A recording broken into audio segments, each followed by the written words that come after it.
Testing 1 2 3 4 1 2 3 4. Hello testing. Hello testing. Testing 1 2 3 4 1 2 3 4. Testing 1 2 3 4. Testing 1 2 3 4.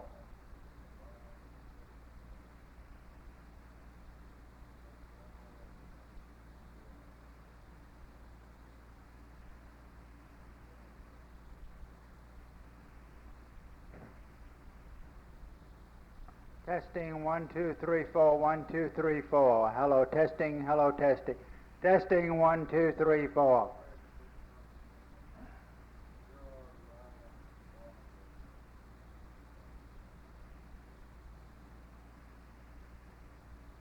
For the last several years, and I must say that I appreciate the cooperation I received from you, especially since you've been pro tem of the Senate. I know that you have a labor background, that your father, I believe, was active in one of the brotherhoods, or one brotherhoods, and so forth. So that opening statement on the questionnaire here that we talk about our standard of living and so forth, want your views on the collective bargaining process. You think it ought to be encouraged or discouraged in Mississippi? You might want to speak to that for a minute. I frankly do. I appreciate the opportunity to come, by the way, and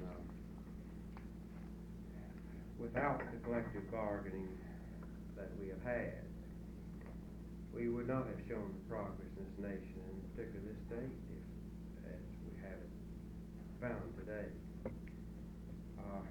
No question about the fact, one just has to have a little bit of education to find out that communication is what's the stumbling block or the carrying force. And until we have good relations between labor and management, and there's a stumbling block, and no one benefits. Management thinks it does, just temporarily, but that's it. But I think we're going to have to continue to encourage collective bargaining. Well, of course, the question there that we're using is we try to design it where we can use it for candidates for governor or lieutenant governor. And of course, some of these questions where they're phrased and designed for the chief executive, not the lieutenant governor. Well, I think you will be filling the shoes of the governor and his absence and the kind of death or something, you move into the governor's office. So I think kept all this in mind. Yeah, I think probably I should answer the question that you addressed on the back about the lieutenant governor. Right. And I think that it will save us time. Right. Insofar as this, Claude, you and I have been close. No question about before the committee appointments are made. This group will have input. I don't say that facetiously. I believe that we're going to have labor legislation, and it has to be in friendly hands, and you and I know that. Right. Come in, Bob. Bob meet Bob. Well, Mary Bob Woodson. Yes, Bob, glad to know you. Bob is Bob, one of our vice presidents from the Jackson area. He's been a agent out here at the MPI group. Senator, you were just addressing yourself to the item on the back of the sheet in regards to appointments to the various committees in the Senate. Let me just say this, that you know, that the rules of the Senate govern what committees are available. I propose to make some changes in those rules in several ways. And one of them is to further consolidate some committees and permanent subcommittees in this area. And I would certainly think that you should have input even at that stage. Well, I certainly appreciate that attitude. Well, we will take the legislative brochure that we mail out to you. We'd like to get some get you thinking on several of those items. There are several that I want clarification of, because Sure. maybe I missed the point. There are a couple in there, such as the enactment of the wage bill. Right, we're talking about What are you talking about? The just enactment of the federal law? No, we're talking about the enactment of a state law. We kind of, a lot of people have the impression that the recent amendments to the federal wage and hour law is all inclusive. The truth of the matter is, there's a lot of people out there that, for different reasons, are not covered by the present wage and hour law. Many of them work for filling stations, places like this. There's a catch in the law where they can farm this thing out to an independent contractor or something, and Yeah, but the courts have pretty well thrown that doctrine to the wind, and rightly so. That's circumventing the federal statute, and it shouldn't be. Well, In it light of your explanation, I think that's probably okay. Yeah. But if you're going to track the federal statute, Mhm. I think we're getting to a thicket we ought not be in. Well, we'll buy that. This is not one of our real urgent. Come in, Brother Dees, meet Senator Perry. Glad to know you. Mr. Dees Yes, is sir. from Corinth. Sure Senator, have. you probably met him Yes, already. sir. Sure Right. have. That item is not at the top of our agenda on legislative Well, matters. I yeah. think perhaps myself that, in view of the fact that the Congress has expanded that act and brought in a number of people, that the need for state legislation is not as severe as it was at one time. So let's get up at the top and start with one. We're talking about a constitutional amendment to provide for initiative and referendum procedure. And we're speaking primarily, Senator, about constitutional amendments. We make mention of legislative acts and so forth, but we look at the state of Arkansas. They have an initiative and referendum procedure whereby something like 20% of the qualified voters, or the voters that voted in the past election, can initiate a constitutional amendment without going through the legislative process. We think there's need for such a procedure in Mississippi, and we'd like to get your views. All right. Yes, I agree, but I'm going to qualify to this point. I would oppose vehemently any trial to get into our statute of Massachusetts or the Washington State law. I was in Washington State when the constitutional amendment was passed 18 months ago. And there they have no restriction on it. You just somebody that doesn't know what he's doing and types up a petition, and as long as they get the signatures on it, the Supreme Court of Washington had 2 weeks to rewrite what had been passed. And then everybody was up in arms. Not only the legislature and the governor, but the people, some of the people that had signed the petition, that's not what they meant. Within confines of letting everybody know what they're voting on by putting a name on there, I think it's the healthiest thing going. But I would not ever support the provisions of Washington State or Massachusetts. Massachusetts even lets legislation come through.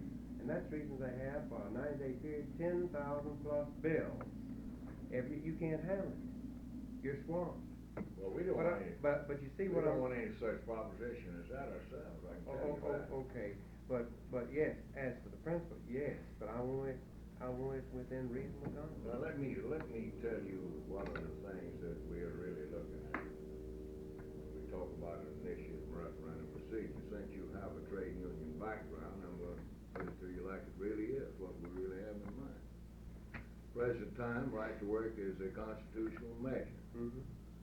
It was put in the Constitution in 1960 to make it virtually impossible to repeal. That was before I came in. That's right. It was a few years before you got there, but we were around, at least I was. As a matter of fact, that's what got me on this job full time, was that monstrosity.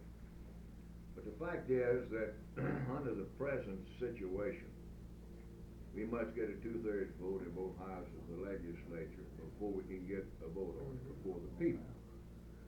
With an initiative referendum procedure in the Constitution, we'd be able to initiate a repeal of right to work without going through the legislative process.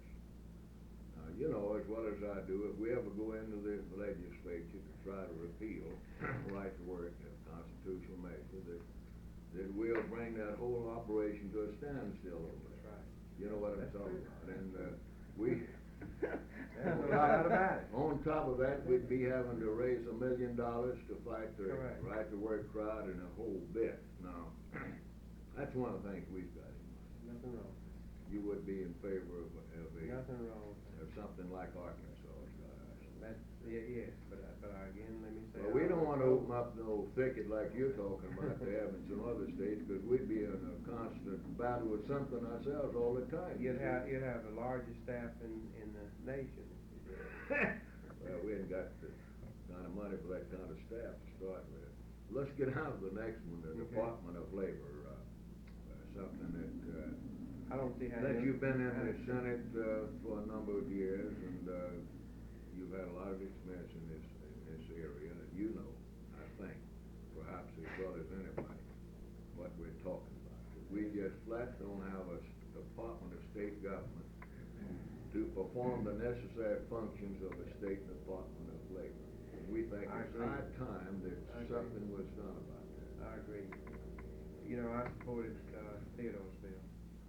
Right, and of course, the subcommittee, and then the full labor committee unanimously brought out as a good substitute, which was an excellent bill in my opinion. This is what we have in Yeah. mind, something like that. Nothing wrong with that. So you would support Yes, sir. that? Right, let's get on to one that might be a little controversial to some people, collective bargaining rights for public employees. I think at this time that, while there's no state statute speaking to it, I think that the people basically have that right as it is. They have the right. They to are organize. doing it.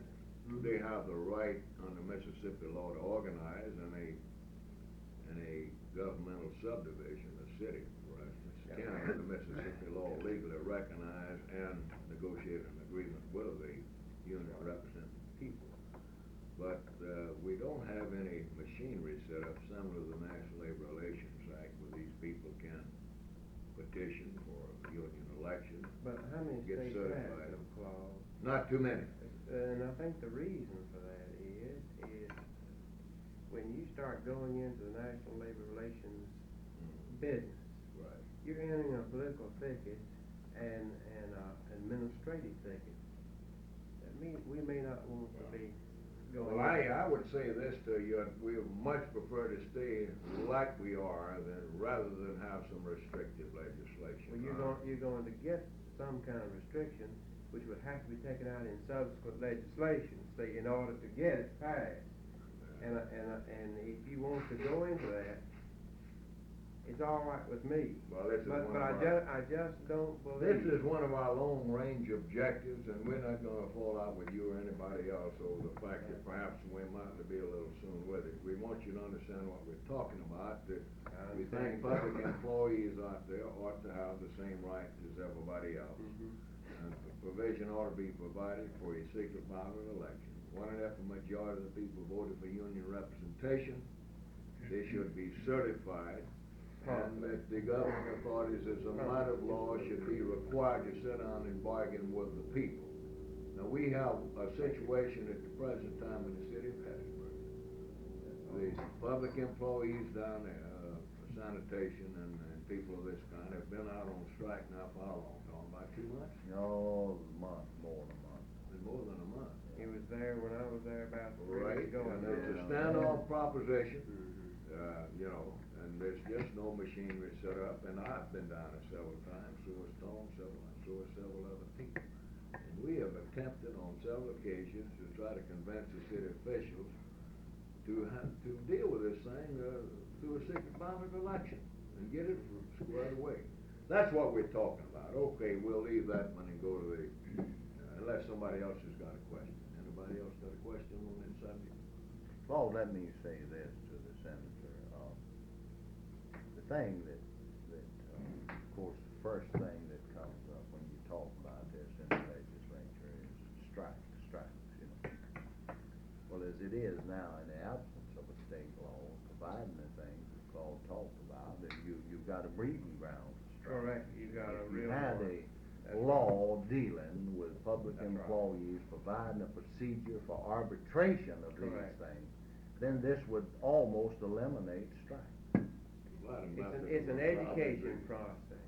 Yeah, we have an education. Process, Right. and as soon as you can get out and educate the people about coming to the conference table, Right. your battle's gonna be won. But right now, these people are just fighting the last ditch stand sort of thing, and You're right. it's a tragedy. Actually, what we'd love to have is the same thing government employees has got, post office Right and on. so forth, in other words, they got that down to stand by executive order from the president. That they were not originally under the National Labor Relations Act, but they got The bargained. Lord says, don't go asking the Waller to do it. Brother Perry, I think you all know we got more sense than that. I just going to try to give you some friendly advice. Well, we accept that friendly Yes. advice, right. You know it as well as I do. Absolutely, we're very aware of that. Yes, sir. Well, what did y'all name Bill Waller anyway? We hadn't quite got through with Well, naming this him guy yet. that heads up the news on the Gulf Coast TV station told me, he was interviewing me, and he said, "Now don't repeat my name, because we have, you know his latest name, don't you?" And I said, "No," and he said, "Hog Waller." Said what? Hog Waller. Hogwaller. I kinda got that. Well, he wallers all over the place, there ain't no question about that. One of the representatives from up my neck of the woods came home, and it's about time, I think Wallace said that, I believe he was quoted as saying that George Wallace was, dead from his waist down or something, and this one told over in Columbus that Waller was dead from his shoulders up. That's right. I heard the same thing, and in Columbus. I would remind you folks that we're taping all this discussion. Well, the truth never knows. Oh, well, of course, He finally made the Capital Street game, didn't he? yes, I guess you all read the front page editorial in the Daily News. I thought it was had very read it. appropriate. You What had- was that? Yes, sir? Daily News did an editorial about him moving to the governor's mansion. He's now joined the Uptown Capitol Street game. Of course, he's still blaming me for his fact he wasn't in the mansion to start with. I didn't have anything to do with it. Well, He that's too true, far from the that's truth. true, You but have- nevertheless, it was collapsing around the shoulders of everybody inside. But it's an interesting thing. Sometime I'll tell you what transpired after November of that year, when he was told precisely what was going on in the mansion. The fellow was so shaken, he left and then called and asked to come back. He wanted to hear it one more time. Well, can we leave that subject? Glad to. Let's talk about the need to improve workers' compensation. I think 4 and 5 undoubtedly has to come. Gotta come. I don't know what the realistic figure is, Claude. I really don't. There needs to be respected actuarial study of that thing. We don't want to completely chase out our people in small business. Right. And if these insurance companies are gonna make it so high that they can't afford it, then they just can't do it. But there's gotta be something more realistic. What we got now? I've got a good example on this. A lady that was this fellow was retired after 25 years service in Memphis, and became a deputy sheriff, and he was shot and killed. And she walked away with this piddly sum of money to take care of she and one child that was still in college. See? And well, there's just no way without assistance that the woman can do it. She's never worked publicly in her life. That's just going to happen.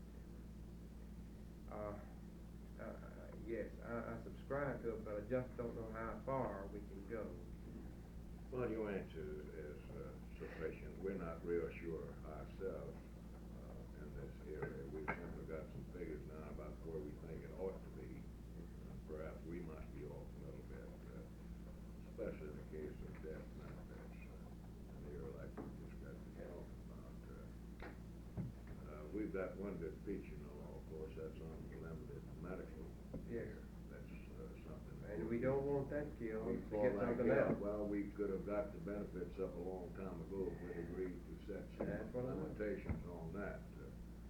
We're not like to swap it off. Okay, let's look at tax reform now. In both these areas, I frankly believe that the Congress is gonna set some minimum standards in both areas, so perhaps we need to wait and see what Congress. Yeah, but with the last sentence you've Yeah. got there, Claude, you know how I voted in '74. Right. I saw it all along. Absolutely, yes, sir. You thinking about unemployment insurance, I guess, that was said before. No, I'm talking about 6. I thought we had gone to 6. You're talking about Oh, tax reform, yeah. Well, we got several things that we're thinking about here is that, number one, of course, that the next session of the legislature is perhaps gonna have to look for new sources of revenue. And what we're attempting to do here is to head off any further increase in the state sales tax and or the state income tax in regards to working people. As you well know, the average working guy is carrying more than his fair share of the burden. No question about it, and he's got to have some relief. But you know, Claude, we've got to find some extra ways of making money somewhere, because we know that if you wanted to increase the sales tax, that we could only go up 1/2 of 1%, or we'd lose money. Right. You finally reached the point of diminishing returns on taxes. Remember in '68 or '69 when we decided we were going to raise the tax on cigars and diesel fuel and have it come back the next session and lower it? We brought in less money with a higher tax than we did before. But they went across the state line. They did it, and they order by mail, they do all sorts of things. And so when you talk about that, you've got to find some other sources of revenue.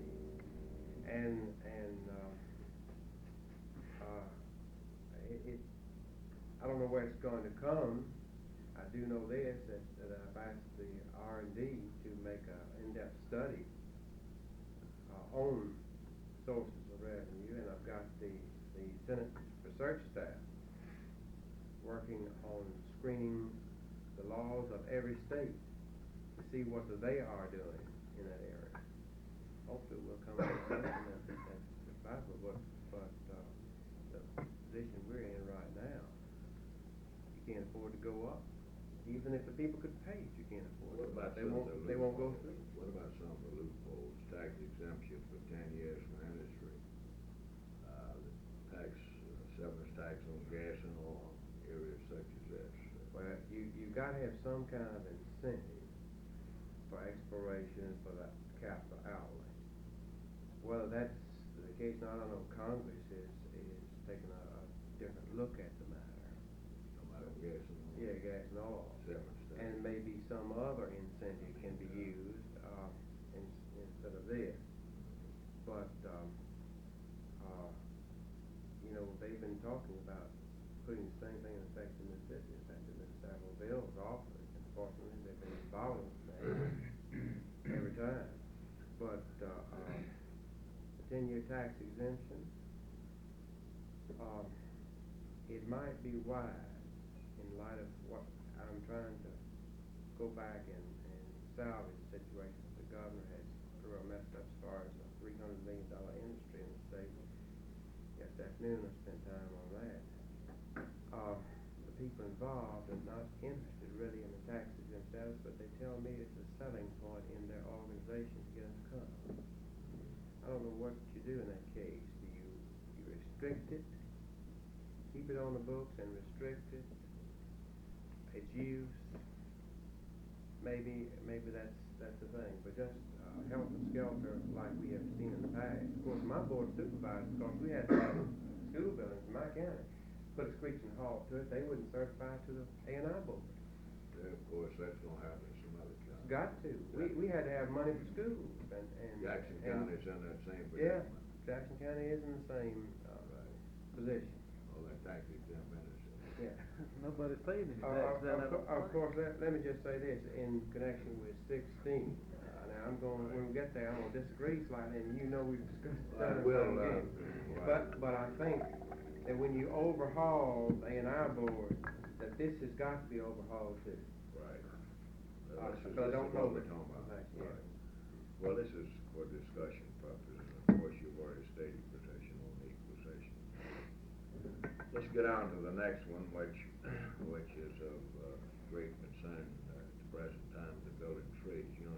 We're talking about enacting a state-based Davis-Bacon Act whereby prevailing wages will apply in state construction just like it does in buildings that finance with federal monies. Don't you think that would end the uncertainty in bidding that we have right at the present time and have had for at least 2 years?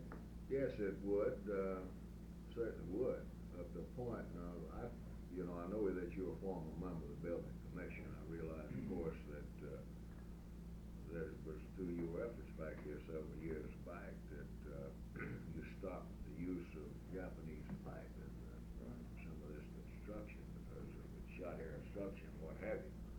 But having been on the Building Commission, I think you have some knowledge of what we're talking about. Now, I just discovered this past year.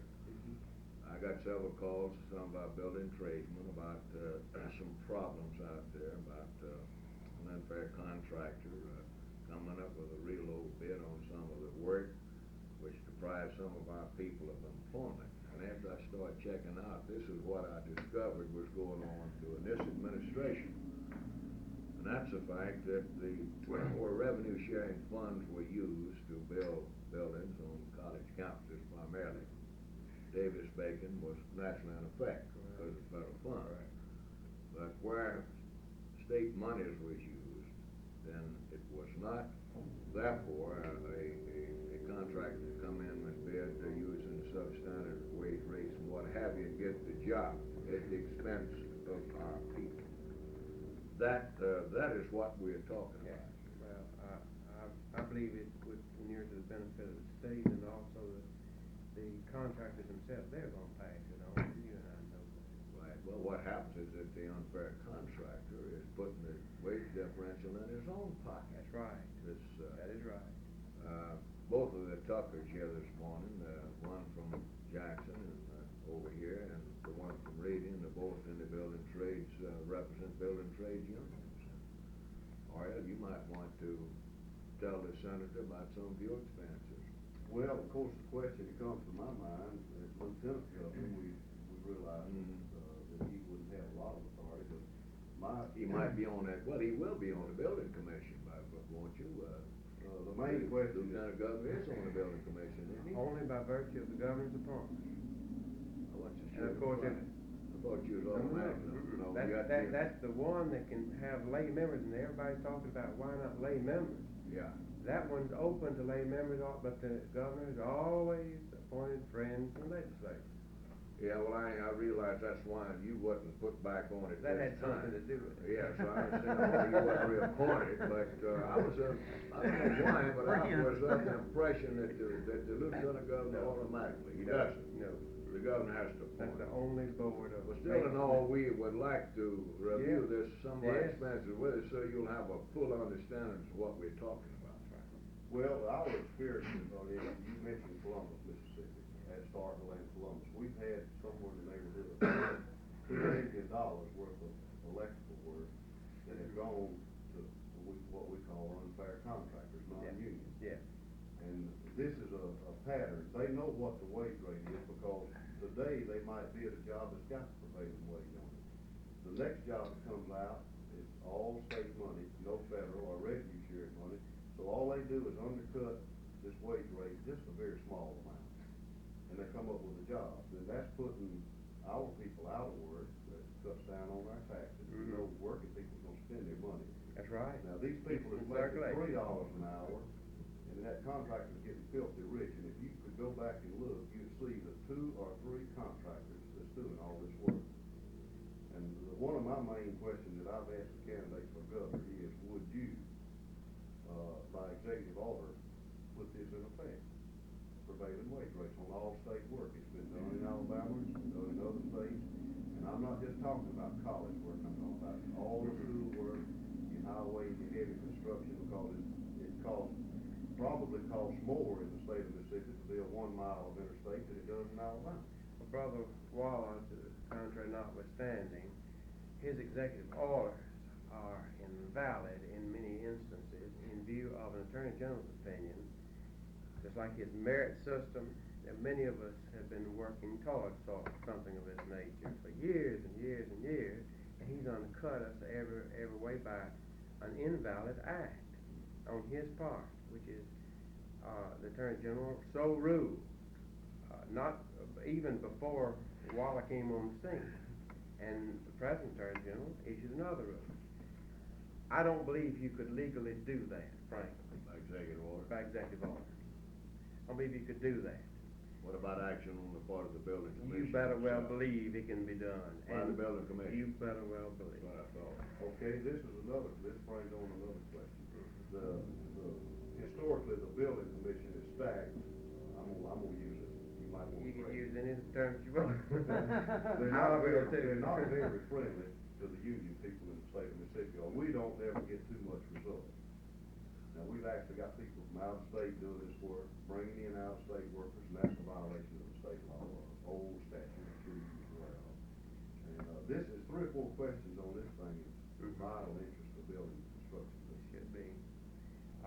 The building commission can give you assistance where you can't get it otherwise.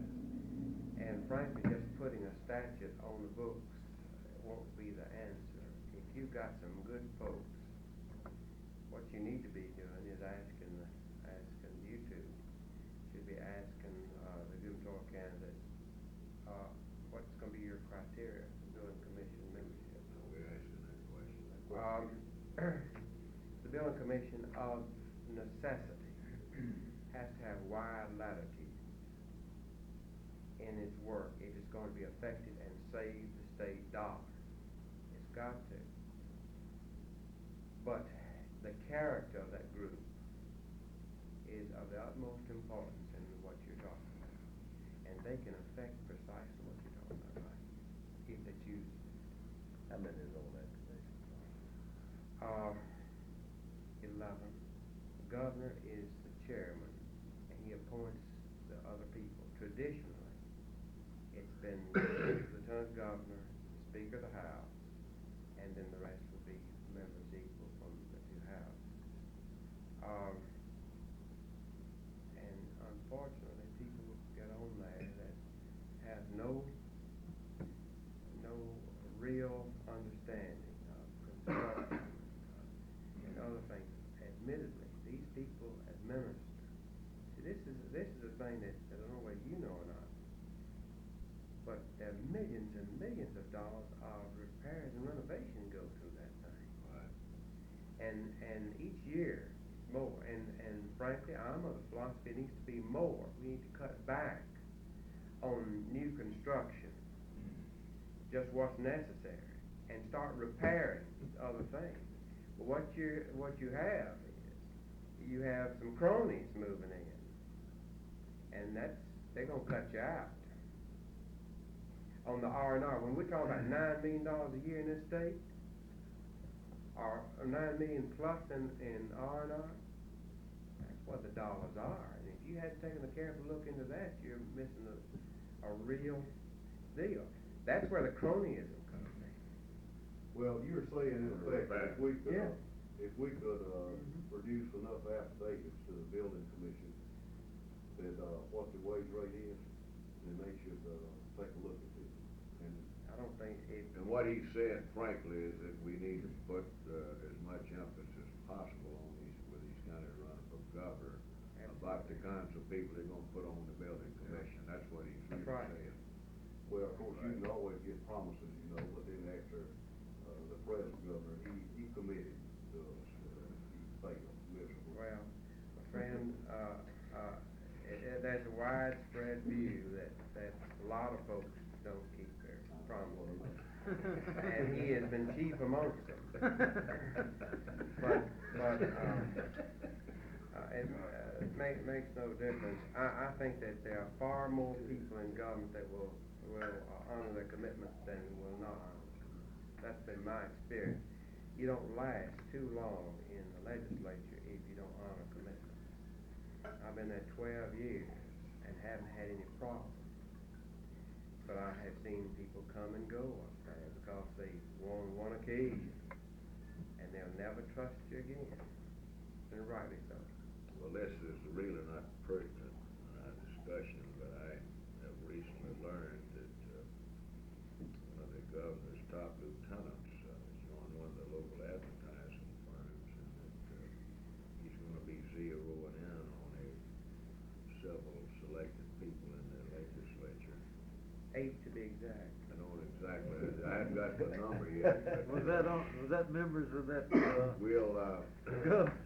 This committee will have a chance to, I will be reviewing with them some of my recent discoveries in this connection, and one or two of the people that we consider our friends over there is on his list, so we have our work cut out for us in several situations. But we're going to accept the challenge, and we're going to stand with our friends like they've stood with us. Senator, let's see if we can get your views on the civil service thing. I'm going to skip that number 8, but it's not of great importance at this time. What's your views on the civil service situation? Check the record, Claude. This is what hurt me with the governor's executive order, invalidated executive order on the merit system. He has set us back. Yeah. He set us back in our process to do this. Well, what we're talking about, of course, is a uniform Yeah. system of Gotta come, but I don't know when it's gonna come. I would have hoped it would be, well, no governor is going to, first I say no governor. Most governors like to be able to replace as many people as they can when they come to office, provide jobs for some of its cronies. well, that's going to end too. Yeah.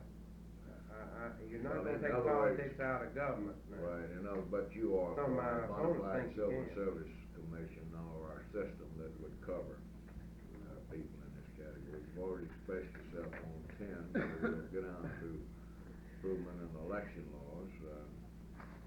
See what your views are on that. I noticed you indicate elections on Saturday. Right. Called the one election that we've had, I have not reviewed the statistics, but I've talked to people in that area, and they tell me it did not make for more people. Maybe not. What about Sundays? Europe has done this for years. Well, you get all the Baptists now. I know that, but the thing of it is, the Christians ought to be out there plugging for good government too.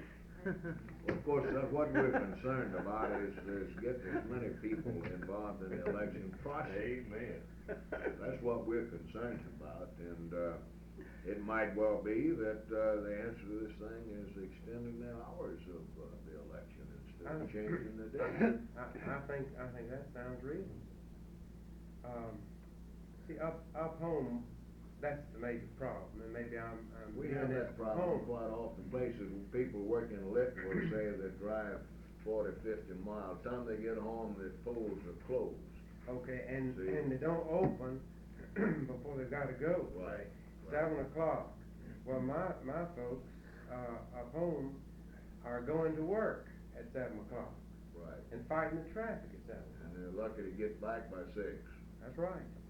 Well, maybe would you be in favor of legislation? I want as many extend folks the hours? proposed as we can get. Right, well, this is what we're talking about, frankly, is to amend the laws where we get the fullest participation possible. Did you want to talk, and of course, I know what your position is on people qualifying, meeting the same qualifying deadline, and of course, that Yes. has happened, that has been enacted and subject to the approval of the county But general. we haven't office. heard a word from him, as far as I know. I talked to Right. Ed about that last week, and we haven't heard a word from him. What about the restoration by party? What's your views on that? Well, that's fine with me. That's perfectly okay with me. Get the Republicans Yes, out of the sir, Democratic Party? that's right, and then we won't have to worry about what we talked about a while ago, you know, about them coming and voting in our race, that we'll all be equal. Of course, I guess the first thing we have to do there is get the Democratic Party unified and eliminate these two factions we've got. Well, time is on our side. Well, let's hope so. We're a little bit frustrated with that situation ourselves. We sure are. We all are, I guess. Well, it's this thing that will be the responsibility of the governor, more than the lieutenant governor, to provide the leadership to solidify that, get those problems. Yeah, but if the lieutenant governor. Bob, you wanna ask him your question now? You've I been forgot that holding that one question. for the candidates for governor though, hasn't he? He's got a question, he's got a statement at least about the governor's office being a certain owner possession about ribbon cutting and so forth. Of course, the lieutenant governor, he won't be clipping many ribbons. Unless the governor packs up and goes to Europe or the Mideast somewhere. Well, you could get a Republican or somebody else to go around That's right. before the deadline. Could be. Let me Yeah. ask Bob this in this fashion, and I think it's very important in light of our earlier conversation. Bob, should you become lieutenant governor, and it's entirely possible there could be a Republican governor, consequently you would be the highest elected Democratic official in Mississippi. And I would assume, we never had a situation like that, but I would assume you would be the head of the Democratic Party. Would you use your influence as the highest elected Democratic official in this state to bring the different factions of the Democratic Party together and get us back in the national party? Yes, and let me let me tell you this. Of course, I've got friends on both sides of that ledger. I don't have the scars that many of my other opponents, have, others in the race. I think I could do more to unify the party than any one of the groups. Not if I It's got to come, and the sooner it comes, and when we become more unified, we become more productive for our people in the state of Mississippi. And that's the name of the game. It's just like I had said when I announced and everything, I do not aspire to the governor's chair. He gets the plaque. I want to do the work. Let whoever wants to be in the top chair. Well, I think you give us a very forthright answer on that one. Anybody else got a question before we leave this one? I would like to mention, Senator, one thing. You spoke very favorably a few minutes ago on the issue of providing an opportunity that would produce political participation from the general public, especially in the area of getting as many people out to the polls to vote as possible. What would also be, in order to get more people involved, we need to get more unregistered voters in the state register. What would be your views on implementing some kind of voter registration plan that's maybe even similar to, when a person taxes due, you send him a card telling him his taxes due. When he becomes 18 under the military statute, it's required that they register. What would be your views on probably coming up with a postcard registration plan? I don't believe that would be workable, to be frank with you. I don't think it'd be workable because you have to see physically the people that come in. Let me just tell you, maybe I have been too close to a proposition, but see, when I was coming up, Brother Crump was in charge of Memphis. and I'll tell you, he didn't even have the postcard. He just voted folks that had been dead for years and years and years. And periodically, we need to assess those people that left. Let me give you a good example. In my county, on the rolls, there are in excess of 24,000 people. But you see, I know that 4,000 or 5,000 of those people have moved out. And see, we had re-registration here about 5 years ago. Because our people are they're moving in, they stay a year or 2 years, and they move out. I believe periodically we need to take a look and see if those people are still walking around. And I don't believe it would be workable for a postcard. What do I think about this registration drive? I'll tell you. When they stopped, we had the voter people, registering people in my county several years ago, and they stayed only a week, and they registered just a whole flock of people. But we knew that there were a lot more people that needed to be registered. So when they moved out, we kept the push on to get everybody to come in and register. And we added far more in the next 2-3 weeks after they left than they added while they were there. See? Blacks, whites, everybody. Because there's no way you can have power unless you've got the votes right there. Now, a lot of people look at my county and say, look, there's 24,000 votes. I know there can't possibly be more than 20,000 people physically there to vote. But I'm not telling my opponents that, and I appreciate y'all not telling them.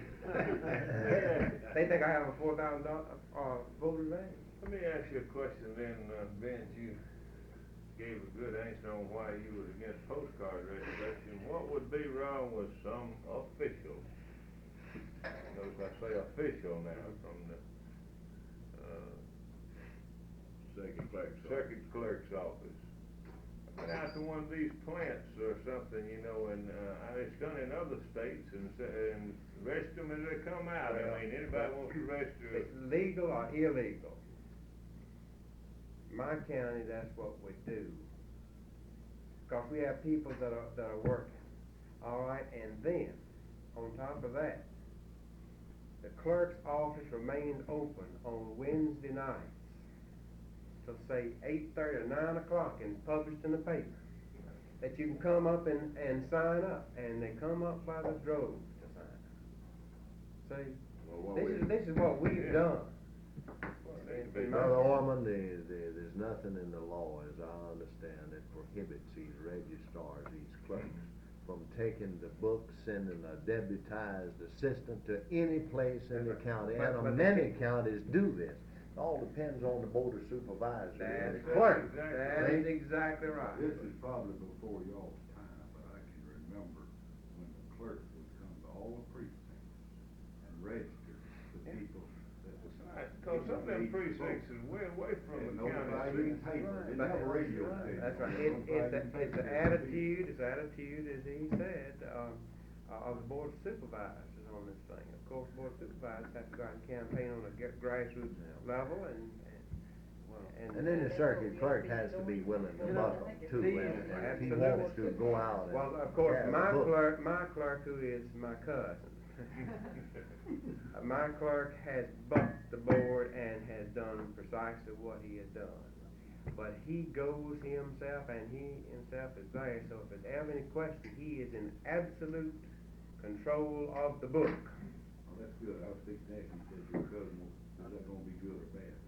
A lot of times your cousin's your worst enemy. Oh, no.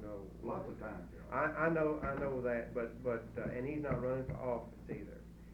He's not running for re-election. He's been there 24 years. But he has bucked our board to do just what we're talking about.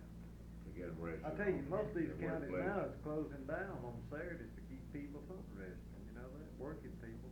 They're closing the courthouses down all day on Saturdays. Well, Of course, also, they're open half a day on Saturday in my cousin's office, so they can come up on Saturday half a day and then come that Wednesday night. You know, if you want to, you can find a way. See, I agree, but you see,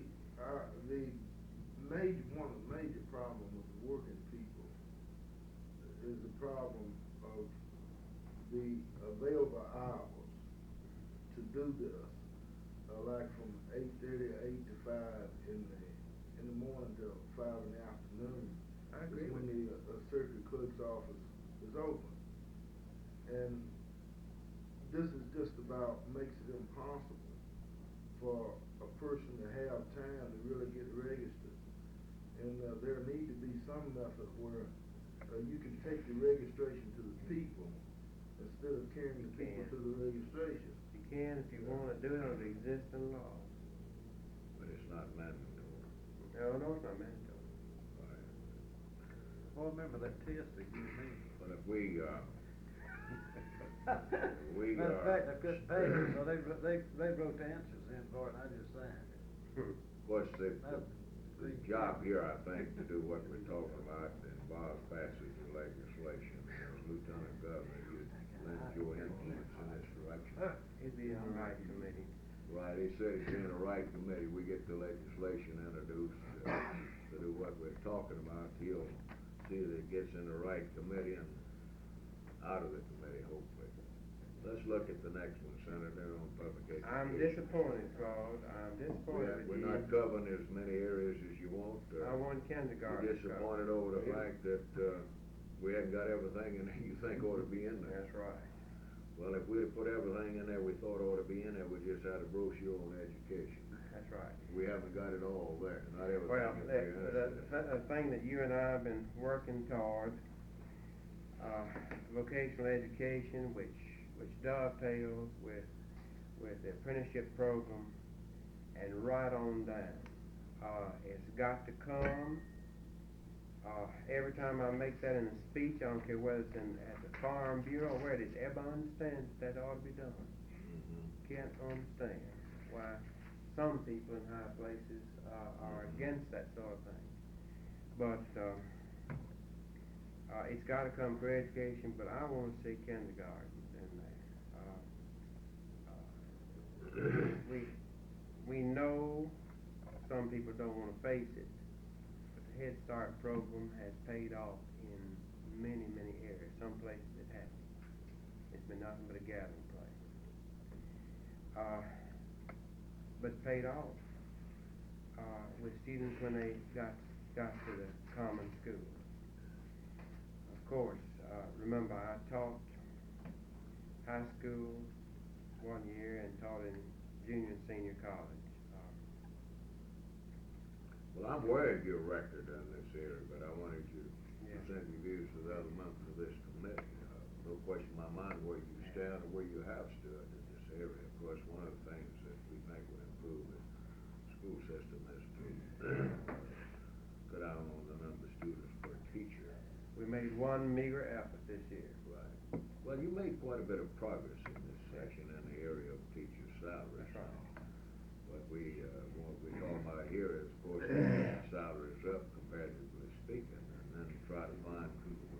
We get the uniform assessment and the counties whereby these local school districts will have sufficient money to provide their proper share, and I think we'll be on the way, you see. The federal court has said in the Right. California and the Texas case that this has got to be done. Right. Let me, Yes, sir. I share your views on public kindergarten. Would you mind elaborating a little bit on, in regards to your views on vocational education in public school system in addition to mandatory compulsory school attendance? I don't believe I care what anybody thinks. Well, of course, I support both, as my record indicates there. I was one of the people that sponsored the original legislation on Paul Johnson that gave us the nucleus for our vocational education. Vocational education has to come. The National Labor Board has told us that by 1985, one half the college graduates are going to be overtrained. What's going to happen to that workforce? Are we wasting some real dollars that we could be placing someplace else? But one thing in consulting with my black friends in education is they're worried about the fact that a lot of our blacks are not. They're going to vocational education rather than going into academics too. We've got to have a balance there of both. But we have got to do it. But until we come to grips with the problem of this kid coming into high school and getting a little bit, a smattering of vocational education in the field, and going to junior college and work, unless we start giving him some kind of credit in the labor market, what incentive really does he have to excel? And I think we're going to work that problem out. It's got to dovetail somehow, and Claude and I talked about this and talked about this. It's got to be. Because it's in the labor's best interest, and it's certainly in our best interest as a state. When we talk, and you have a lot of people that are interested in combining agencies, departments, well, that's just rhetoric for politicians, because we know to be a fact that by helter-skelter combining agencies, Georgia, instead of receiving $60 million benefit from it, they perform the same services according to people in Georgia that I've talked with, and I've been there talking to. It cost them $122 million more. $100 million first year, $122 million second year. Well, that's because they just went helter-skelter, didn't watch what they were doing. And it's just in the same way in this field right here. We have, in a hodgepodge fashion, we've gone into vocational education. We haven't coordinated it the first time. I think what Bob was thinking about was compulsory school attendance. And this is interesting, Claude. 8 states are repealing compulsory attendance. I don't know why. I've got my search people trying to find out why they're doing it. But Claude, I want to have him come back and check this air conditioner, do something. It was this way yesterday morning, that way this morning. I hope it's all right. We do it. What is it to, who's Well, stopping down there? I'm interested to know why they are. well, I hope to tell you in the next several weeks, because I want to know why. I've supported all these years, but there's bound to be a reason that other folks are repealing it. It could be they're just merely modifying it, but the information we get is repeal and say, I don't know. I really don't. This is a question I wanted to ask. Look like to me now we need compulsory education worse than we ever needed. In that we've got these kids, boys and girls from broken homes and so forth, and their parents have to work to make a living and everything else, and they just don't go to school, and half the time the parents can't keep up with them whether they go to school or not. They get on drugs and so forth, and they are costing us a lot of money besides Costing us the same money. that's right. And then we're getting, That's it right. costs us more money because they get in Probably so. trouble with the law and Probably so. they're ruining their lives too. So if these people, even if it was just 15, 16 years old, I'd not say it to 18, but say 15 to 16 years old, then if a boy or girl decided to skip school, why, somebody's gonna call that parent and say, well, where was this kid? And you'd be surprised that the ones that make like they go to school don't go to school at all, and the parents don't know anything about it. The schools don't even think enough of them to call the parents and find out. Of course, when you do that, you've got to have the law bringing them into schools long enough that when they do drop out, that they won't be swamped when they realize they ought to be graduating to 12th grade, and they say, oh look, 5th grade, why should I go through that? See, it's too much to pick up. But if he gets into the 7th grade, 8th grade, 9th grade, whatever you set it on, he's not swamped. It's a hurdle, but he doesn't just lose all interest at that moment. Well, I think this is where the vocational education improves. Absolutely. For, when they, become plagued with academic boredom, then, there would be some other avenue that possibly. Let's face it, not all of us, are qualified or favorably disposed to take academics. Well, the answer to this question is career education in the lower grades. Oh, yes. Talk about the Yes. work and. They gotta be Yeah. hand in glove. Right, they have to all go together, as you're not talking about. Well, Senator, I'd like to make one other comment. I'm glad you discussed, your views on education with, some of the educators, because I find that the study completed and prepared by the Governor's Select Committee on Education, that most of the institution of higher learning professors and so forth don't even know such a recommendation exists. I was out at Jackson State several months ago on a program, and I happen to have a copy of the recommendations made by the Governor's Select Committee on Higher Education.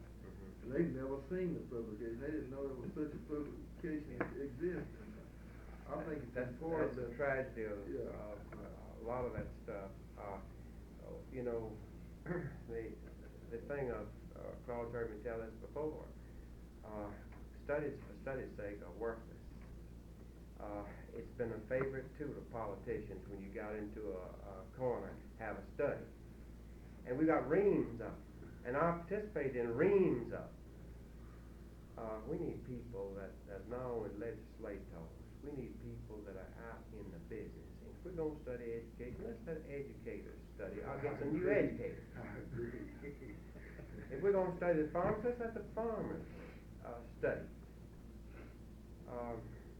As soon as we come to grips with that problem, of course, you're taking a mighty tool that we politicians sure do like to use.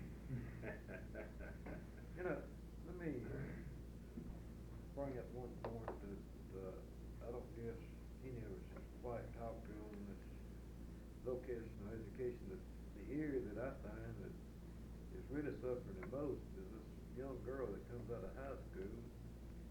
No one in school is ever encouraged to take a typing course, no shorthand, no bookkeeping. They try to find a job. These are the people that cannot find work. And so they rush out and get married to the first fellow they meet. And then they have 2 babies and get a divorce and still can't do anything. And then we have more problems. Now, you talk to some of them and they say in some of the high schools like in George, Green, Cary, Stone County, these are counties of 10 to 15,000 people, they have a dozen manual typewriters and 1 electric typewriter. And the girls that type, they rotate off and they, over the course, they get to type on the electric typewriter for a total of 5 days, see? And if they just happen to be sick the week they're supposed to be on it, miss half of the week, they only get 2.5 days. So, this is an area that's been I count that as vocational education. I don't know, some people think that you gotta be a carpenter or pipe fitter, but. Well, Only the electrician. a true career education program will lead them in the right direction. But of all discussions, you never hear anybody talk to this particular. This is, in the area really. And they come through my office, you know, daily looking for work. And you say, can you type? No. Can you take spell? shorthand? You know, They come out They of just- school not knowing how to properly answer the telephone. Correct. That's which right. is a You're right. function of that You're type right. work. that's right. I think I need to inject in this conversation, so I picked up the remark you made about vocational education and credit for vocational education.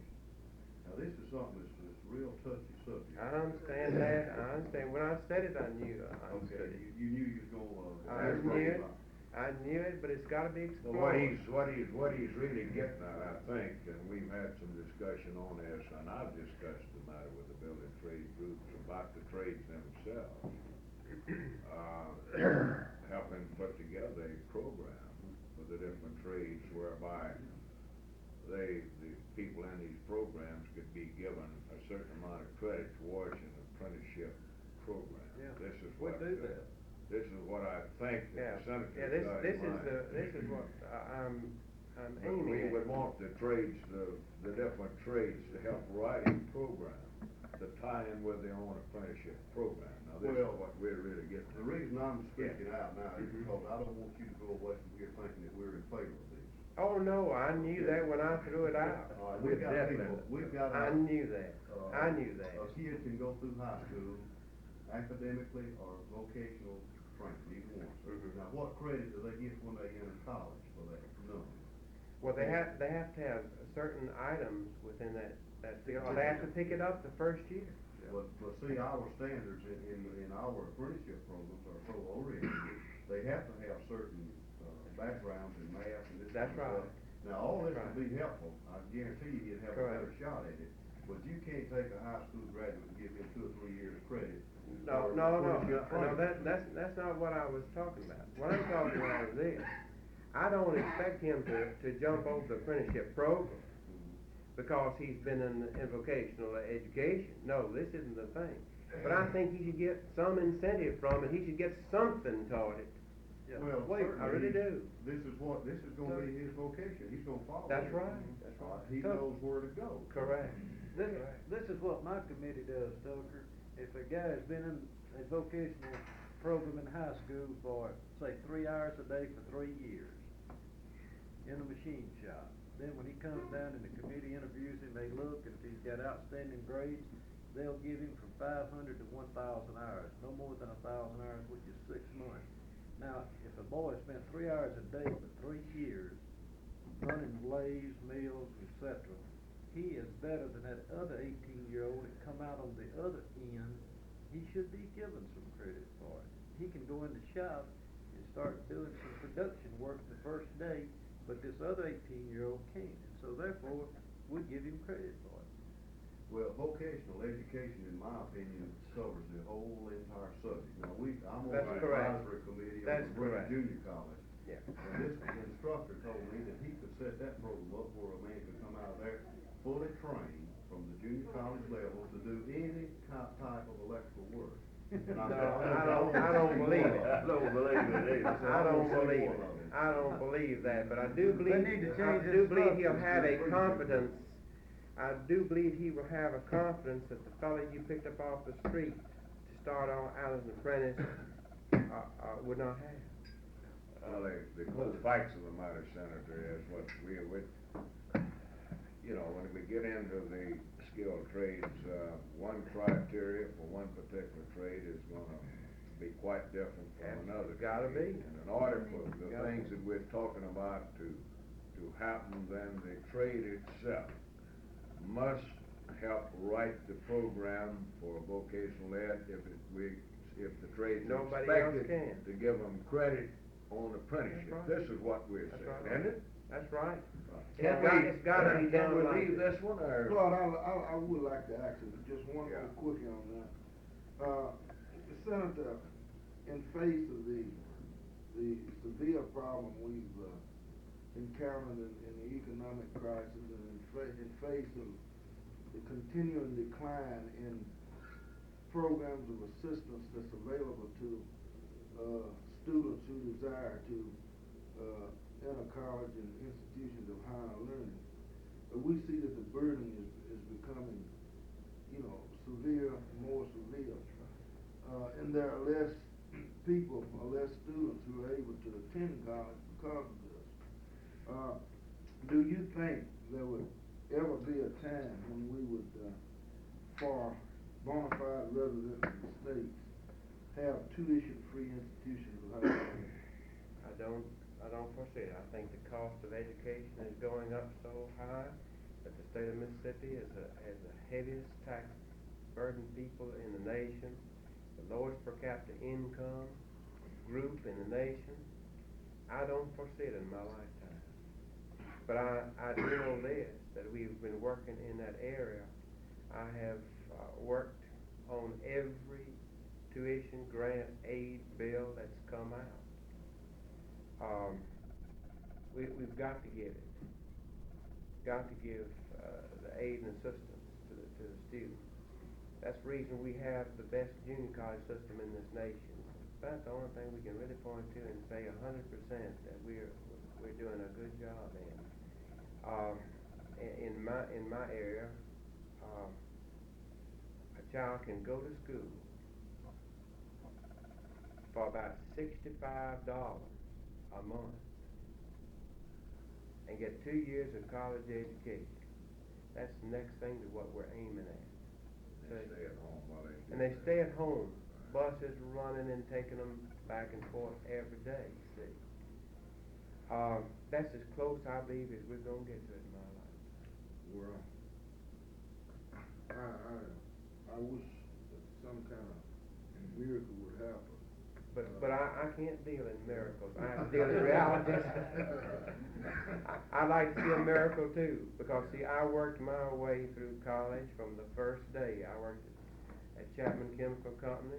I carried a full load at Mississippi State and worked at Chapman Chemical Company and worked during the summers at Illinois Central Railroad as a fellow that went out there and copied down the numbers on the car.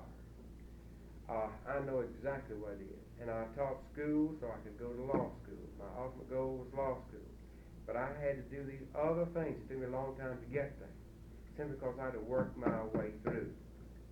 And I know exactly what you're talking about. It's difficult, but I don't foresee 100% situation. That's the reason, Senator, that you use the expression that you understand what a working man has to go through. You've worked. I've been through it. Let me ask you Still something am. about this fund. I was educated on liquor tax. I'm from the state of Washington, but I've been here 25 years. What? Maybe these other people know. I don't know. And I was curious about this when the liquor was legalized. Is any money from the liquor revenue go into All of it. education? All of it. It goes to the general fund, and general fund's where we draw the funds from.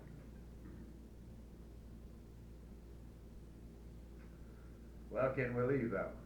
I think you pretty well expressed your views on that very important subject. Oh, could I say one thing before we leave? I just wanted to know if some of us are doing a little. I fully agree with Tucker there on the apprentice program, but where you don't have an apprentice program and everything, these companies are in the shops now, getting away from building trades. These companies, will always write out a job description for certain jobs, and they always put a real high education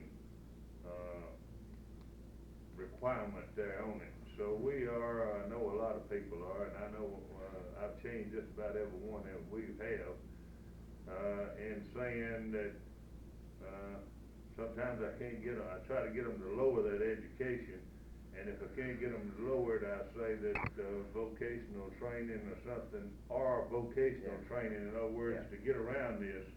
And some of the companies are waking up that, like Russell here says, that they are learning something in these vocational schools. In fact, some of these companies are really taking advantage of it. I think it's, like you say, we're going to have to educate some people. The main thing that's got to be done here, Senator, the way, go vocational ed program with industry, and you're very aware of this, because this matter has been discussed in the Senate, and that's the fact that when they start writing programs on vocational ed, the people writing the programs have to consult with the industries in the area to try to write a program that ties in with their needs.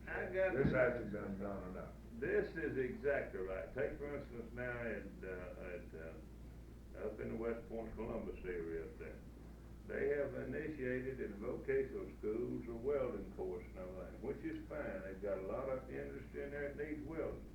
But when you go down there and look at it like I did, you realize what's wrong. They need somebody from industry or labor at least, somebody that knows what's going on in the plant to tell them what they need. They put on welding, they put, seemed like they said they had 1,200 hours in acetylene welding. Well, none of those. What about plants electric welding? Well, that's what I'm talking about. They cut the electric welding and the new processes like TIG and MIG and Right. all these way down and stick them on there welding with a acetylene torch, and ain't no acetylene welding in that part of the country. All right, but see, this is where your academic community sometimes loses track with reality. Right.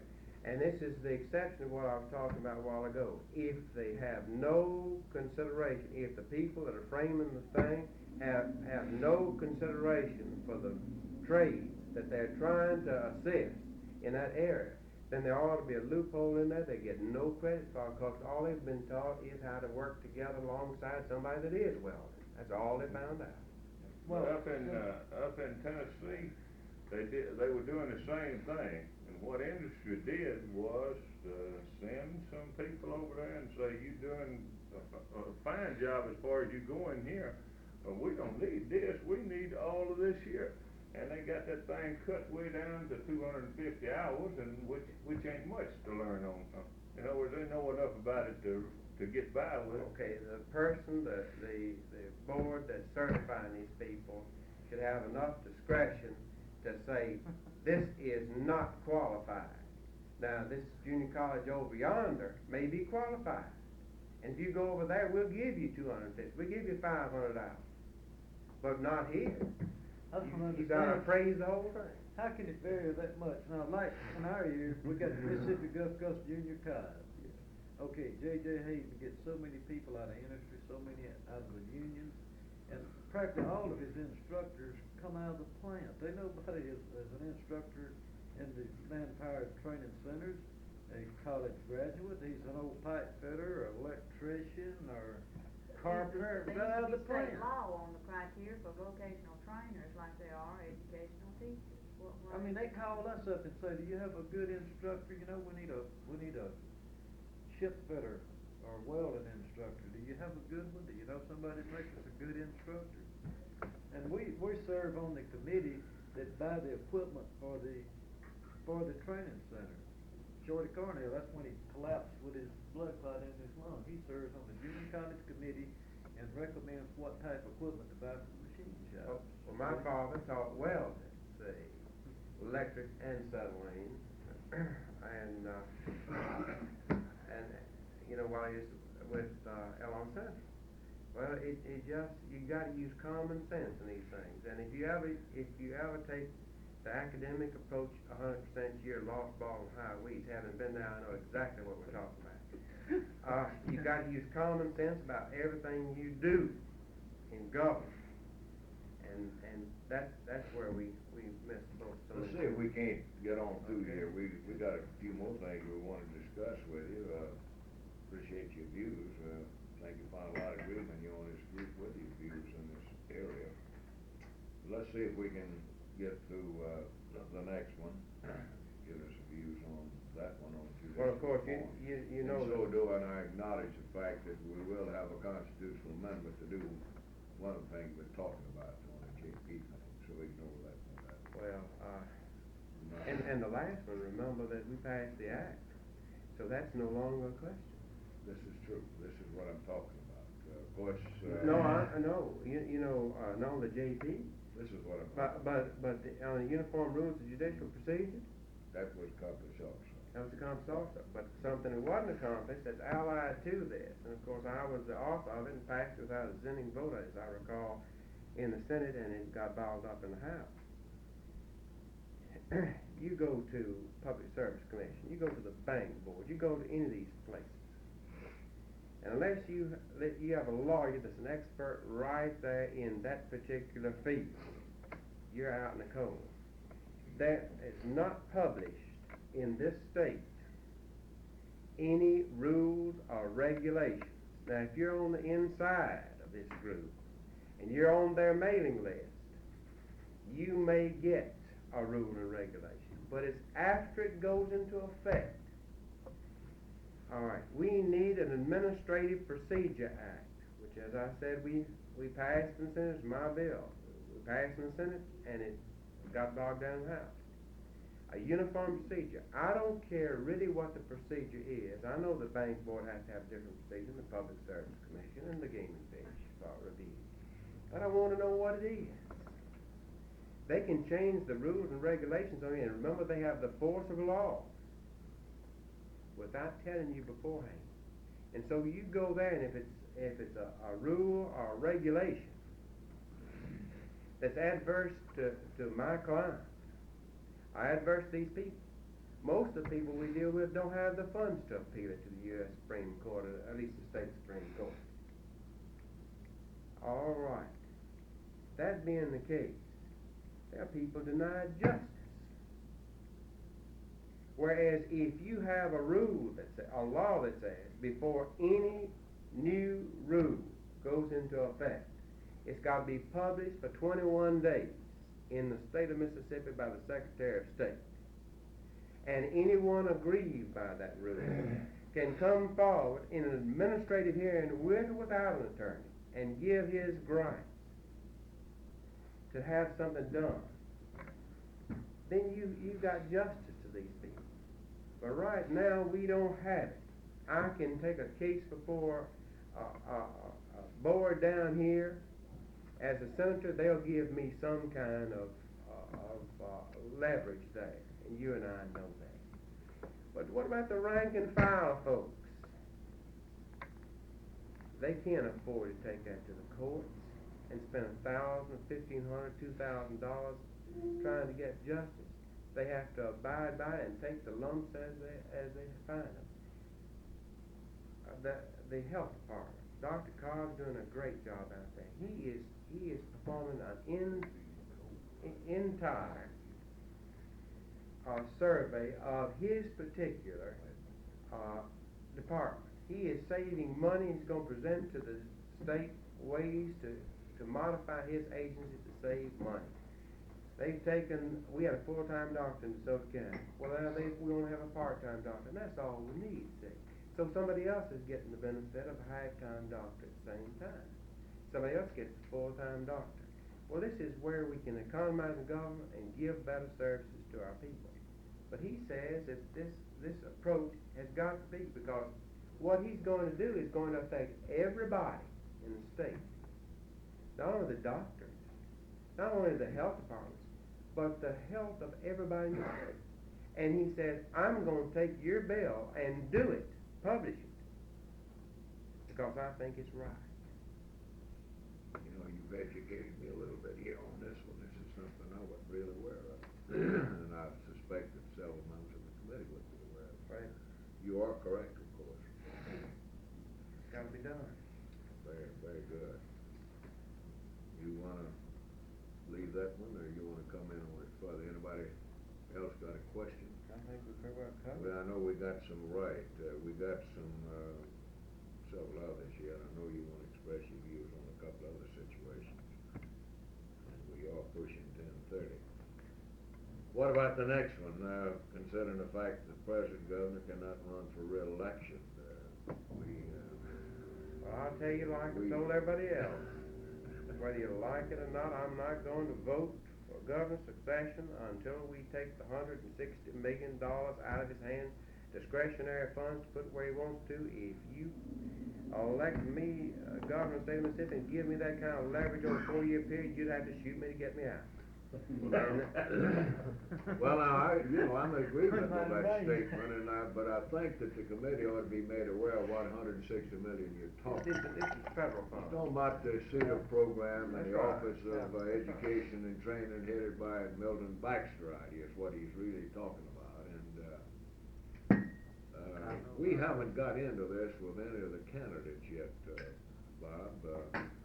But what you said is an absolute fact, and while we've spent a lot of time on the educational problem, what have you, but we've got a problem out there with this money that you're talking about. We've got and this two education and training departments. program that's in conflict with the State Department of Education, and nobody knows that better than me and some other people at this table who serve on different committees around. I'm for gubernatorial succession. I want to see a limit to it. Say 8 years. But you don't want him with $160 million. But I'm not going to vote for it. I'm not going to work for it. as long as his discretionary funds are available. Well, what's wrong with this next session of the legislature enacting a bill, putting this I administration sponsored it for the last 4 years. in the hands of the State Department of Education? Well, of course, there are other things.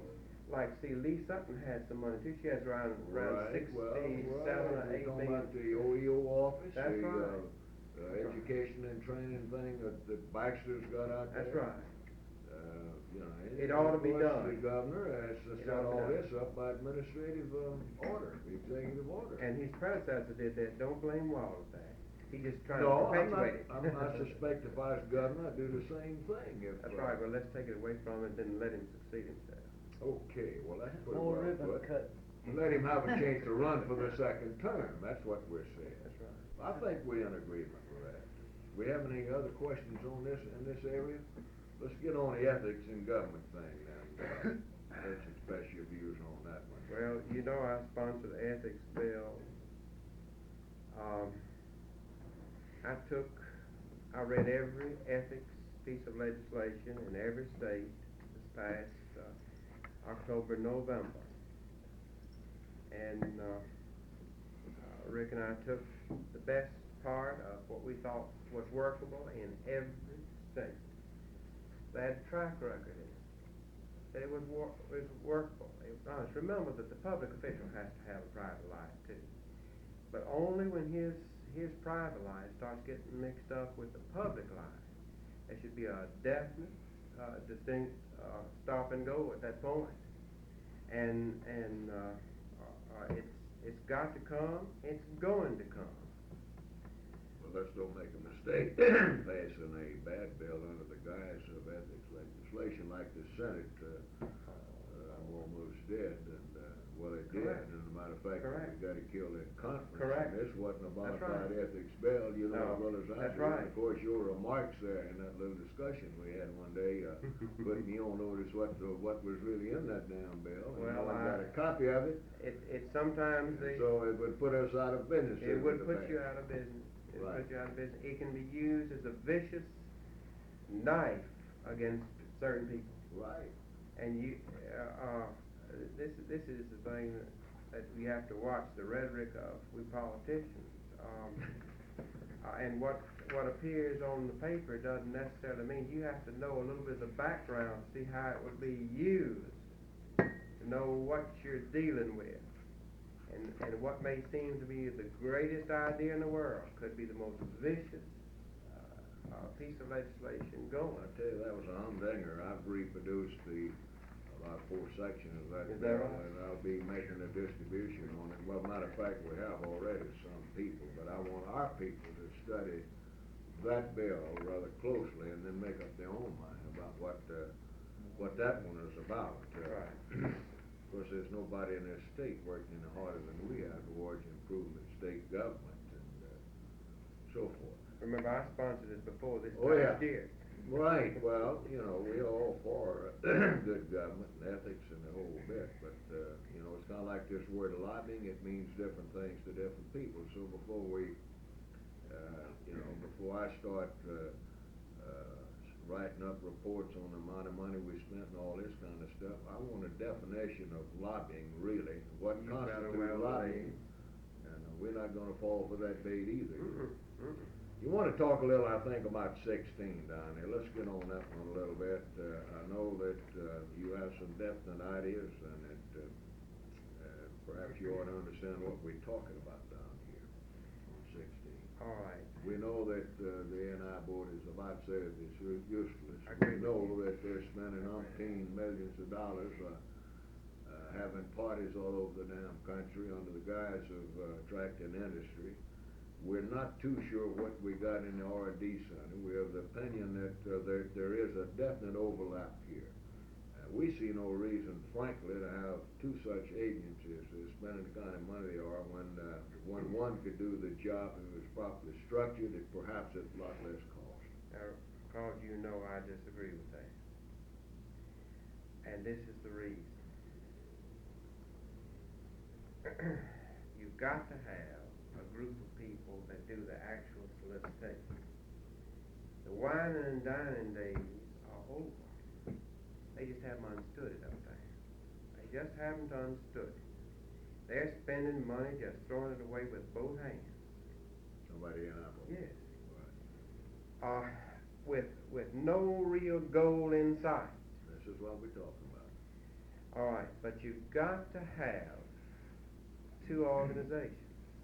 It's got to be restructured. And by the way, I'm telling you precisely what I told both of them in assembly last Tuesday at Olive Branch when I had the Mississippi Industrial Association, whatever it is, had A&I board, had the R&D there, and had industrialists from all the states, and chambers of commerce and all that kind of stuff. You got to have both of them, and I'll tell you why.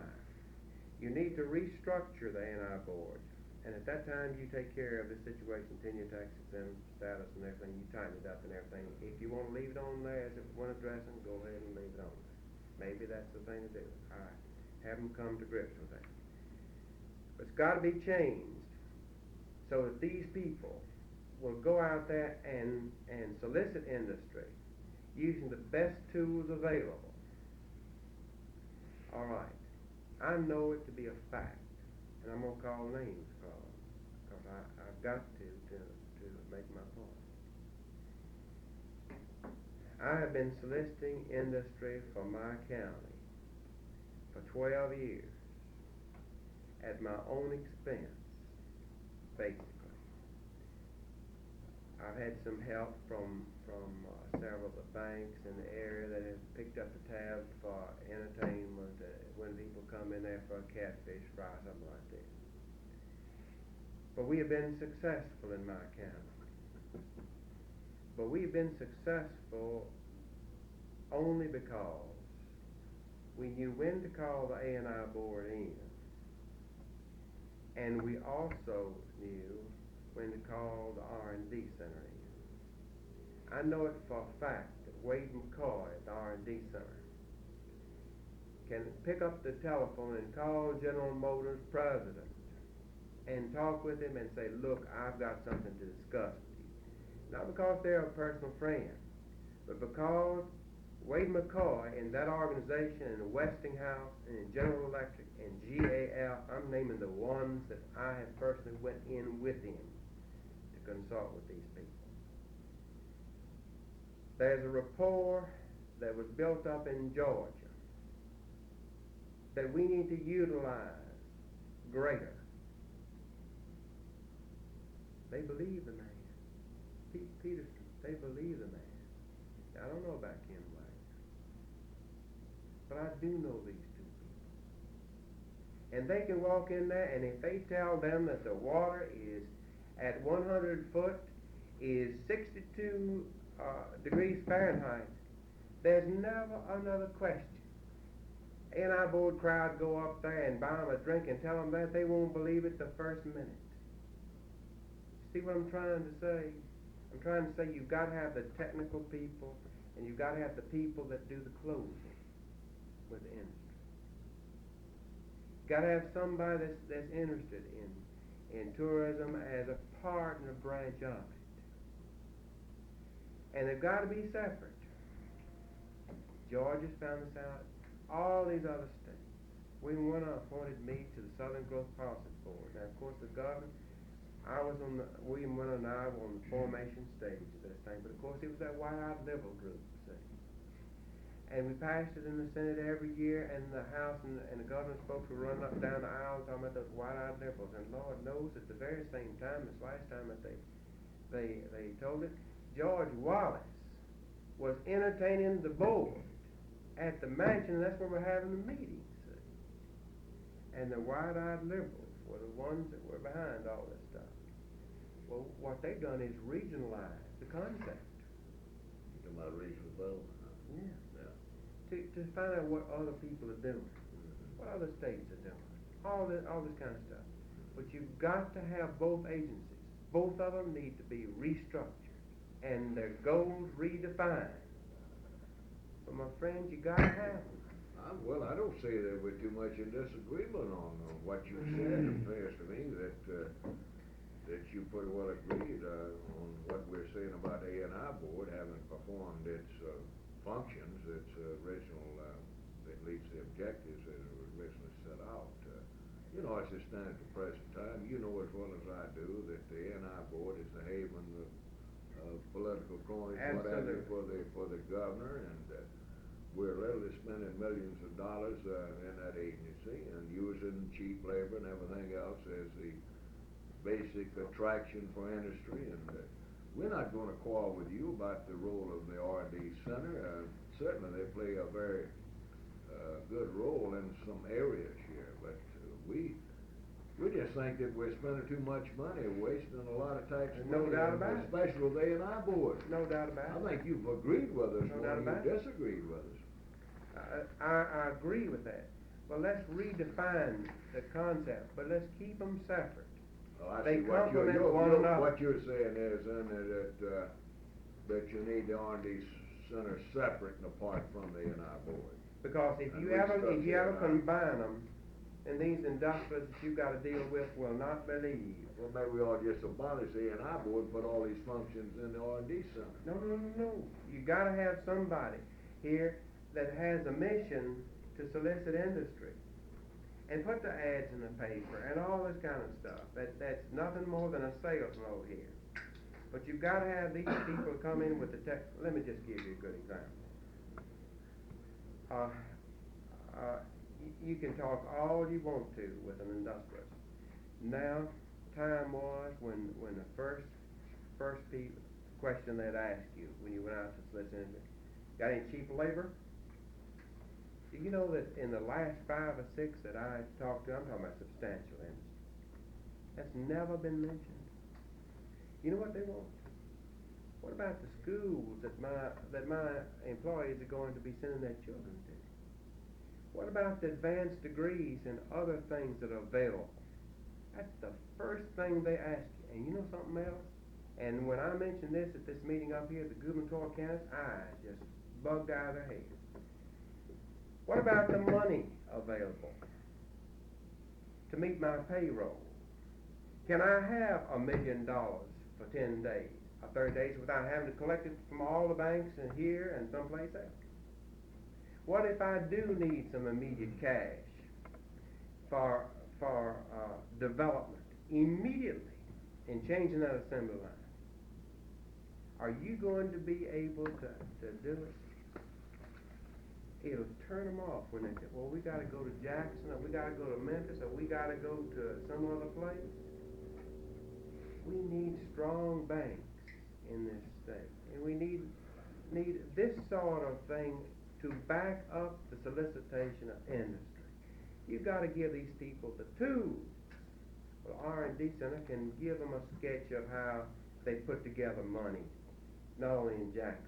Just like in my county, this question came up, and a substantial industry, and one of the bankers says, well, I can go to Memphis and get all that money you want. They said, we'll move to Memphis. Bob, there's one thing that disturbs us in connection with the R&D Center and the A&I board is the thing that you mentioned a minute ago. Now, there's a publication, and I'm sure you're aware of it. It's been put out by the R&D Center, and of course there's a page in there, one page that disturbs us, and it's got the governor's picture on it. And this page has been advertised in all of your national and known magazines. Show the picture of Waller holding a copy of this book, and on this particular page refers to the cheap labor. Now, in the instances where you've been present with people from R&D and RA&I board, in their conversation with people that might move their business to Mississippi, has this pitch been made about cheap labor? No, sir, it hasn't. And I'll tell you this, and back years ago, yes. Most of the people, though, that I've dealt with, after I discovered that they were interested back in past years in cheap labor, I didn't see any need of going back to them. Because of this, we don't need insolvent companies here. We need solvent companies. Say that again. If we're ever going to raise the per capita income in this state, it's got to be from substantial folks, be it on the farm, and people that can make a go of it. You can have all the industrial parks you want, and you can spend all the dollars you want to spend on it. If those industries can't fund the project, if they can't pay their employees, if they have to borrow and have no cash flow, we don't need them. They are a burden. We got enough of those right now. But see, there's an arm of the R&D that a lot of people don't understand. And labor can call on this just as well as management can. That when that agency was set up, if a company got into problems and wasn't making money, they can call them in 5 days free. The experts move in and say, this is the reason that you're not making money out of this like you were last month or the month before. Because you need to change your procedures. See? And it's saved a lot of the shaky people and some substantial ones that just were beginning to lose their share. I can give you a good example. L&P plant back home. A president called me, this is about 5-6 years ago, and said, look, I can't put my finger on it. I've been in business for 35 or 40 years. We've always made money. But I can tell you this, we're going down. Why? Well, they sent the R&D people in there, and the employees told them why. And they changed up the procedures, and they started making money. And They could saved consult them. it, then the organized plant, they could consult it with the labor leaders, they could tell them why too. I'll see. This had to be an open shop, this had to be It an was. organized plant. This is one of the things that's been bugging us, you know. Well, that guy This is working, what we're talking Advertising about. This is, of course, putting you the working people of this state on the. we're about to run into Brad Dye here, Bob, I'm sure Well, you'll that's get out okay. here before he gets here. No, it's perfectly okay if I think. We want to, of course, ask you, another question before you leave. You want support of organized labor in the county? My friend, I'm anxious to get the support of everybody. And if I didn't want labor support and assistance, I wouldn't be here.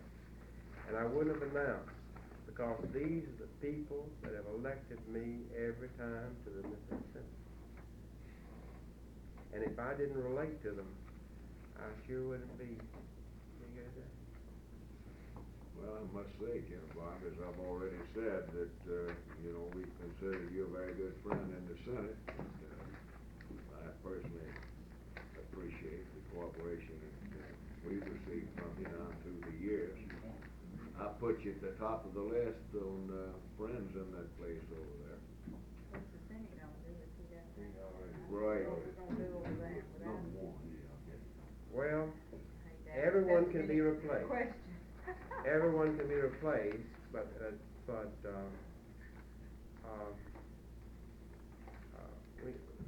we're going to make the grade, see? Okay. And so there's not gonna be any question about Right. it. Wait.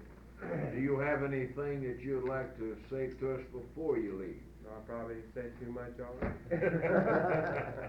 Well, I think you've done quite well myself, Bob.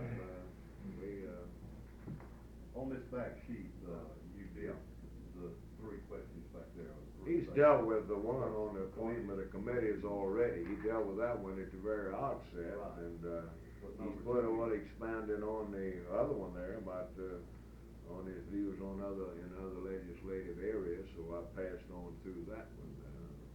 Thought I'd give him an opportunity if he's got anything else he wants to talk about. If you have a question about it. No, I had glad- to answer the number 1. Yeah, Yeah, he dealt with the appointment of committees at the very outset. He I wanted thought us we had to know. deal with that first, so you'd understand what I was saying about the rest of it. Okay. Right, he let us know in one certain terms that, when it come to appointment of committees, that he would very definitely sit down with us and go over. you know, we keep talking to people, we're gonna find out what the E&I board and R&D center is all about. You know, we picked up a little bit. Right. Well, I had to give a little lecture to my opposition at this meeting, you see. They didn't know what it was all about either. Brad, didn't show up. This next guy should, Well, He's a former director, isn't he? The A&I board. well, we'll have quite a discussion with him, I suspect, on the A&I board, especially, 'cause since he's a former Should be director of the thing.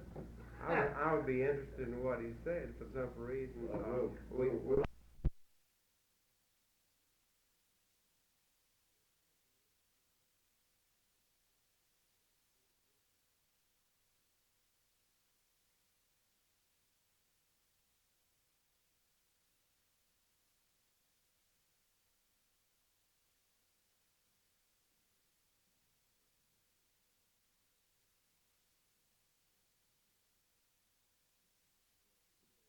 Hey, Mr. Knight, Mr. Knight, who I think you know, last night.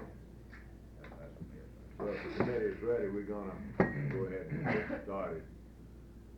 First, Brad, let me express our appreciation to you for coming out and meeting with us today. I wanna thank y'all for giving me the opportunity to come. Well, we appreciate you being here, and we'll attempt to move along as fast as we can, depending on depending on the amount of discussion we have as to when we can get through. Ordinarily, it's taken about an hour and a half, something like that. But we're not working against any deadline or anything, so if we run a little longer than that, it's all right with us. What we've done, Brad, frankly, is to try to develop a questionnaire that we're using for candidates for governor and lieutenant governor. While we recognize the fact that the duties of lieutenant governor are quite different from that of the governor, we also recognize the fact that in the absence of the governor, you'll be governor, and in something happens with the governor, then you would move into the governor's office. And of course, as lieutenant governor, you'll be the presiding officer of the Senate, and we'll be appointing committees in the Senate things of this kind, and we're concerned about that. You might I think that, whether we like it or not in Mississippi, and you know this as well as I do, since the enactment of the 1890 Constitution till now, the governor's office has diminished in powers. And in the vernacular of our young people today, the legislature is where it's at. Whether you like it or not, that's true. Well, this is it. Quite frankly, I really think that the lieutenant governor's office is just as powerful and can be just as powerful as the governor's office. The only difference is that the governor's office has more prestige, and prestige ain't my bag. And I really think this office can afford more opportunity for service, can provide more real getting things done. Well, I think we're perhaps in agreement with that. Bob Woodson has got a standard questions for candidates for governor about that particular thing, about the main duty they perform is cut ribbons and things of that. That's right. Ceremony. We certainly recognize. Groundbreaking. Right. We certainly recognize what you're saying as being a definite fact that the lieutenant governor, of course, and is comparable to the Speaker of the House, and we agree with that. And frankly, we are more active perhaps in this area than anything else in terms of members of the House and the Senate. I guess perhaps first question I ought to ask you, since we're on that subject, if elected a lieutenant governor, would you be willing to sit down with representatives of the labor movement for the major key committee? I'll answer that in the affirmative, certainly. Right, so you would. Yes. All right, so we'll get over to the. I'll also answer this last question. The last one, if you like. The last one first. Do you want support of organized labor? I'd like to have it wide open. Like to have it wide open. Well, we could just adjourn the meeting. On that note, right? Well, we appreciate your attitude on that. And let me say this too, I'm not gonna agree with everything in here. We don't expect you to. But I would like to have your support wide open. All right. Well, let's go through this, and as we get through, we might, wanna give you wide open. If you agreed with everything that we'll talk about here, we'd probably be suspicious of you. I'm looking around you to see if, you know, if your spring is broke or something. Well, the thing that bothers me, I think I disagree with more than half what kind of bothers me, but I'm gonna be honest with you, exactly what I think about these things. Well, that's what we want. Because I really don't think on several of these things that y'all have really thought it through. And I'd like to try today, if I could, try to get y'all to change your approach on a couple of these things. Well, I'm sure, this, of course, this is not anything unusual. Well, We we have may some have to- in here already. You're gonna have to do some That's educating, right. Curtis. You better Some of the committee get here- some lunch, put it about 30, 40 minutes later, I see it's gonna take a little longer to educate him than it did something. Maybe we change your mind on That's your. right. Well, I'm open-minded. Maybe you need some facts. I have changed my mind so much since I've been in state government on so many things that I had preconceived notions of. And I hope that I will continue to learn as long as I live and be willing to change my mind. I think that applies to all of us. That's right. Right. Well, shall we get started on item 1? I suspect that might be one of them that you might be in disagreement. Now, I think, I should, say this to you, that what we are really talking about here is a constitutional provision making it possible for initiative and referendum procedure, primarily on constitutional amendments. We're not, I agree. hang on, we don't have any real, strong opinions on the legislative things in that question there, but, Can I address myself to Right. number 1? right. I agree with the initiative petitions for the constitutional amendments. I am very much opposed to initiative for legislation and review by legislation. I think it's in contradiction to our representative form of government in this country, and there are times when the legislature should address itself to the needs of the people, even though the hue and climate might not be that direction. Right. That's what they're there to do, to represent the people. They should study these things, and sometimes the hue and climate might be one way, and they should do what they think's right. I also think, in addition to what y'all have, I think before any United States constitutional amendment is ratified by the legislature, it ought to be sent before the people. Now, this is something A referendum of the electorate on any U.S. constitutional amendment. I don't think the legislature ought to assume that responsibility. I do think that should go before the people. And I would urge that, if I'm lieutenant governor, even though it's not legally binding, I would urge the legislature to do that before they would pass any That's something referendum. that you'd also be in favor of the president being elected by popular vote of the people. Yes, I would. Sure would. Well, that's in accordance with our thinking. Well, you know, your views are pretty close to ours anyhow. We don't have any special, hang-ups on the legislative party's initiative referendum. We'll settle for the constitutional provision on it. Right. Okay, do you have any other comments on that one? You wanna get on to item 2? Glad to answer. Anybody else got any questions on the referendum ideas we're talking about? Let's get down to the one dealing with the State Department of Labor. Brad, you've been in state government various capacities for a number of years. I think perhaps you should be aware of the need of a State Department of Labor. I have no objection to your proposal, Lance. That, well, we just don't have a department to provide the necessary functions of the state. There are a couple things that need enforcing in the state of Mississippi. Somebody to do it. And those are the child labor laws Yeah, and safety, right. industrial safety. Which is pretty- Child labor laws are sort of kind of supposed to be administered in some form or fashion by the workers' comp, but it's not clearly written out. It just gets double damage, double, Right. I think, awards. And then too, another problem that I think that y'all might disagree with this. But I think we need to hasten labor disputes. I think we need to get those labor disputes to the table, across the table, management and unions as fast as possible. Well, that's And get those disputes settled as quickly as possible. And get some, Well, if we have a mediation state department of labor, that's a function Yeah, that could perform. are you aware that, under the, federal mediation and so forth, that, unions are supposed to notify the,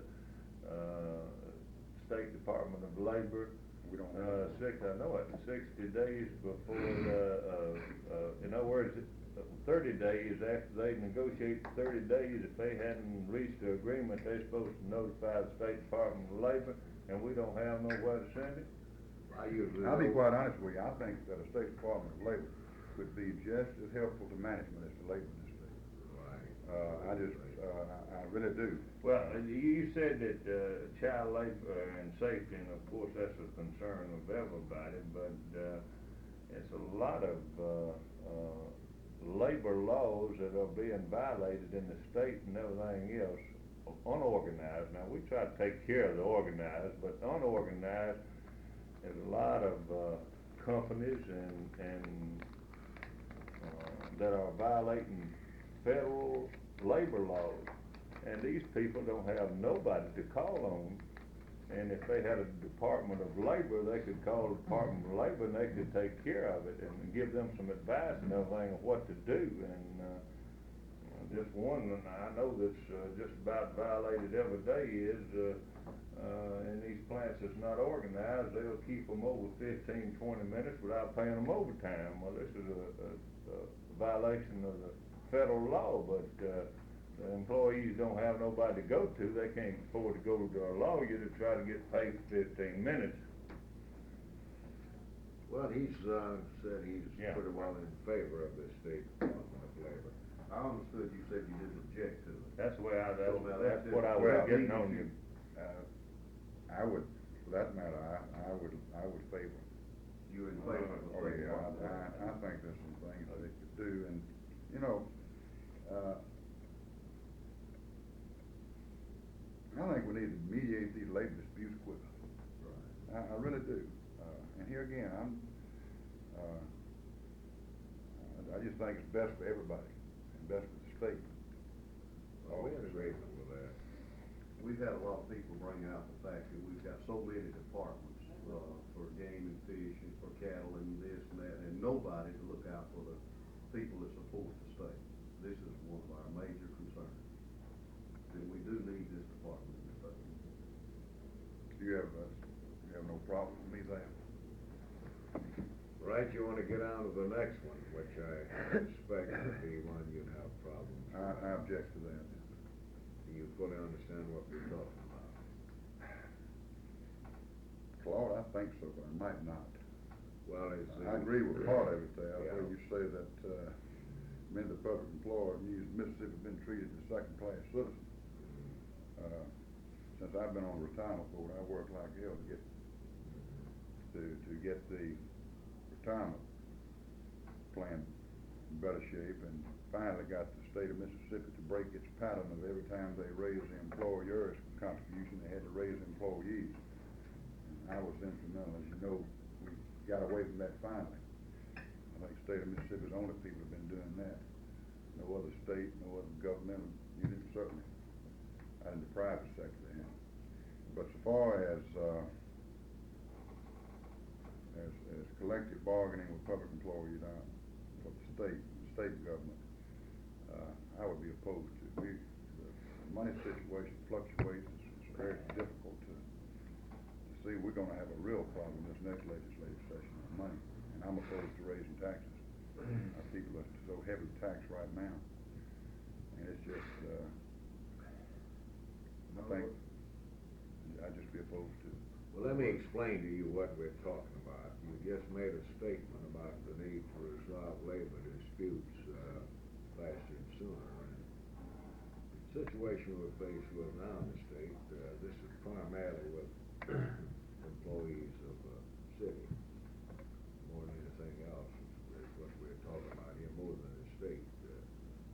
Stands at present time, these people are not covered by the National Labor Relations Act. There's no machinery set up for secret ballot election and so forth as we have in the industrial sector. These people have a right, a constitutional right, to organize into a union. The problem is recognition and things of this kind. We have a strike in Hattiesburg right now. It's been going on for several weeks of sanitation and street employees down there. And it's a stalemated kind of a situation. You know, they have a strike. They don't have any, we have no machinery to resolve this type of thing. We have attempted to get city officials in Hattiesburg to set up a secret ballot election, allow these people an opportunity to vote for or against union representation, and if they vote for union representation, then agree to recognize and bargain with the union. Now, what we're talking about in this law is a procedure not only for recognition purposes, but that would also set up the machinery to work out grievances in lieu of striking. So we're talking about trying to eliminate striking on the part of public employees. If we're going to take away the right to strike, then we ought to provide them with the mechanism to resolve their grievances. This is really what we're talking about. Money in the Hattiesburg situation is not the crux of the problem. The crux of the problem there is simply recognition. That's what we're really talking about. Under Mississippi law and under the Attorney General's rulings of several years back, a municipality can, if they so desire, recognize and negotiate a working agreement with their employees. Now, it's been done several years of the Now, that's what I was gonna ask you. I thought it was There's no law, that's setting up the mechanism. There's no law against it. It is permissible under It is existing law for city governments and for counties, I think. Right. That's our understanding. Yeah. In other words, Brad, you've got a situation like this where we've got more and more people in the public sector, either at the state or the local or the city level. These people recognize their right as individual human beings to join a labor union. Their working conditions are not what they should be. Their salaries in many instances are not what they should be.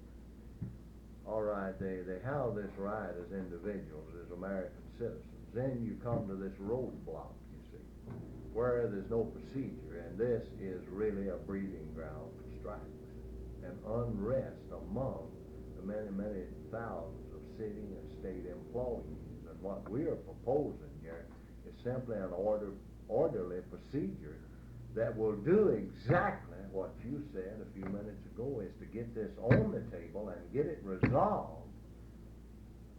No strikes. And these people are simply ignored for all practical purposes, you know. The governing authorities at the various levels just simply sit back and say, well, I don't have to see, so we'll just let the boat rock, you know, and sink or whatever. It's just a matter of time before we get to this, you know. The history of the National Labor Relations Act, you know, that act was initially passed by the Congress to set up an order procedure to deal with this area here in industrial relations, so to speak, because of a lot of strikes and turmoil and everything. Since that time, there's been the collective bargaining process as part of the American system now, pretty well established. And the result is that we have contract after contract that's negotiated and settled without a strike because of the procedures set up. We just think that if we don't do it now, it's going to eventually have to be done in the public sector, you know? And while we're at it, let's set up a model type arrangement to do all of these things we're talking about, things that you're concerned about. When people think about labor organizations, unfortunately, many of them think about strikes. But the fact is, you can have strikes without recognition. Hattiesburg's proof of it right now, because there's no machinery set up to deal with the problem. That's what we're talking about. As somebody very appropriately pointed out here yesterday, you don't hear anything about the thousands of settlements you know, through the orderly procedure, all you hear about is a few strikes. That's what I wanted to ask you. Do you realize, according to the Department of Labor, how many contracts of the people that's organized now and under the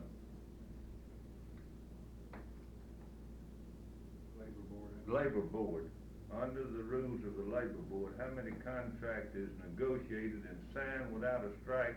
Would you care to give me an estimate on how many ends up in strike and how many ends up without a strike? I have no idea. Would you take a wild guess at it?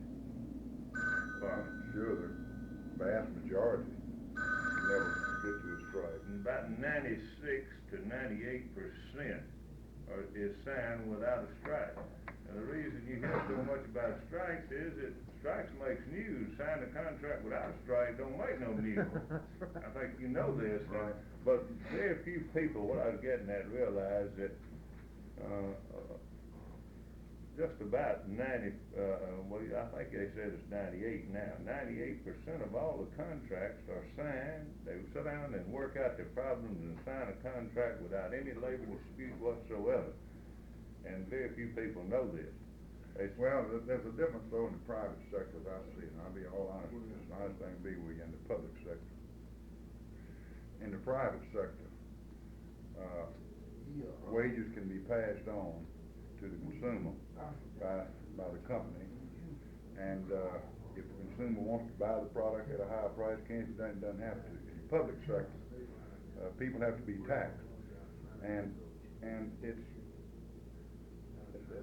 just a hell of a lot of difference in my mind, public and the private sector. Was it because the person works for city or state, he's a second rate, that person is a second rate? You know, I don't think that at all. I have very high regard for public employees. If I'm right, wrong, somebody here correct me, but in these negotiations, if a company says they can't pay it, they don't have the finance to pay it, then they can show the union their books, and then they don't ask for it anymore. That settles that part.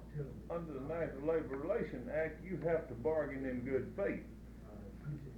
It don't only say that the company has to bargain in good faith, it says the union has to bargain in good faith. And like Mr. Ramsey so, I think, put out, each side's got rules that they got to go by. If they break the rules, well, and like what you're saying is true. We negotiate with some companies and they say we don't have any money. Here's the books, look at them. Well, we'd be foolish to really strike for money when they didn't have any, because what are you going to do? Just close them up. But it's the whole idea of sometimes we have to look at their books because they'll tell you that they haven't got any when they have. But Brad, go ahead. Brad, in Pascagoula, the only time they had a strike, city employees, was when they got recognition, had the strike recognition. Now, they've negotiated a contract either each year or each 2 years since that time without any problems. The last contract they negotiated was signed in August with a clause in it stating the pay raise would not go into effect until the budget come out in October. And if the budget permitted this amount of money, that's what the rate would be. So it's no big thing on the money. Most of the people at the table understand that a city is only got X number of dollars to spend to get a job done. But the reason that most people organize in any plant is the fact they don't like the way old employees is run off for little minor reasons. And they don't like some of the conditions and the way they've been talked to. This is what organizes, not only city employees, but all people. They Tell don't them ever. They don't have no Ever way of wages getting their organized. grievance taken care of. That's right. Let's face it, that is it. They don't have no method of getting their grievance to the head man, and this is the whole. That's the main thing. Well, here again, there's another difference, and I don't mean to be argumentative, but there's another difference in the private and the public sector. When people are mistreated in the public sector, there's somebody there that goes to the opposed. I mean, the man that they work for might be appointed, but somebody put him there. Somebody's elected. And when you get ready to run for office, these things that they mistreated public employees, we got that old ballot box. And that is a distinction between the public and the private sector there. Well, let me ask you this. This is supposed to be our educational program. If you have 200 people, they're talking about representation. If you have 200 workers of any kind, and each one has to carry his own, take his own problems to the top,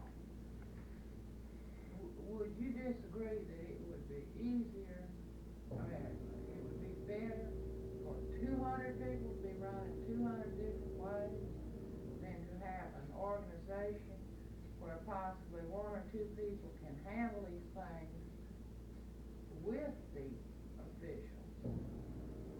And do you, Well, I'd have to agree think, with you. I'd have to agree with you on that, but I have no opposition to employees organizing. What my opposition was to was collective bargaining. well, that is representation.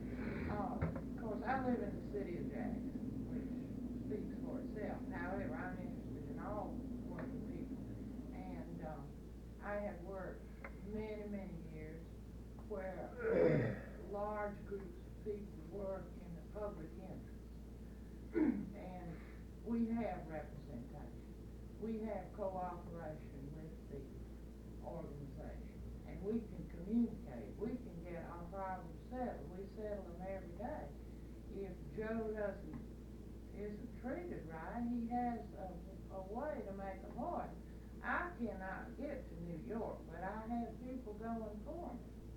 And that's the way with these people. The poor old guy out there picking up my garbage doesn't really have too much bearing on City Hall, but if he has people that can go for him, that can hear him in one ear and the other fellow in the other ear, they can resolve a lot of things. It's much more orderly.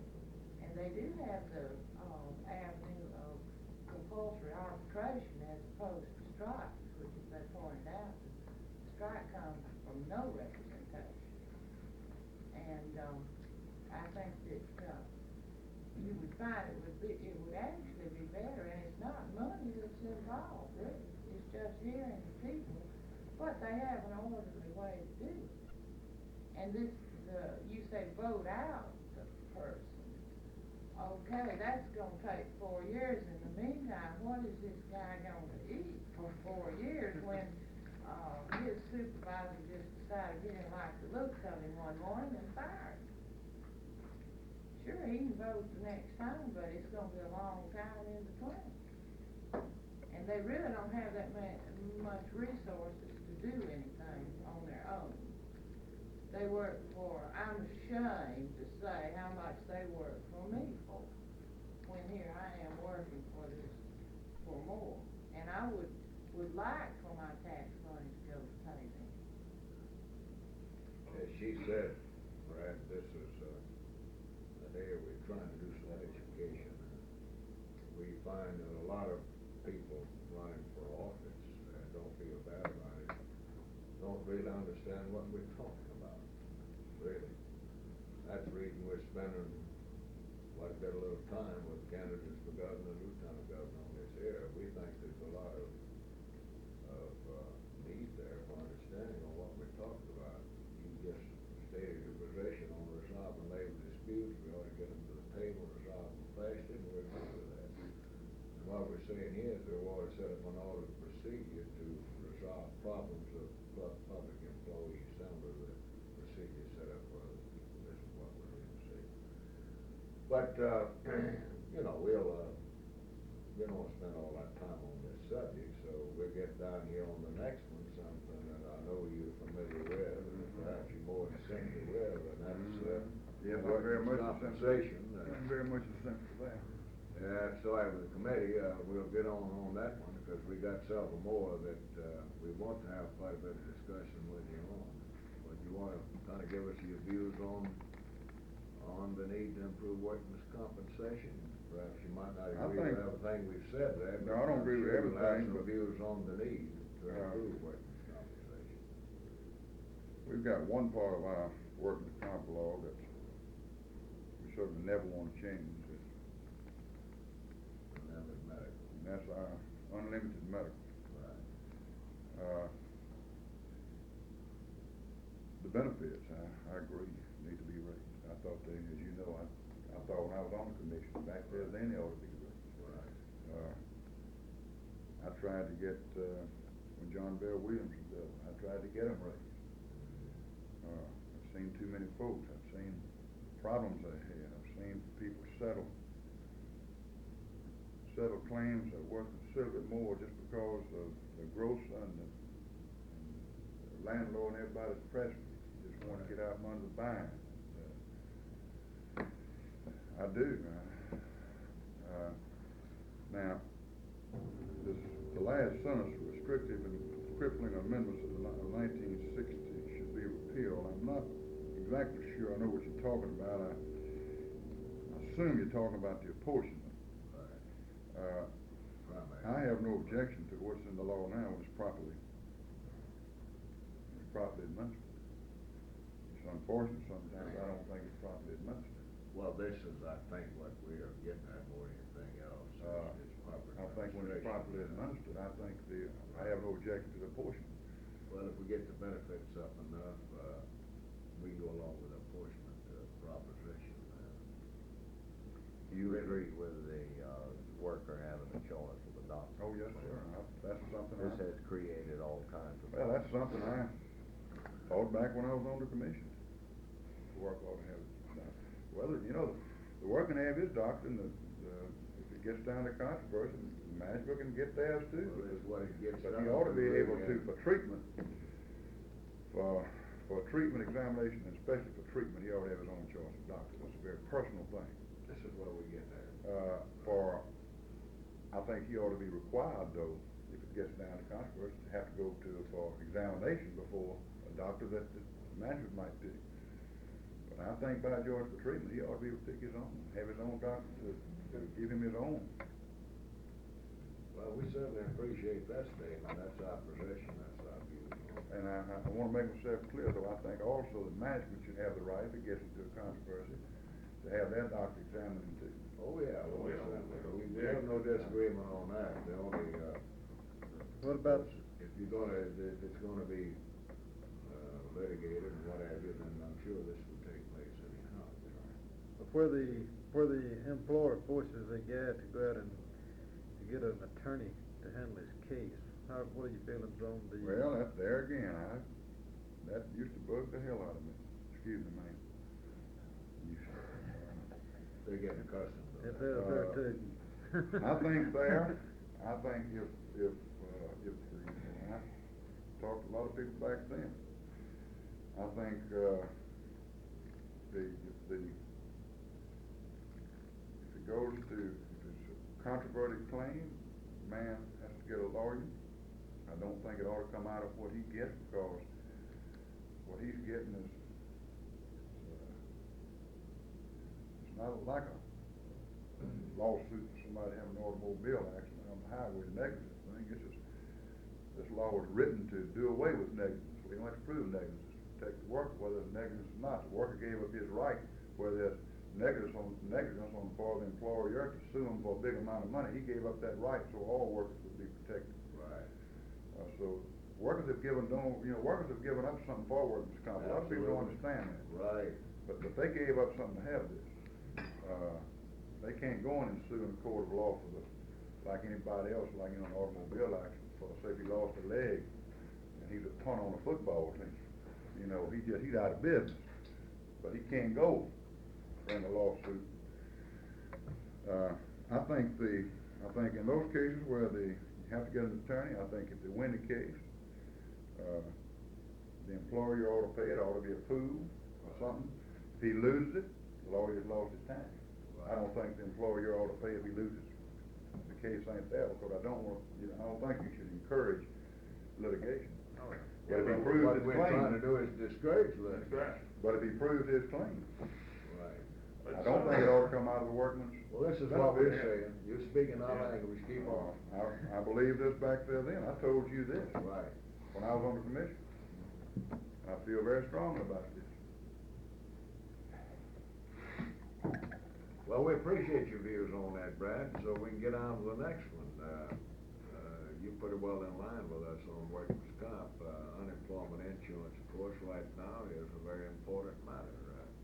We got a lot of people in this state that's, the most they can draw is, $60 a week. Because many of them are drawing much less than that because of the formula of present law. Would you want to address yourself to that one for a few minutes? Claude, I hate to show my ignorance. I am probably less informed about this particular thing than most anything on here. I do know it's a problem. Well, we have, But when you start, you know, I don't know how it's funded and everything. well, the way it's I'm funded. sorry I didn't take time to find out more before I came here today.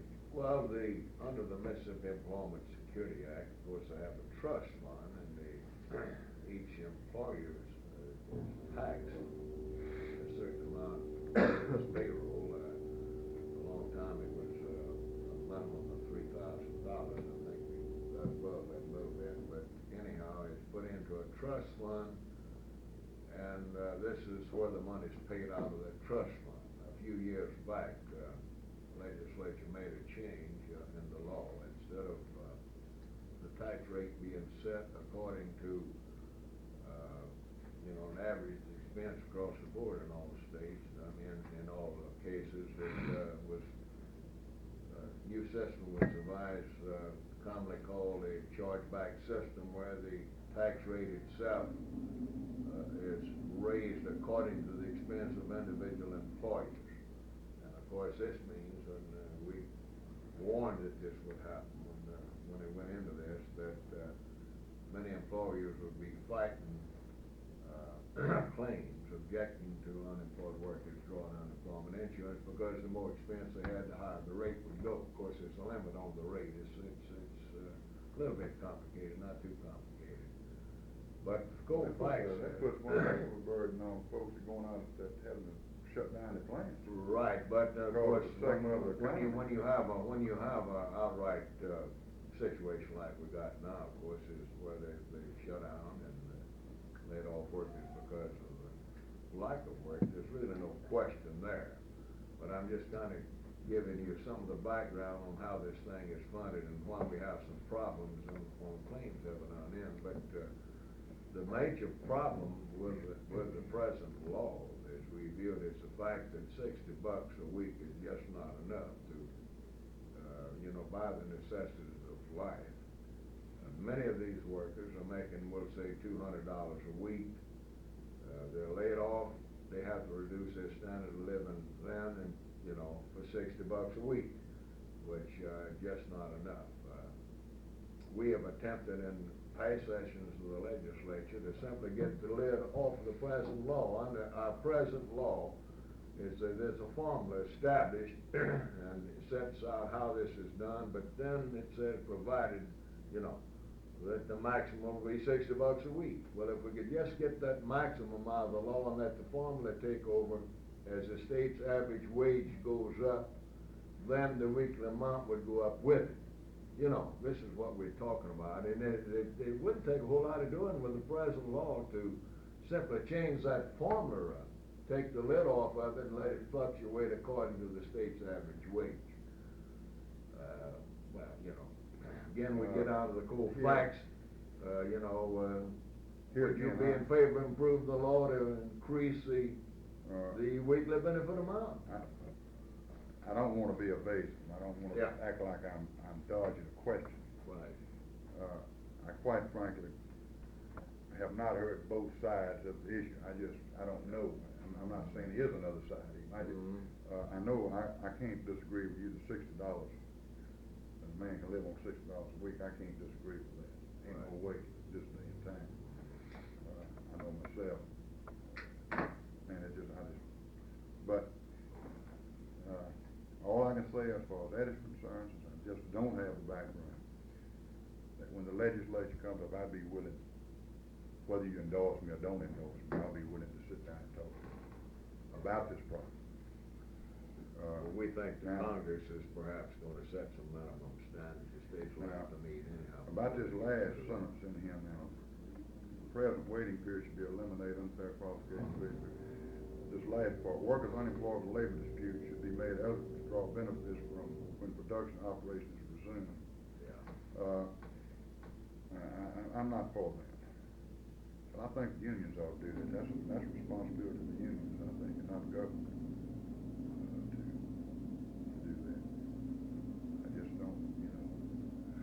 Well, of course, what we're talking about there is where we have a strike and we have production shut down and finally get back in operation. All of the people won't be called back to work, and it might be several weeks before some of them are called back. We're talking But about. Claude, the particular side. that problem is caused by a dispute between management and labor. Regardless of who's at fault in the dispute that causes the strike, I don't think the taxpayers are responsible.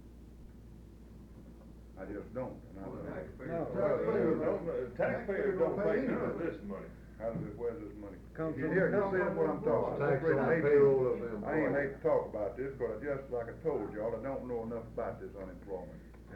The employer pays into a trust fund. Right. That's where this money comes from.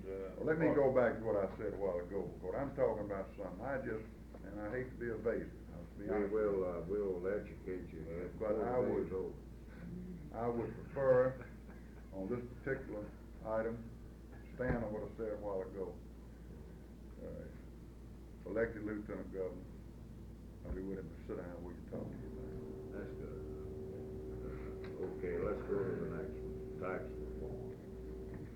Get your views on that. As you know, I don't have to tell you, you've been in both houses of the legislature, been around several years. I don't have to tell you that the bulk of our revenue that is collected around state government comes from two sources, primary sources. One is the state sales tax and the other one is the state income tax. And in both cases, the burden, most of this money is collected from the average working guy. And we think we've about hit the saturation point in this whole bit. And we'd like you to address yourself, give us your views on that matter.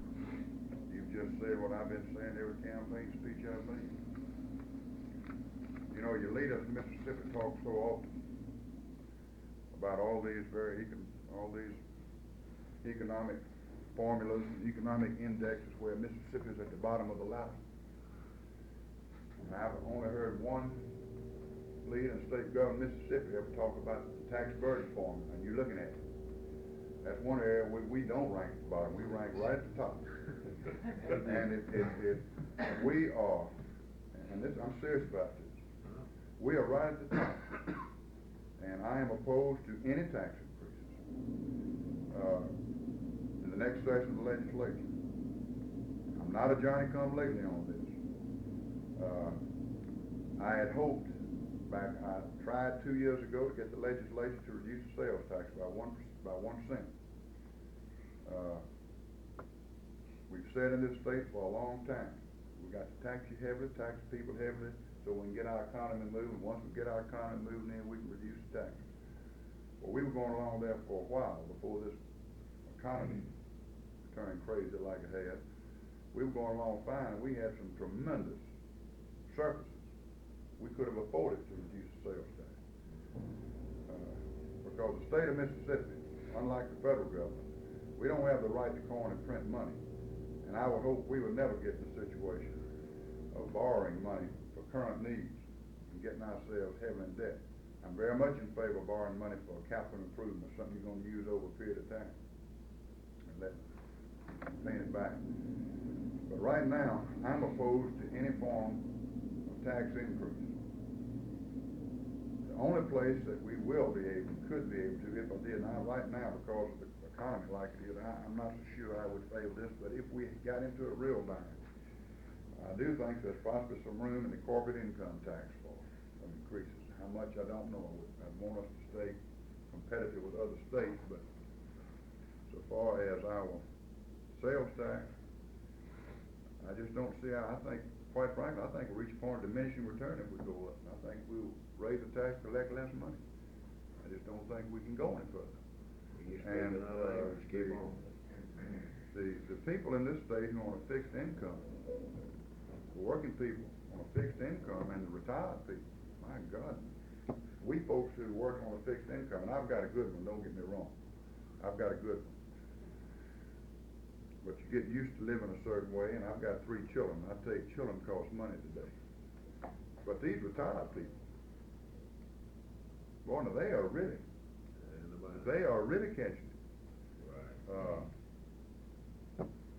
I just can't see us. I'll be honest with you. I think we're gonna have some real fiscal problems in the next session of the legislature. I think we're gonna have to tighten the belt in state government. I think we're gonna have to start doing things like I've done in the treasurer's office. A couple of months ago, I had a secretary to resign, and I had noticed that this particular, she was secretary of one of my department heads, and I noticed she had about a half a day's work, and I had another department head that had about a half a day's work. And when she resigned, I just didn't fill the job, and I just brought in those 2 department heads and told them they gonna have to use the same secretary, because we're getting into a critical position, Clark. We were asking these questions. We're gonna be in a critical financial position in this state the next year. And I'm gonna tell you, unlike the federal government, you folks right around this table wanna pay for state government. Right. And the more that you want the state to provide, the more you're gonna have to pay. Because that's the only way we can pay is taxing the people. And we're taxing the people, as I said, we just tax them according to their means to pay in this state. We're right up at the top among the states. Right. We certainly agree with that. We know who's paying taxes. That's what we pay. I think the A&I board and R&D Center told us that little report that sliced around, you know. Right. But you know, the thing about it, it's amazing though, that leaders don't like to talk about it, do they?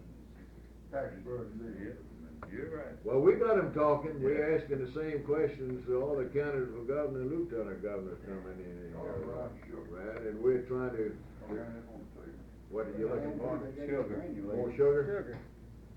Oh, that stuff's kinda high. About the employees doing a half day's work, I know people that work in the state office building, that if they eliminated half of them and had to do a day's work like I had to do, it would cut the budget. What about cream? Let me say this, Need the cream, Brad? I got Game for him, boy, too, huh? Yeah, they know they had done a day's work. I'll tell you this, we've got some awfully fine people in the state I know government. that. They work I know awfully that. hard, a lot of them. And I really don't think the majority of them have been appreciated as much as they should have. And I don't think we've got as many in state government. It's about a half one. Not doing anything as we do in the federal government. I agree. But it's a string, Most people work if they got a job to do. If you give them something to do. my husband was state Well, I employee appreciate for 3 years. And your views on the tax question. I'm sure all the committee members do, and we got another matter down here, the next one that is of great concern, especially to the building trade unions in the state. And, Well, just before Yeah. we get there, I think, maybe we should bring to the attention of Mr. Dye, in case he doesn't know that we have the other person who's interviewed that. There are some of the, major retail outlets here that charges a sales tax on finance charges. For example, Seal Buck and Macgrave. When you get a monthly statement, and when you make your purchase, you pay 5% sales tax. But when you get a monthly statement, they add another 5% on the finance charge. And, what do you propose to do to eliminate that problem? I don't think they can do that. They what they are. They're doing it. bring my statement to show. I can tell you too. They are doing They it. are. I wonder if they're turning this I'm money glad over to that the Bob state. asked that question, because, You you know, hit me. everybody that's heard this, is not aware it's going on. No, They don't have a revolving charge account. Right. Need to check with the wives. That's if they right. got one. The tax commission My is wife not on getting that. I this never money. heard that. Sales tax, I just it says wondered- finance sales tax. Yeah, I've you never say heard it of runs it. 40, 50 cents a month, right? I wonder if this money is actually being sent on over to the state tax No. commissioner, or is it going back into Sears bank It's account? way on down that pocket. Well, I Mr. think if Mr. Do Sears- Guy, they you call can- that sales tax? Right, Sales it's sales tax tax on on your, finance it's listed on your statement as Well, if such. they're charging you sales tax, and then I send it on in by George L. And this is a burden because, you know, most of us working people have to buy an installment plan, especially Listen, on don't major. talk to me about that. How the hell you think I buy things? You know, especially on major purchases. And, this can run into be a sizable amount of money for a retailer, on the number of people who buy on installment plans when each month, when he sends you a statement out, you have a sales tax on the finance charge. Well, now, let me say this, if the state is charging him a sales tax and finance charge, then I think it's all right for him to do, but if the state ain't doing it, Yeah, then but by George, should, that ought to be stopped, and somebody ought to be held accountable. well, should the state charge a sales tax on finance charge? Don't seem like to me they should, but I don't know. Well, Here again, I'm not sure what the they law are said. doing- I don't think the state should, no. Whether they are doing it or whether the state's doing it, I think is wrong, and I think it's imposing a double tax burden on the person who have to buy and install. I didn't know there was a sales tax on finance. Don't the law say only 5%, and once they go above that 5%, I don't care if the state's doing it, they're in violation of the damn law themselves. Well, there again, I don't know what the law says on this particular. You might wanna check this one out, don't feel bad about it, everybody that, they dispose this question to is unaware that it's happening.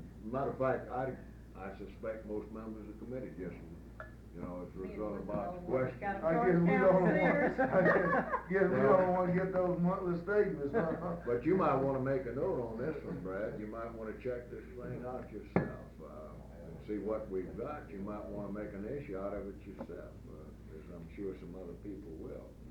I got one little pet, it don't amount to much, but it sure does burn me up. I had to go to the supermarket and get a case of drinks, don't carry my bottles. Then for that deposit, 5 cents on each bottle, they charge me sales tax on that, but when I return them bottles, they don't refund it to me. Hell, I didn't know that either. All of them in the state don't do it, just the two that I run into that do it, some of them don't. Some of them will total up your purchase and add your total, then they'll add your deposit down after the sales tax and all that, and some of them just add it on and then add your sales tax. I didn't know that it did that. Well, I've been hollering about that for. Well, I know about it, he done told me about it. Well, I didn't, I Yeah. started I've talking been about trying to it. go down to tax commissioner in Jackson here sometime one year, just find out, but I never have been down.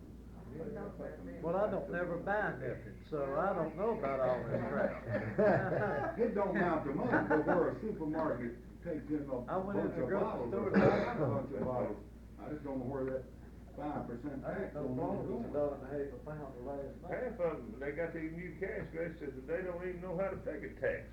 That's See, true. they just punch it out on that register, and then it automatically adds a tax in there, see?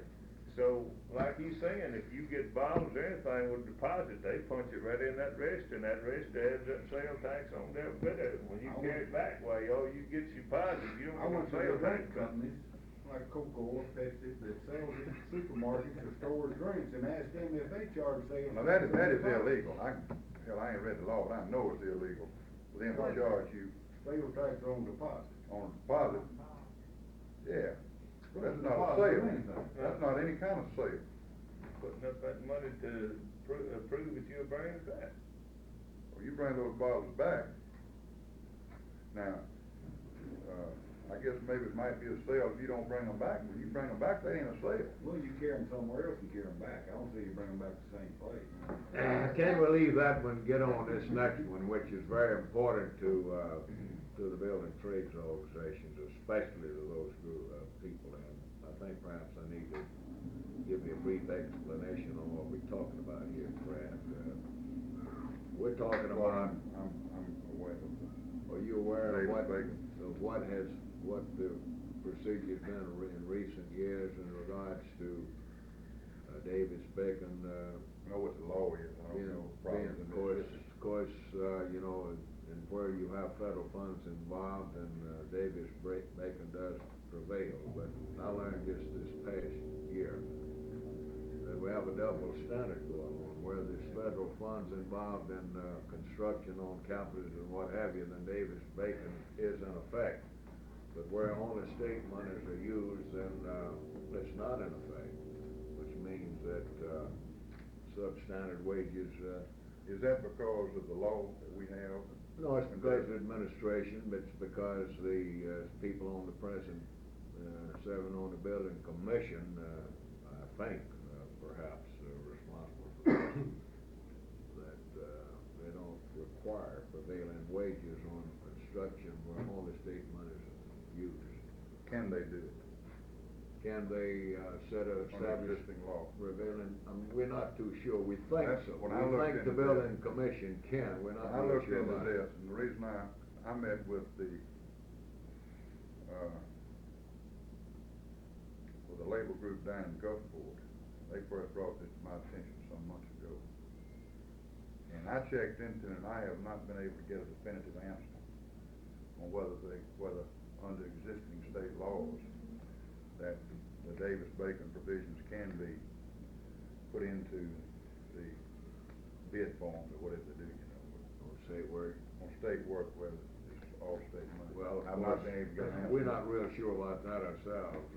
In some states, the governor can by executive order, But our governor can't do a whole lot by executive order. in well, we Mississippi. agree with that. A lot of things he does by glad he executive came. order.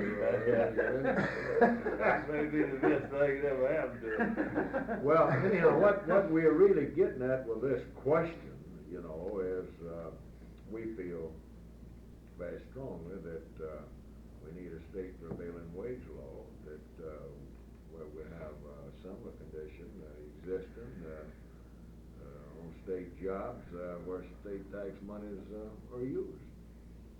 What's happening here, and, I'm sure that one of the talkers, maybe both of them, will perhaps wanna comment on this one.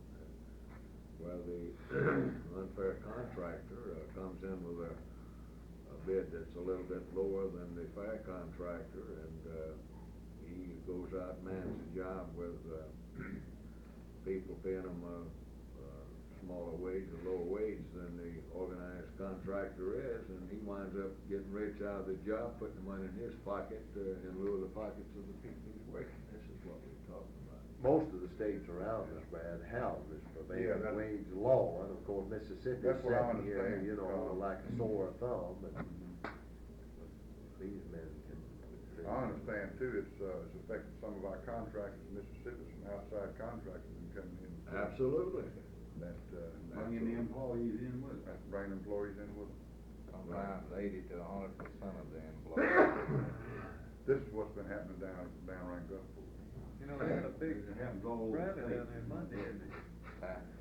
Gulfport had a big rally about, Tuesday. was it Tuesday? Yeah, it was Tuesday when, I was invited at Rather than Yeah. make it. I was coming along on the coast when it was on the news, reading the news. Well, what's your views on that, Brad? Would you be in This- favor of a state law to establish? Here again, prevailing wage? In principle, I agree with you. That, I don't think it's fair for some jobs to be required for Davis-Bacon and others not. Then again, I would want to weigh that against, look into it a little further on the state side. In principle, I agree with you, but I just don't, I haven't talked about the building commission and what it's doing to cost, but I can't disagree with you if the contractor's making more than a fair profit out of the thing, out of pockets of the working men. I don't think that's fair. Well, I don't think it's saving the state any money. Brother Tucker elaborated on that yesterday on the job in Marie, Yeah, we, in the state of Mississippi now, of course, I live close to Alabama, Meridian, I'm right. And they do have a state prevailing wage law. We call it the Little Davis-Bacon. And it also includes heavy and highway construction to any state work. And I don't believe it costs any more to build a mile of interstate in Alabama than it does in Mississippi. It might be even cheaper. We're under Davis-Bacon in the interstate. Yeah, but what is the rate? About half of what building construction rate is. what I'm talking about. We don't have a heavy and highway prevailing rate in Mississippi other than what, some of these contractors from Duck Hill, Mississippi, and places like that have come in and got the state highway department to recognize. See, the agency has a lot to do with it. But doesn't Davis-Bacon say that you've got to pay what the prevailing union, or prevailing, not union, but the prevailing wage is in that area for the work? There's no way to predetermine That's what we're building talking trade, about. wage rates on heavy and highway. They don't recognize heavy They and won't highway recognize construction. the building trade predetermined wage rates on heavy and highway. That's what we're talking about. Yeah, right? this is one of the main contentions, and I just gave a little illustration of, we had some interstate lighting in Meridian. And, we had a fair contractor out of Alabama that was actually a low bidder on the job. He was a union contractor, but he lost the job because he was out of state, which is another, pretty bad law at that time. Well, I like that law at 5%. Well, yeah, I like that it law. works to some advantage, but by the same token. But I'll tell you one thing, when any of our folks go to Alabama, they get good. But I understand, we have a tough time, anybody going over there. Well, I hadn't found that to be the case, from where I'm at.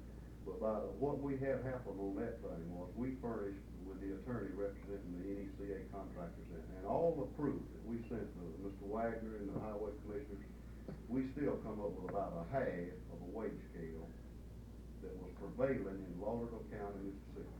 And we even proved that we done the same type work on the Old Tibby Reservoir, lake, dam, and it's the same thing, lighting outside on construction.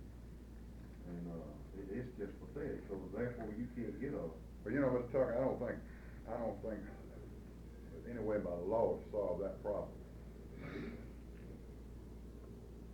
I think it is. I think in the state of Alabama, the governor, by executive order, put it in effect. Well, what I'm saying is that Davis-Bacon says you got to pay the going rate. If they don't have one for Mississippi money, they have one for federal money, but if it's state tax money, they don't. No, what he's talking about, though, Davis-Bacon, we're under Davis-Bacon, what we're talking about here. Yeah. No, Yeah. that's right. No, we're under Davis-Bacon. We operate under Davis-Bacon, what you talking about. On the highway construction? Yeah, but the state, see, in the state of Mississippi, I know, we're not that's what- recognized on heavy and highway. Well, that's what I'm saying. What I'm saying is that this is something that a law ain't gonna help, because you're already under Davis-Bacon. You see what I'm saying? And this is something where the highway department is they're just not interpreting it fairly.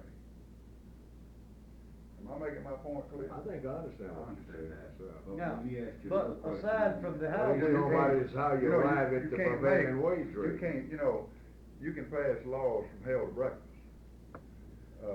And you can't make folks administer the laws necessarily fairly all the time.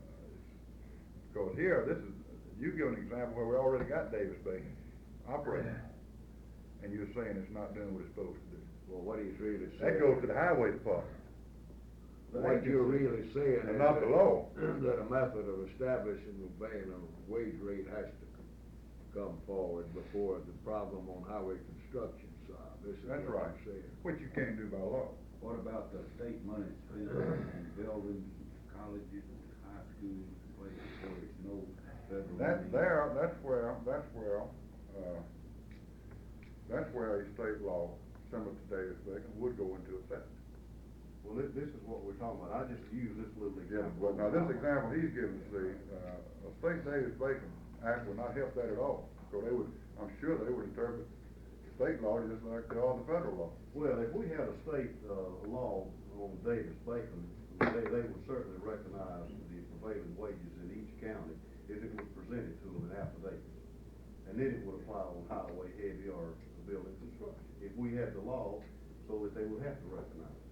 But as it is now, they recognize the wage, or they did in that particular instance, so a guy that wasn't even an electrical contractor, he was not even qualified to do the work. Didn't you say yesterday, Ray, that all of this work's having to be done over? That this guy did, or Yeah, some of it? Yeah, it's a real burden on the. This is lighting around that. Yeah, the taxpayer, it's really costing. That whole thing is a mess around there trying to get around Meridian now. Well, what I was getting at is, 2 or 3 contractors bid off in different areas of the state, buildings, public money, state money. And, they bid it just a little bit under what the union contractor is gonna bid. So that's not saving the state any money, much money, if any. Then they hire and pay half the wage rate scale to people to do the job. Maybe they bring in, if they're out of state, they bring in a bunch from out of state to do it. And then our people are left completely out.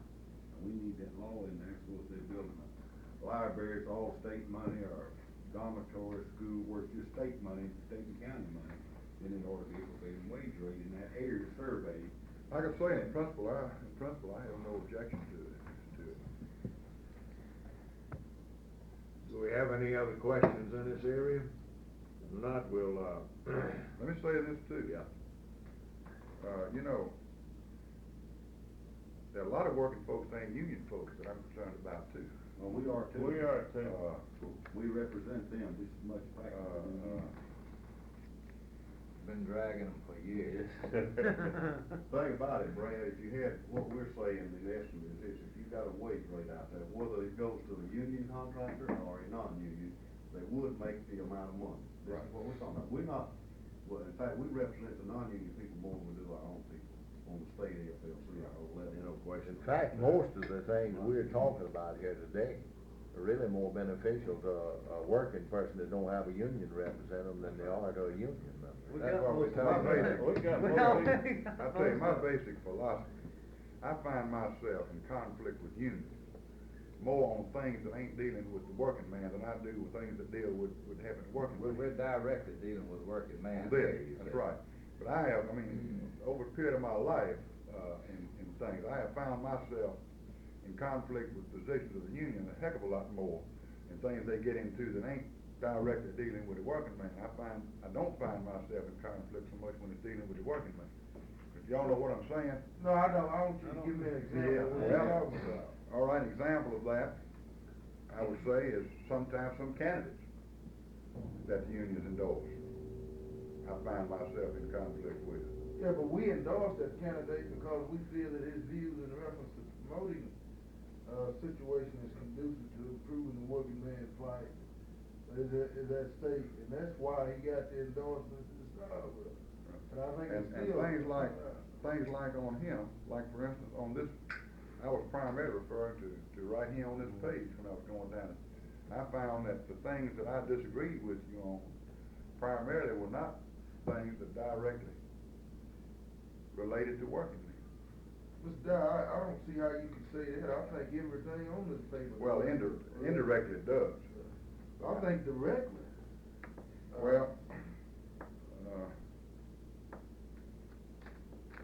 Let's get on the civil service thing. Let's skip that other one and get on the civil service thing. That's a matter that affects people outside of the labor movement, as a rule. You might want to address yourself to that one a little bit. This is a group of people who just had quite a bit of discussion about public employees having rights to collective bargaining, but we know that we have a hodgepodge of civil service statutes, and it depends on where the person's working and so forth, whether or not they have proper coverage under civil service. You might want to call them out that way. I'm not too familiar with the city civil service law, although civil service, I understand they got different kind of deals in different places. Right. I'm opposed to a state civil service. For state employees? I wish there was some way to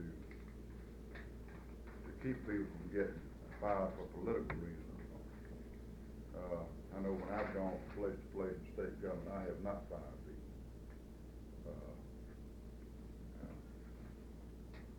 But I would hate to see the state bureaucracy roll like the federal bureaucracy, not be able to. You can always add, it don't seem like they can ever take off clause, and it's getting to be quite a burden. And there's so many people on the federal payroll that are not producing goods and services, and that's what makes our economy a viable economy. It's people at the very bottom producing goods and services. And about I the- think this, though, I think quite frankly, that even though I say the opposition, like you said some while ago, it's gonna come in time. If the legislature keeps on, I went over to the classification commission and I told them, if the legislature and the classification commission keeps on, the route they've been going, with state employees, you're gonna have some kind of civil service or some type of union that's striking or something, because these people are just not fair, a lot of things that are going on. But I, in all conscience, I would be opposed right now to civil service.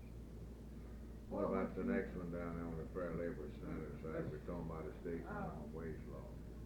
Yeah.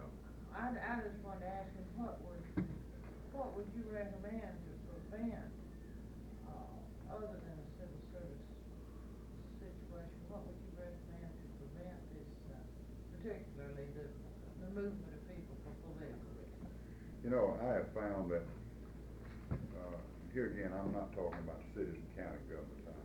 I'm strictly speaking about the state government, where I have more familiar with it. Since I have been in state government since 1960, most of the, and there have been exceptions to this, but most of the people who have been removed when new administrations come in are people in top administrative positions. And I think a governor ought to have a right to bring in We're not talking his about those. partners. I have not seen the people remove the working people. That's not the real problem with them. The real problem that I was talking about is the unfairness of wage standards for people doing similar work. The classification commission was created for that very purpose, to pay people who are doing similar work, the same work in different agencies, pay them the same remuneration, plus some based on, you got to pay them more for longevity, but I mean, you know, the basic thing. The classification commission has not done it. They're working more toward that. They've been doing better since this fellow Louis Odom got over there. They've been working toward it better. But in answer to your question, I'm just not, other than trying to get good people who are not in office, who will not just fire people. Well, I've seen cases. Create jobs for others. People say maybe work 5, 6, 7, 8 years, you know, a reasonable period of time to be established. And something would happen, changes in the people working over them, and they would be removed, not the day they took office, but eventually they just didn't jihad. That's what it amounted to. Yeah, well, that's bad if Those it's because they people- don't jihad, but if it's because they're not performing, you know. Well, it wouldn't be a case of performance, and those people have no place to go. They have no way to take up the case, and it leaves a person, like I said, who's worked 7 or 8 years or something, you feel a little bit established, and then you're out on the street. And those are the people, I think, that don't have any place to go to take up their property, because most of the time they have a just situation. Well, it is a problem, but Another thing is, some of these state employees are scared to come out for a candidate. You can talk to them about the governor's race, the lieutenant governor's race, and everything else, and they say, well, they know you real well. They say, well, how about supporting so-and-so, but don't let nobody know what I said that, I'll get fired. In other words, they're so scared that they can't even voice their opinion on a candidate without being afraid of being fired. I don't approve of that, and you take right now in the treasurer's office, one of my opponents hired some of these people. They worked for 8 years. I've told people in the treasurer's office, vote your conscience. You know, I'm not requiring them to put a Brad Dye stick on their car, something like that. I've told them, no problem. I realize some of y'all are working for it, and I've got some ladies who are kind of women's livers in my office, and they want to see women get on it. Well, I'm not putting any pressure on them, and I've told them. And I've told my deputy, who's a lady, to tell them all. You know, and I've told them. Here again, that goes back, you know, a lot of things are solved by getting the right people. It's solved by human behavior. That laws can't solve everything. Well, Ken, we're gonna run out of time, the reason I'm trying to get off of this, because I think you stated his position pretty clear on it. We got several more areas to cover, and we'll have to move, we're gonna be running out of time. Let's skip down to the election law thing, Brad. Number 10, the federal government saying that's pretty good clause. Yeah, well, right, the reason I'm skipping that, because I think. I have no objection to Saturday. Right. Thursday, any day Saturday, though, would be fine with me. Well, what we're trying to do is More folks probably vote on Saturday. is get more people out Yeah. and participate in the elective process. That's what we're talking about. You got any views on the resident people by parties? I don't think so.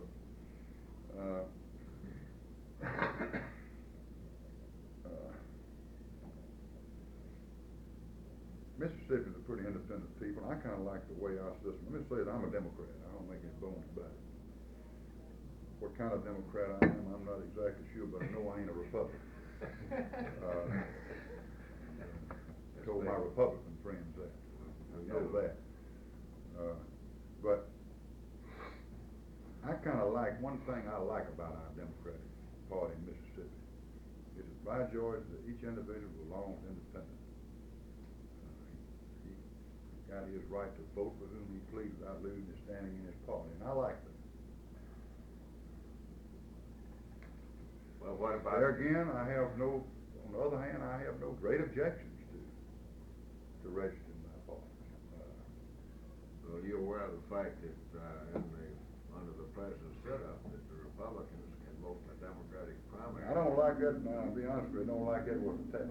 Well, but that's a fact.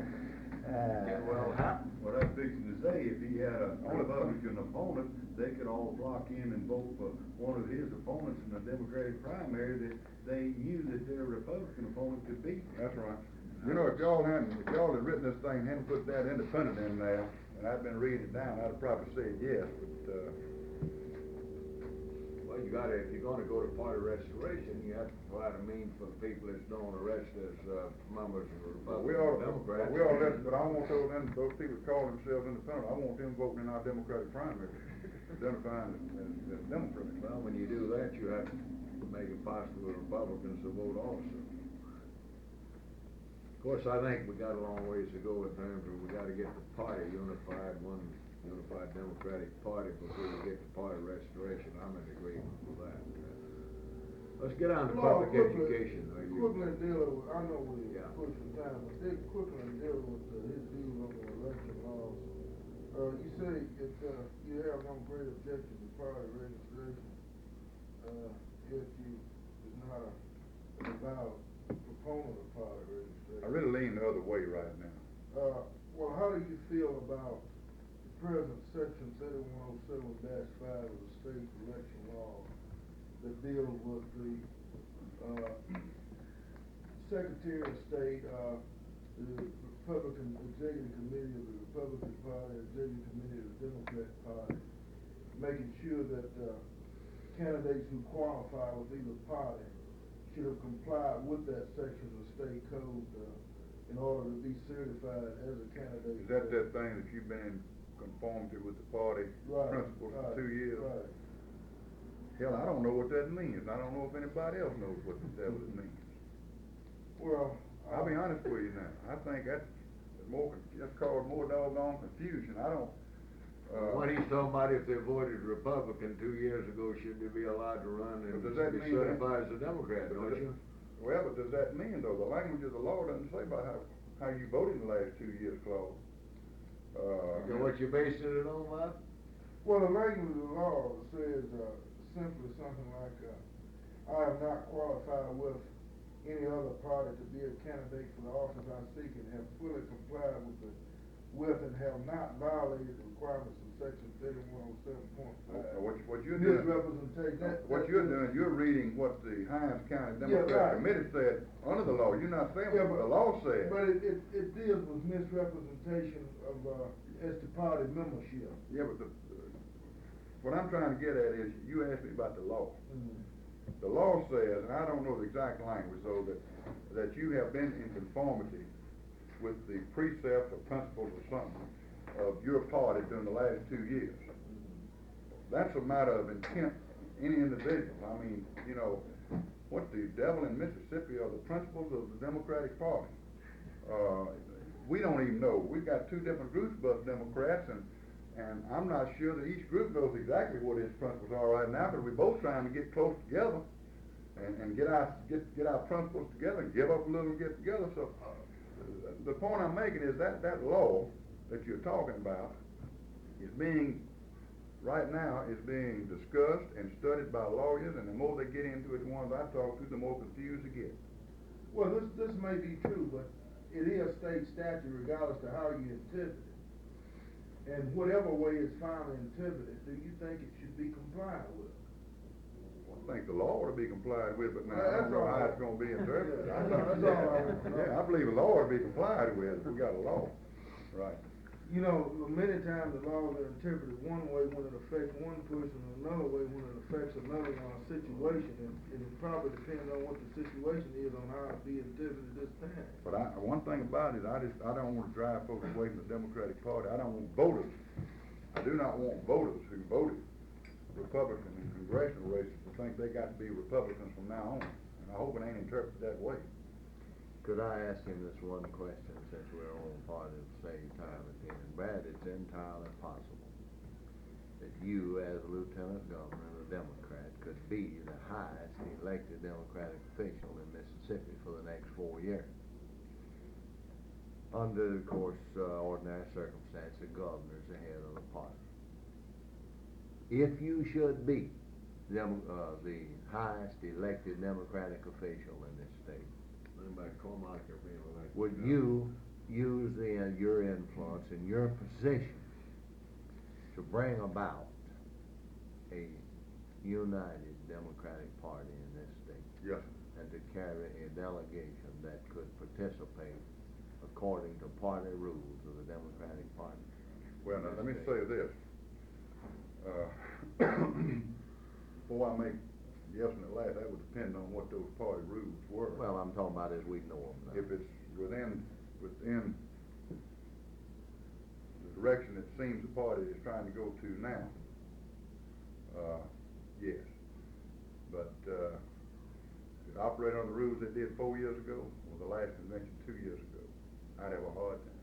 Well, I Because think that umbrella, they excluded too many folks. I think we're over that, and I think. But I would like to see in Mississippi a Democratic Party and a Democratic delegation that was truly representative of the Democrats in the state. Well, that's all we want. And quite frankly, in my little way, I have not been in a position, in the last few years, I have not been in a position to do anything, but I have, the last few years, been trying to talk to people in the loyalist faction, lengthy discussion with Pat Darien. I have talked to Claude a few times. I have talked to Reuben Anderson extensively. Reuben and I have gone over this backwards and forwards. I don't know if y'all know him. He's one of the brightest young fellows we got in Mississippi today, regardless of color. We know him. And, I think we're going to might go to Republican, Reuben? I don't want to get that injected. Huh? Go ahead. Go ahead. Go ahead. Go ahead. Go ahead. I ain't heard this one now. No, go ahead. We don't want to. But I'll answer your Get question. sidetracked here. Put it another way, I have no intention of joining the Republican Party. Well, we've been concerned about it. And I've been approached by them, and I have The state. turned them down and turned them down. Mississippi is the only state that I know of who has these problems at the moment. I know there's some factions in No, other Tom, states. other but states we're got it. I think we're worse though than any, and it's high got 'em in time. Illinois. If we're Republican, I think of course our organization as such is nonpartisan, but most of us as individuals are Democrats. I myself am a Democrat without prefix. I'm not a regular, I'm not a loyalist. I'm a Democrat that comes ahead of both of them, I'm a I Democrat. think. And we've been mightily concerned about it because there's just no use in the kind of tomfoolery we've had in this state and the Democratic Party. That was the reason I asked. Ordinarily, the lieutenant governor don't really carry too much weight, but it could be that we might have a situation different than any we've ever had. We might have a Republican governor. Well, I would attempt to give some leadership to the Democratic Party. Okay. Well, I think that answers the question. Just one more quickie. I'm kinda hung up on this also the law. Are you in disagreement with way the Supreme Court interpreted the law we just talked about in disqualifying, in the challenge that was implemented by Ms. Muirhead when she was disqualified some years ago? You know, as far as I thought, I'm not that familiar with that case. Can we get on to public education? You wanna give us your views on this area? Claude, you've been around, you know, and I've supported public education. Well, you, very well in agreement with what we talked here in the program? I will have to say this in all fairness, it's gonna be very difficult in the next session of the legislature to raise the teacher salaries appreciably. The money ain't gonna be there, unless the economy takes a drastic turn. And I would not be in favor of raising taxes. Well, let's look at what we're saying here now. Yeah, I agree with your as premise. as far as what the state's done, I think the state's going about as far as it can, and in order to maintain the equilibrium of salaries, I think perhaps we have to look at the local level for additional revenue, whether it's local school districts are not, in many cases, are not coming up with a proper share of the money. This is what the real problem is, as well as you know. That's true. We're not necessarily talking about the legislature itself increasing the salaries all that much. We're talking about trying to keep the salaries up in comparison to the surrounding states where they are now. I would not want to take away the control of the schools from the local people. I do think, though, that we can probably remove the millage season for education. What about uniform assessment, reevaluation? That's not gonna. It's not gonna bring out much money? It's not, Claude, that's not gonna do it. There's been more misconception about that it's really not gonna do it, because, here again, you can have all the reassessments in the world and you still got control of the millage. Well, of course, the two go hand in hand. You're right on that. You can reevaluate, get it up at the proper level, and then drop taxes by lowering the millage. You're correct on that. I But think if you eventually- reevaluate and then set a mandatory millage, then you accomplish what we're talking about. I think eventually we're gonna have, we will have, uniform assessment in Mississippi. I don't think 1976 is the time to do anything to increase anybody's taxes. I think, that there's been a lot of misunderstanding about equalization. A lot of people think it's gonna solve everything. A lot of people think that it's gonna increase the tax cost of state government. It ain't gonna do it. The tax state just don't get money out of property taxes. It's just not gonna do it. But local districts will have money they I don't think have. the local people, here again, I think the local people want better schools. There are ways they can do it now and should do it. But they're not doing it. They come to the legislature and they expect the legislature to put up money that they should be raising at the local And level. I think there again, I think one way to do it, the best way to do it, is just take that ceiling off of millage for education. Let them put By enjoying what the folks want to put on, they'll make those supervisors do it. A lot of folks hide under that now, under that ceiling. Oh, yeah, right. I think some of the supervisors friends, that's what we ought to do. Take it off and let those folks, the people in the local counties, districts decide what kind of schools they want. Well, then we're rapidly getting to the point over in that legislature, I think, where, there's been a lot of debate recent years on it especially, and I think some of it happened while you was in the legislature, about the fact that since the minimum foundation program was put into effect, the ratio of local money to state money is continually going down. Down, down, down. And that wasn't the intent of the doggone. No, the intent was they both increase at the same Right. level. This is what we're really getting at. Mr. Dyer, do you think, any legislation that may be passed in the future on, public kindergartens be optional with local school systems? Let me tell you about that. If I could, I'd like to answer your question and talk about same thing on the compulsory school attendance. You know, we know about the physical dropouts in the schools. The real problem, though, is not when they reach the 5th, 6th, on up to the 8th, 9th, 10th grade and physically drop out. The real problem is with the kid when he becomes a mental dropout in the 1st or 2nd grade. We've got to do something to get children from disadvantaged families better prepared to understand the environment and to be at ease and comfortable in the learning process once he starts 1st grade. We've also got to come up with some type of meaningful counseling program. We've got some good ones in the state that have been funded by the federal government, a few, not many. Just like we've got some good Head Start programs. We're going to have to, and I think career education comes into this. We're going to have to let those kids know what the advantages of schooling is. We've got to get away from the premise we've been on. I learned this so well when I was director of the A&I board. We've got to get away from this idea that everybody's got to go to college.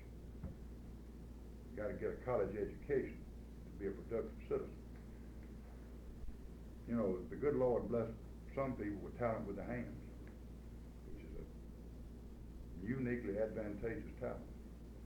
But you take right here in Jackson, man, I can get 10 doctors to my house before I can get a plumber.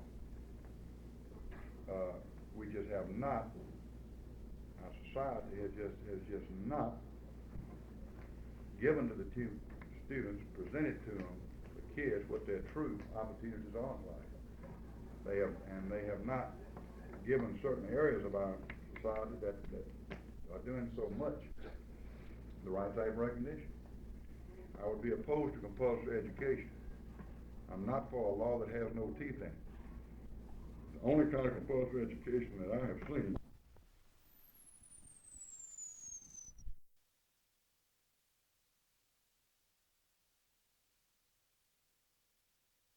years old is too late to be starting the learning process. You're thinking about kindergarten, something like that. We're gonna have to find some way. Now here again, I've got to be completely honest with you. I don't think 1976 we're gonna be able to afford to do. I would hope the economy would turn. I would hope by 1977 or 78 we're gonna be able to get into a program. But I would be lying to you, and I'm very much in favor if I told you that I thought we could do it in 76. Can we leave that one? We've got several other things here, Brad, that on the list we'd like to get your views on. I think I'm going to jump down to item 16 in view of the fact that I favor governance succession. I favor ethics. All right. Judicial reform. Quite frankly, I kind of like the JP system. Well, that thing is kind of mute there because the legislature acted in the last session in this area, as you know. And, so I like combining that judge and jury in one man. I would hate to see us put lawyers in all these small courts and have everybody go into that to hire lawyers. Right. The legislature has already accomplished, and it will be on a ballot. One of the things we talk about there anyhow. This program. Go down to 16. Yeah, let's go to the 16. Right, I want to get 16. on that one because I'm going to probably have to leave here if this thing lasts much longer. I've got a lawyer supposed to meet me here for lunch to talk about a lawsuit I've got against me here in this policeman situation. But I wanted to be present while we talked about item 16 in view of the fact that you're a former director of the A&I board. I wanna get your views on what needs to be done in this area as we view it. Okay. We've got a lot of overlap here. All right. The primary overlap you have from the A&I board and the R&D center is in the area of industrial development. I think that's healthy overlapping, but let's don't lose sight of the many other functions of the R&D center, the many other functions of the A&I board. The R&D center is providing a lot of other services. They're providing services to city, county governments on how to get federal funds, how to best run an efficient government, get the most out of their tax dollars. We even use them all, and I got it put into law, where every month the R&D Center now has established a cash flow model for the best investment of our state funds.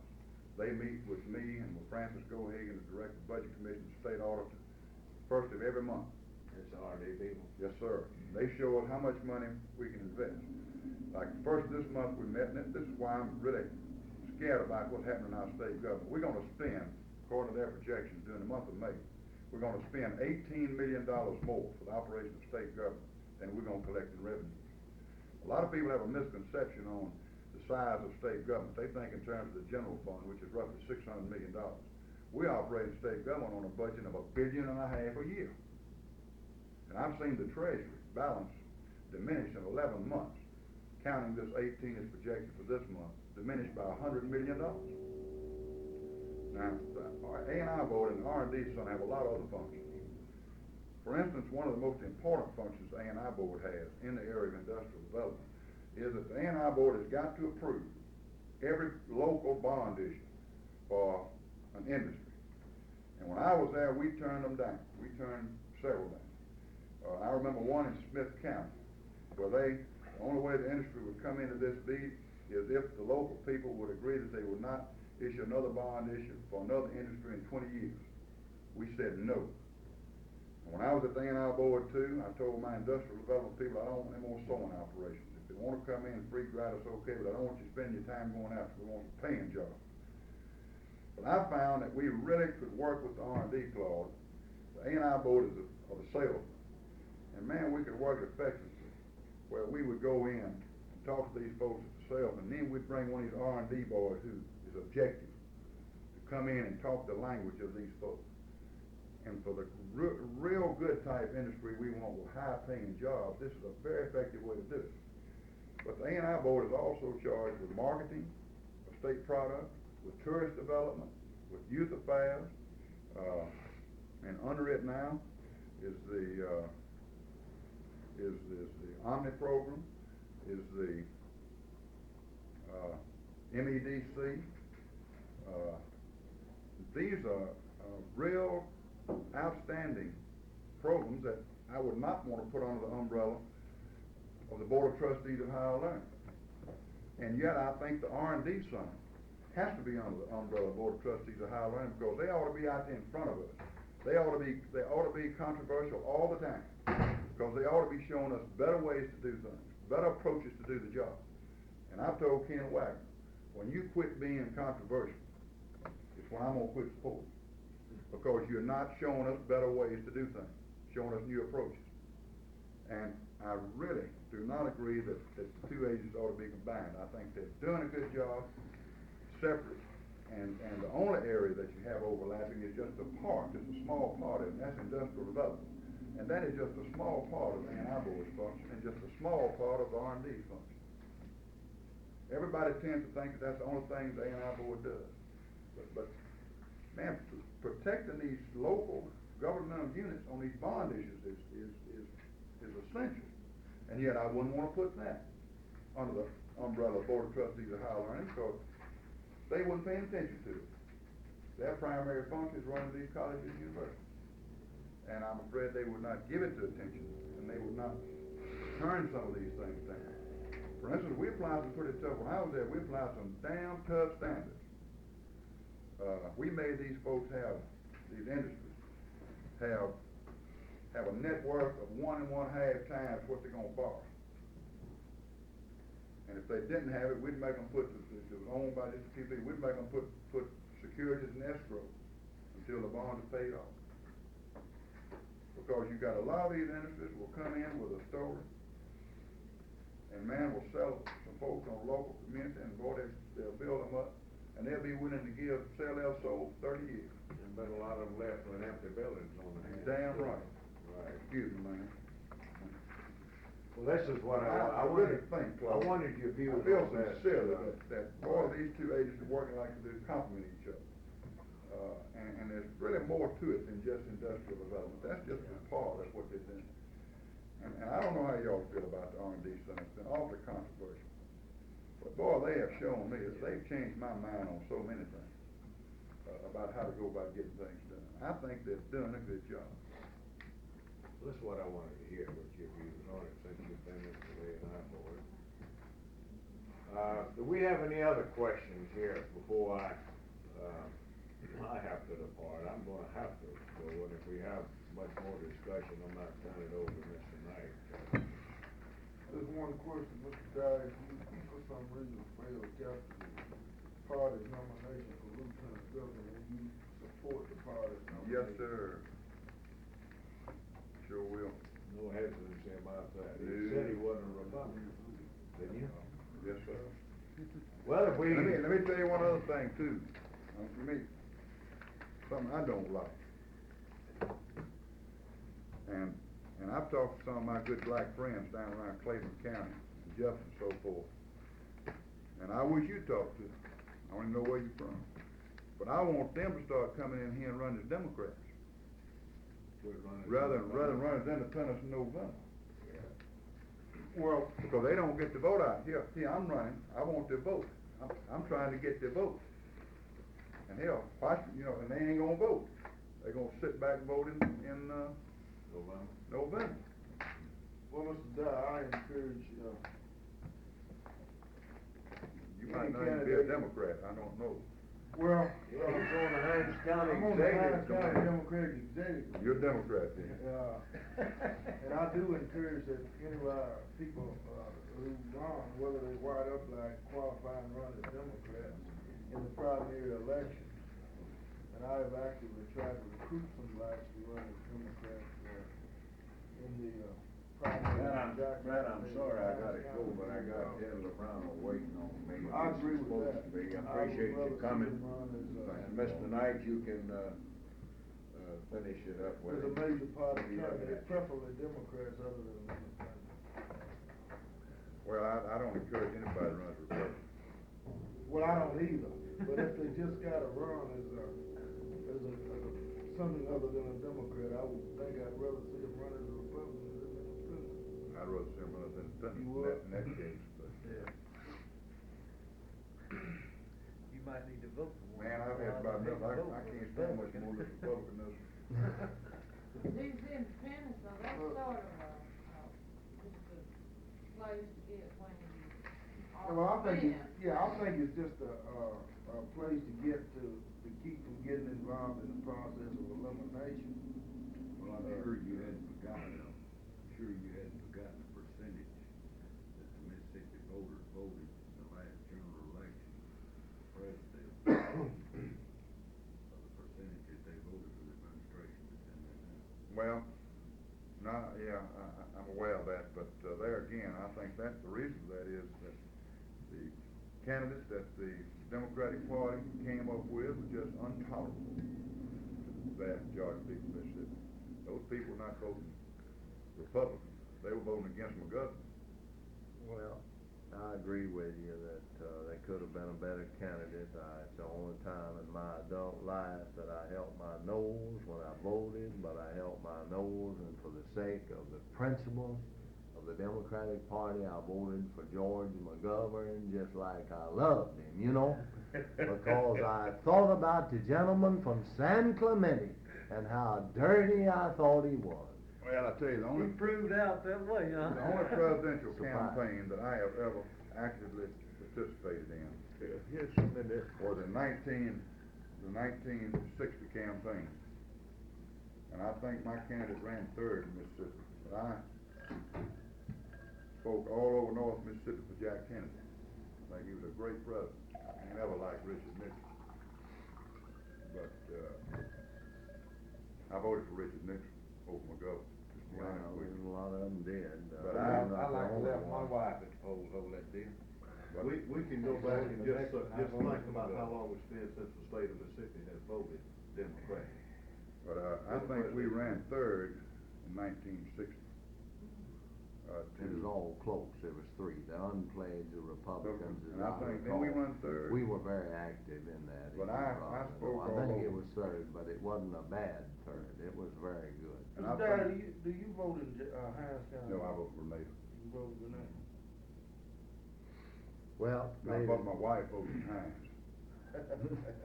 ladies and gentlemen, we've been here nearly 2 hours. Brad, we appreciate you taking the time to come by. Is any Use your restroom before Yes, you go up sir. and drink all this coffee tomorrow. I appreciate y'all giving me the opportunity to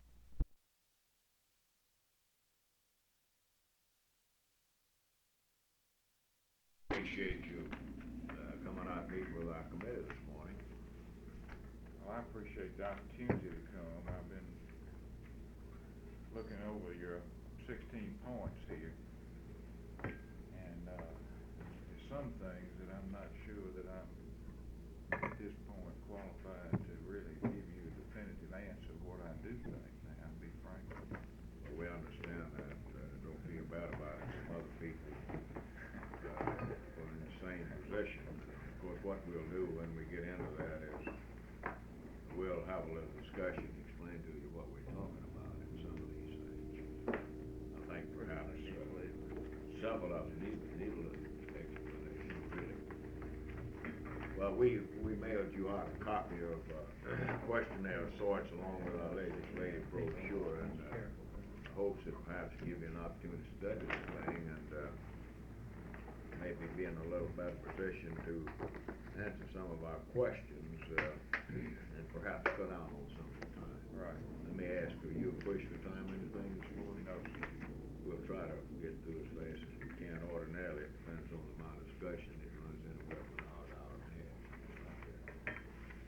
half. On the opening page there, we've got a statement, and then a question about collective bargaining, and the question is, do you think that collective bargaining should be encouraged or discouraged in Mississippi, and specifically, what role should the Lieutenant Governor's office play in labor management relations and so forth? Well, I think, collective bargaining is a fact of life in Mississippi as well as in the country. And as far as I'm concerned, I'm certainly not interested in discouraging collective bargaining.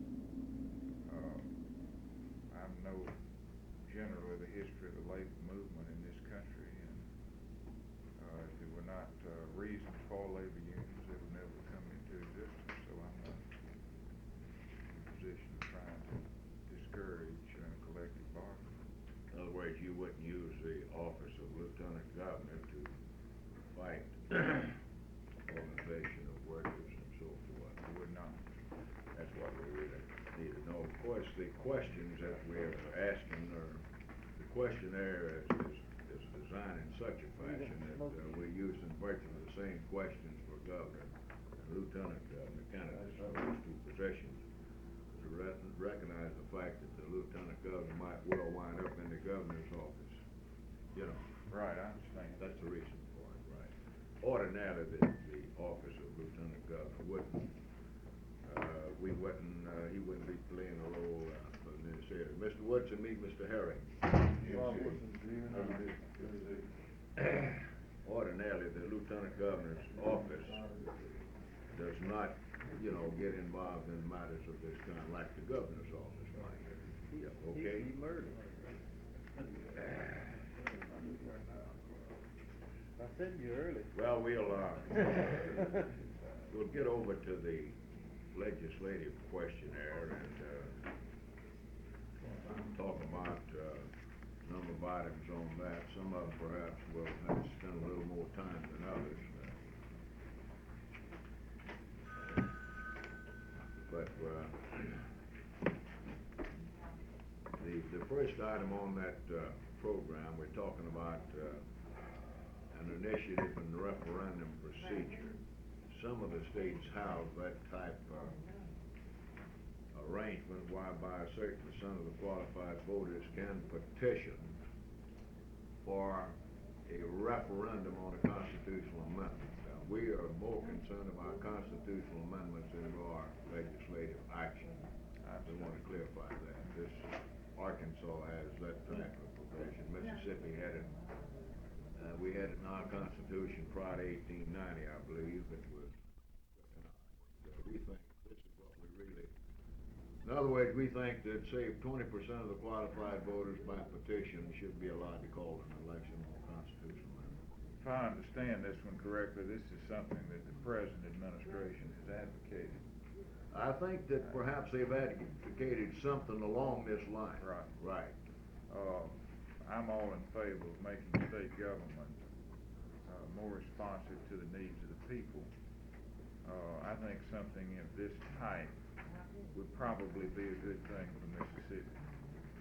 I'm familiar with the attempts to have constitutional conventions in the past in Governor Mike Connor's administration and Governor Coleman's administration. The opposition to those were that there should be changes by constitutional amendment. It's been very difficult to get certain proposed amendments to the floor of the Senate and the House for a vote on occasion. Consequently, I think this would probably be a good thing. Good. Okay, anybody got any questions on that before we leave it? Mr. Harry? He, in effect, said he would be in favor of item 1, especially on a referendum for a constitutional measure. Number 2 deals with the need of a Department of Labor in our state. I'm sure that you're perhaps aware of the fact that Mississippi is one of a few states, perhaps the only state, that doesn't have a Department of Labor, a department to function as such. And we don't have any hang-ups on what we call it. If we want to call it a Department of Industrial Relations or something like that, it's fine with us, but there is a definite need in our state for a Department of Labor. If you want me to get into this in depth with you, I will, but on its face, I think you understand what we're talking about. And I must say that we're not talking about a department for organized labor. Most of the problems that need attention out there concerning problems of working people relate to unorganized workers more than they do with organized workers. I think I generally understand what you're talking about. I think that this is something that your governor would probably have a good deal of say-so as to. It's more of an administrative or an executive branch function than it would be a legislative function. However, I think that anything that we can do to promote the welfare of the people of this state would be a good thing.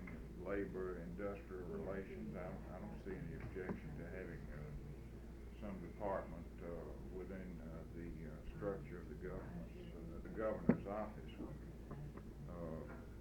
to deal with these problems. Well, of course, if you had a Department of Labor and a Commissioner of Labor, a Director of the Department of Labor, whatever it might be called, I assume that he would perhaps be appointed by the governor, perhaps subject to the approval of the Senate, something like that, like a lot of these people are, you know. So in effect, the Department of Labor, I think, would be part of the executive department. Right, I would want to see, I'd want to really study this before I... You want to see the legislation? That's right, before I could say that I was in favor of a certain piece of legislation or against it, but the general concept, I think, is the same. We get on the last item, item 16, we'll have some discussion about the need, in our opinion, of abolishing the A&I board, or D Center, or at least revising it to and so forth, and you might want to get into that. The Department of Labor might fit into that situation a little, at least the department within that. Right. I've heard a good deal of talk about the combining of the A&I board and the R&D Center. The fact that perhaps the R&D Center infringes to some extent, or at least there's been some talk of that the R&D Center might go out looking for industrial prospects where this would be the function of the A&I board generally. There's been a lot of talk about how to do it, or whether a lot of people say it should be done, even in industry. people in industrial development, but I've never seen any proposal as to how to go about combining it. I'm not trying to be evasive. Right. The A&I board serves an important function now, and the R&D center is supposed to be dealing in research. At this point, I'd have to see the legislation before I could say I'd be in favor of the combination. It's a complicated thing. Right, well, we understand. Any questions from the member of the committee on that one? The next one is, Kinda tough to ask too many questions when you really don't know what either one of them's doing. Every time you talk to somebody, they come up with it. Yeah. Well, let me say this, let me just tell you some things generally that I feel about industrial development. I think the figures are that we have only 25% of the workforce in this state in industrial jobs, and yet it's our greatest source of income. I'm also aware of the fact that we've got 30% of the people of this state receiving some form of welfare assistance, and that we've got the lowest per capita income in the nation. These are figures that concern me, and not just figures, I mean people. And I think it's obvious in looking at those figures the direction in which we've got to go. We've got to bring in better paying jobs, or get better paying wages for the jobs that we already have, if we are going to really do something for the economy of this state. Now, one of the problems we've got, I think, and I don't mean to be just, I hope it's an art to just go yes, into it. right. One of the problems we've got as far as skilled labor, skilled jobs, and you know this probably better than I do, is that we have over, 400,000 adults in this state over 25 that have not got an 8th grade education. Over 900,000 that did not have a high school education.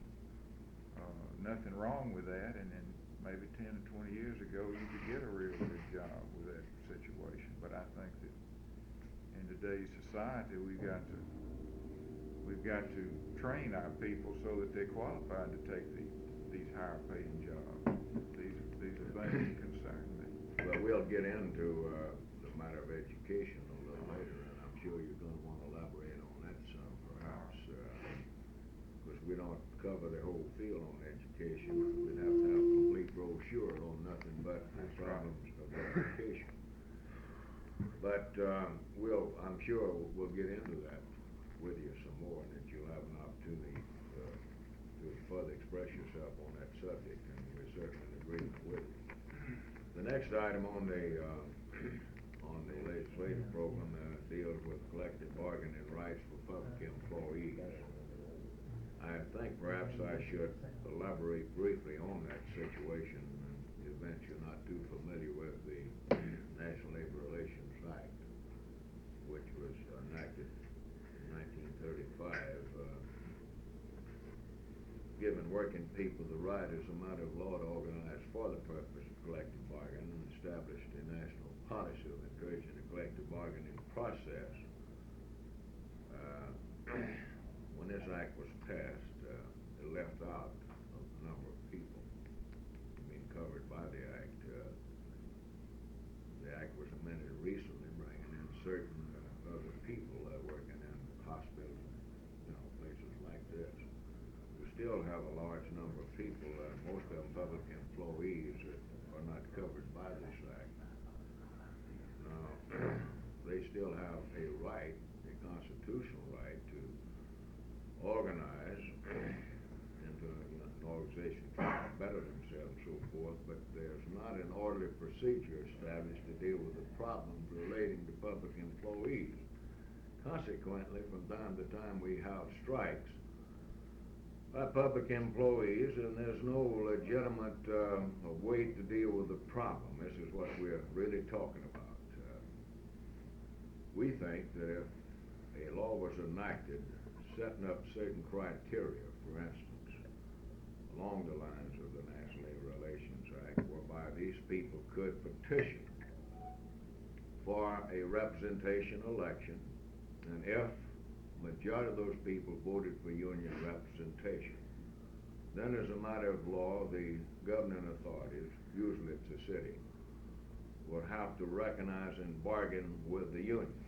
Now, in that same law, in order to alleviate strikes by these people, then a procedure should be set up whereby their problems, their grievances, etc., could be resolved by way of arbitration. A strike would be the last resort. The only way a strike would come about would be, in effect, if a city would refuse to abide by an arbitrator's decision or a panel's decision. This is what we're talking about. Now, we've had several of these situations in Mississippi in recent years. We've got one going on at the present time in the city of Hattiesburg. The city can, under Mississippi law, recognize and bargain with the union. We've cleared that matter up in Pascagoula and several other places. We've got several cities that presently do recognize and do have contracts with unions, believe it or not. But there is a crying need out there, and it's becoming more and more critical each year for legislation in this area. This is really what we're talking about, and I didn't want to make a speech on the subject, but it's a little complicated, and the average person, unless you've had experience in the labor management field, don't fully understand what we're talking about. Right, I understand. I tell you, I'm basing this a little bit on personal experience. I'm really just frankly, I'm against strikes by public employees. And I say that having, well, I'll just give you personal experiences. I was while I was in the Army, I was in New York City for 3 years. And during that time, they had rail strikes, they had garbage strikes, they had every kind of strike that you could imagine. It was the biggest. I don't know, I don't see how that city survives. I mean, I don't say it's because of labor, it's not. They got all kinds of problems, but I've never been through anything like that in my life, and that's just a personal experience on my part. Most of us have had similar experiences. In any event, I think that some formalized procedure of arbitration for public employees would certainly, I don't see anything wrong with that at all. I am opposed to strikes by public employees. Well, I'm not wanting to argue with you, and I'm sure some other members of the committee perhaps are going to have a question.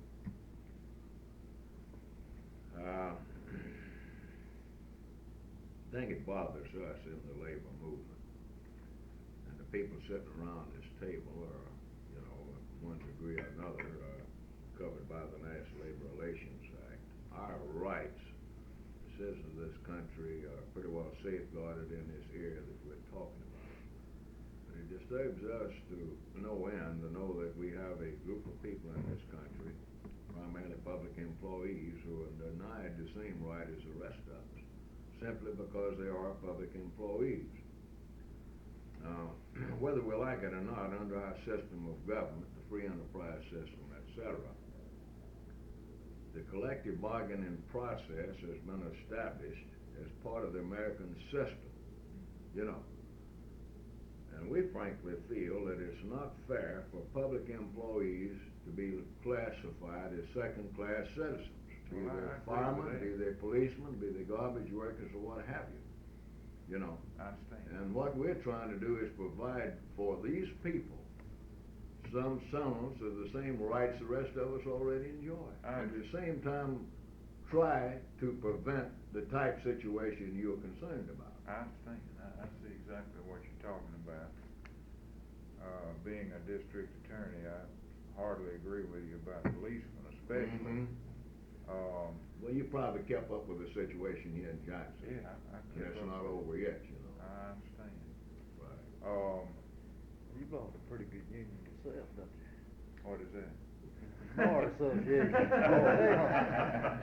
I think it ranks number 2 right behind the medical. Yeah. And then the AFL-CIO is way down the list, they're about fourth or fifth place. Well, I'm not. I mean, I y'all hope got you a closed understand shop, that. I you know, hope you understand that nationwide, I'm not- Mississippi and. I hope you understand, I'm not. Yeah, we are. Against organizing. Oh, I know it. I just wanted to maybe a little bit yeah, about I this understand good what you're union saying. here. We're just a little jealous. Do we have any questions from anybody else on the committee in this area? We just wanted to make sure that you clearly understood what we're talking about here, Mr. Hill. We don't want to be argumentative with you, but a lot of people don't fully understand how this whole thing works, you know. You made a statement, you know, about all these strikes in New York. I just wonder if you have any information on how many people settle their contracts without a strike. What percentage of all the contracts in the United States are settled without a strike? I'm sure the great majority of them are. And I'm not challenging anything, I'm just telling you how I feel, you know. Appreciate you being honest with us now. Basing it on, these are basic, there's certain basic services that we've got to have to survive. We've got to have police protection, we've got to have fire protection. I don't think there's anybody that is, more in favor of everybody getting what they're entitled to than I am. I have not been given anything in my life. I'm no rich person. Whatever I've gotten in life, I've gotten by hard work. And I know what it's like to work hard. Everybody at this table fits that category. I know, I ain't losing none of them. And I've never been given, running for this job, I've never been given any positions so that I can get a lot of public exposure around the state. I think I've been the most successful district attorney in this state during the past 4 years, and I've done it by hard work. And that's a hard job. So I know what it's like to work. I'm just telling you there's certain basic services that I think that we've got to continue. That's got to be continued in an orderly manner, and if some sort of, if there's some sort of way that can be done and we can accomplish what you're talking about, I'm for it. Good enough. Let's get on to the next one.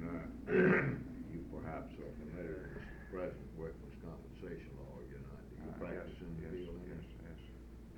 This is one that I know something about. All right, so we'll just start with that. What we are talking about primarily is the need to increase the compensation primarily under the present setup. And then we would like your views on whether or not you think the injured worker ought to have his choice of doctor. Then in the event the case is, the injured worker is forced to litigate the case, whether or not the attorney fee should be paid by either employer or the insurance carrier.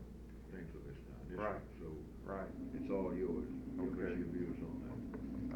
I think generally I would be in favor of raising workmen's compensation benefits. I'm fully aware that very often an individual receives a serious injury, and yet there are limitations in what he can receive, such as wrongful death, for example. And I think, and I believe that it's sound to talk in terms of making attorney's fees a part of the benefits. Way to come out of this settlement. That's right. Yeah, right now it's 25%, if I understand it correctly, and 33 1/3 if there's an appeal. I like that idea. As far as him having his own doctor's concerned, he's of course entitled to get his own doctor now. He has to pay for it. That's what we're talking I about. understand what you're talking about there. I think I'd take the position there that if the company's gonna pay for that doctor, they ought to be entitled to send him to the doctor that they want him to go to. That's what we have at the present time. Right, and then if he wants an additional doctor, he and his lawyer get together, I think that that's not an unreasonable, for tests, you know. Yeah. I'm talking about for tests, not for operations and that sort of thing. I don't think that would be too onerous a thing the way it is right now. I believe I'm satisfied with the way it is right now as to the doctor. Well, Well, the next one deals with unemployment insurance. We might Well, wanna deal, let's we might wanna talk deal, to him just a well, I was little gonna bit say, about we that. might wanna deal with the That two doctor together. situation. Yeah. What we run into many times is, the companies usually, they'll go out and hire a doctor. I know Litton has one, did have two on full-time. And, to have a doctor on full-time at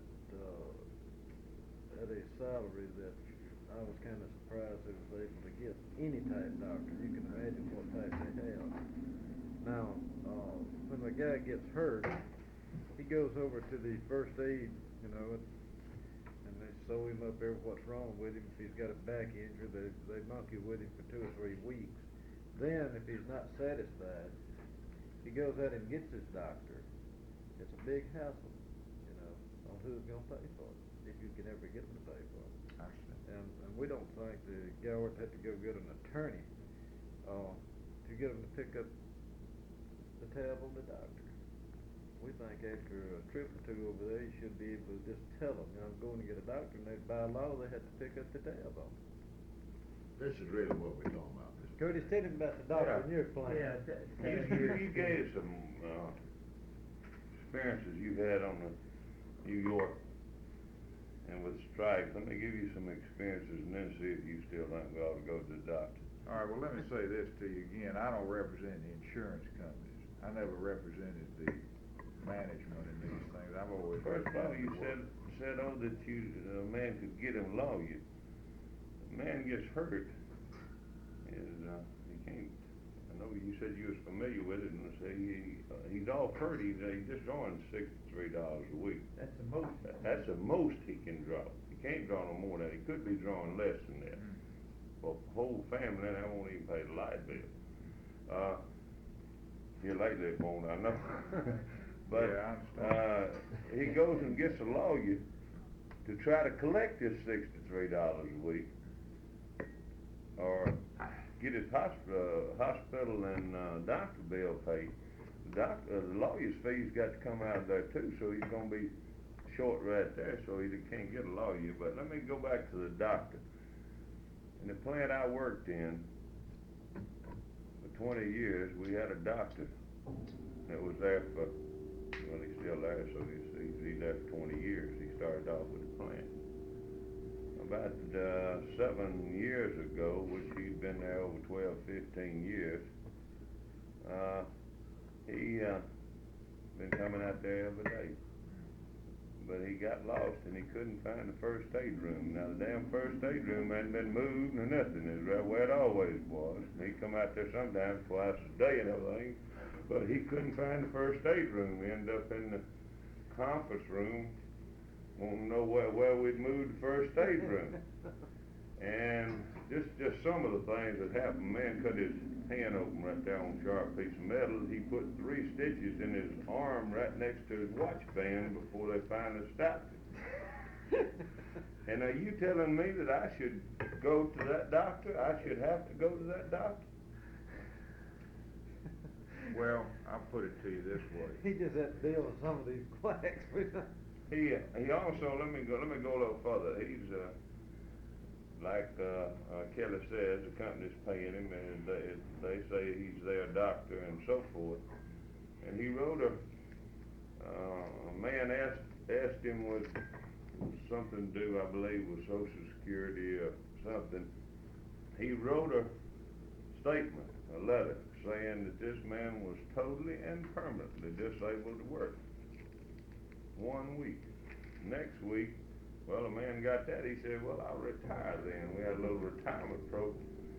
And so he went back, started getting his retirement, and they asked for a doctor's statement, the company's doctor's statement on there, and he changed the whole thing. And he was able to work and just wasn't able to do heavy, strenuous jobs, something. As a plaintiff's lawyer, I know what you're talking about a little bit there too.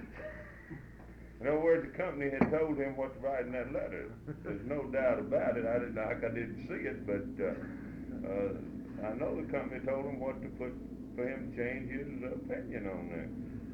And whatever the company tells them to do, they do it. I understand what you're saying there. Don't get me wrong, I have no objections to a man that gets hurt and everything else, being examined by the company's doctor. This is not, I don't think anybody has any objection. If we can go to our doctor, if our doctor, the company's not satisfied with our doctor and thing, if they want to pay again, we'll go to their doctor and let him examine. But if we don't think he's capable of performing surgery or performing some kind of operation or something on him, we back up. I think we ought to back off and,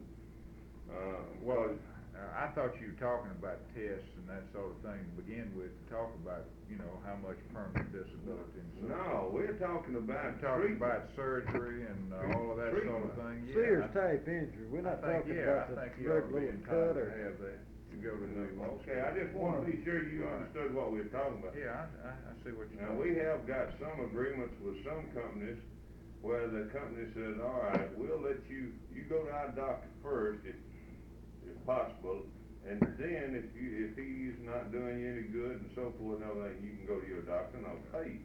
This is, if it ain't real serious, when you get hurt or something, most of them don't mind doing this, but it's these companies that will not let us, after we go to a doctor, will not let us turn around and go to a doctor by choice to try to get well. And this is true, and of course, we've had an experience with doctors selected by the DeSoto Corporation, which employs a large number of Madison and Canton residents, of having a very belligerent attitude toward occupational injury patients. Well, I understand what you're talking about.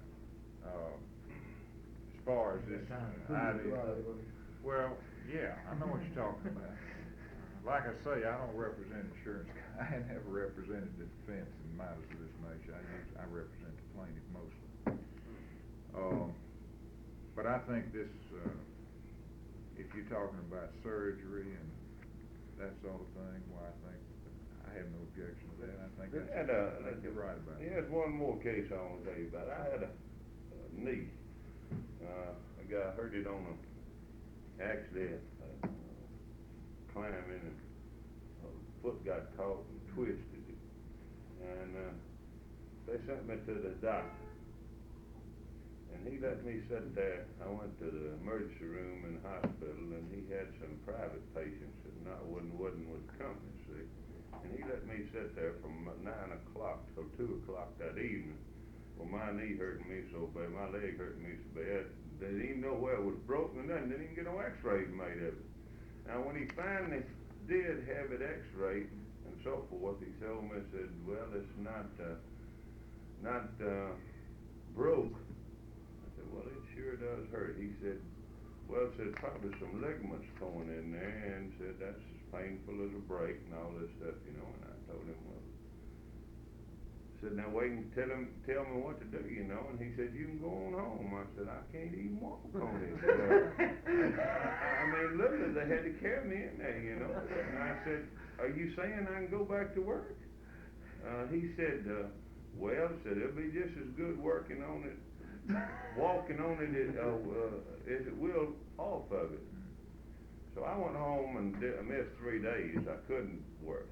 I said, well, if he knows what he's talking about, and it'll get well just as good me walking on it, I need some money, I'll go to work. Now I went to work and worked for a week, and that thing got as big as my head and swelled up and everything else, and I come back to the office and told him I was going to me a doctor. I was leaving that eating going to me a doctor, and I went to a doctor over in Columbus, Mississippi, and he said, asked when I got it hurt and so forth, and he said, I said, every time I try to walk or every time I catch something on my, he said, you ain't walking on that leg, are you? I said, yeah. He said, no joke, said if I'd have walked on it another week, I'd never walked on that leg anymore because the tendons was torn and it was, the joint was, wearing the side, the calf out, and said it wouldn't have never stayed in no more. Said, and he put me in a cast and put me in the hospital where I couldn't even move that leg and everything else. And this doctor telling me all the time, go on work. That's the reason they can't buy a mile I of can practice give you another insurance. example of one of our Canton's residents that worked at DeSoto, who had an injury on their hand, and one of Jackson's reputable physicians that's employed by, the company. Designated by. Designated by the company, has cut that hand 3 times. And I think the last time he took the bone out of it. And he says he got a 10% disability, and the fellow can't even bend his finger. Mr. Haig, what we're talking about here, let me see if I can get this thing in its proper perspective.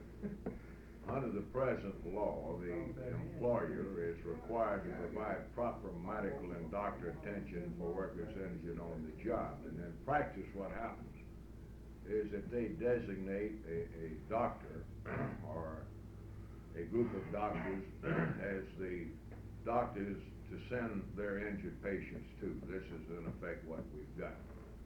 Now, where we have isolated situations, and it's become more prevalent, I should say, all the time, but what Mr. Orman and Mr. Kelly's talked to you about, and Mr. Woodson, are more or less isolated situations where the doctors that have been designated by these companies just damn well are not doing the proper job in regards to the uninjured worker. And this is getting worse all the time. We had a hearing in the Senate about 3 years ago, I think it was. The situation is worse in certain areas of the state than there's others. Now, down in southwest Mississippi, in my mind, we have a situation where it's perhaps more worse than some of the matters that they're telling you about. It took a little while to find out what was really the problem in this one. At the Armstrong plant, they have an arrangement in their contract where an injured worker is supplemented. His lost salary is up to about 85% of his lost salary is added on to workman's compensation benefits. And we found in that hearing that there was a practice down there to do everything possible to deny the injured worker any claim because it would cost the company money in terms of supplementing the weekly benefits on the workers' comp. So they were putting people on the job when they shouldn't have been on the job, to avoid payment of supplement. It gets into pretty good money. Some of you perhaps didn't know about this. Yeah, I was in that. Right, and then the Lytton situation is another bad situation where workers there commute back and forth. They'll get hurt on the job, and perhaps the doctor that they've designated, there's no doctor in the community, say up Lucedale or even as far up as Hattiesburg or Picayune, someplace like this. And we found in that hearing, this all come out in this hearing, that this was becoming to be a major problem. That's the reason we're having so much discussion here today about that doctor bit. I understand. That the worker, when he's hurt on the job, ought to be allowed to go to his own physician for that checkup on that injury. Now, what you're talking about is when and if a case gets to the litigation point. At that point, in all comp cases, as you know, as a practicing attorney, the whole thing gets down to testimony from a doctor, one on one side, one on the other. Is the rule. We're not talking about it. We're talking about when that guy or that woman gets hurt on the job, and if he gets home or she gets home and that injury begins to aggravate him, perhaps you didn't think it was too bad when he got hurt on the job. Then if he goes to the doctor and establishes the fact that it was a job-connected injury, then he or she ought to be allowed for treatment by their own doctor. This is what we're talking about. Right. Well, and another thing too, for these plants are self-insured. Like now, Lytton might be the only self-insured plant in the whole state. But we got a lot of. Is that right? Right. They're self-insured, and what is happening? You got a 7-day wait period before you're entitled to get anything. They leave these people off a week, and they bring them back to work with cast on the legs, cast on the arms. Really, they make them walk into work you know, on crutches and everything else for a mile, and had them assigned to light duty. I mean, they tell them, you know, report back to work. Well, the guy's gotta go back to work, because if he don't, he's not gonna draw any benefits, see?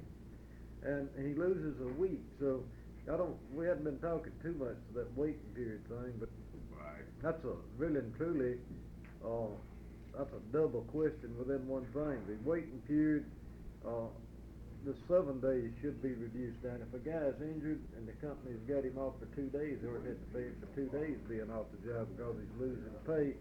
And another thing, on the present system, the way it is, it takes you 3 weeks to get that first check, and when a guy's off, you know, he can't hardly stand to wait 3 weeks to get that first check.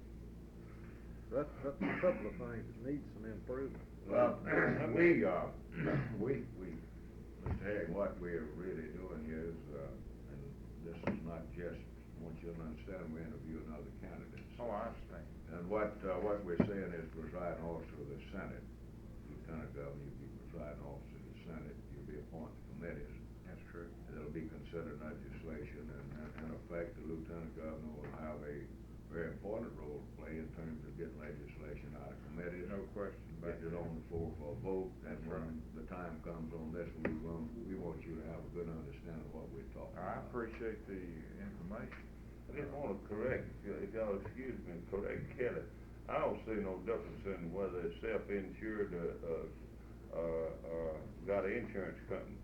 Because if they self-insured, what happens is just exactly what you said. But if they got an insurance company, they tell the insurance company exactly what to do.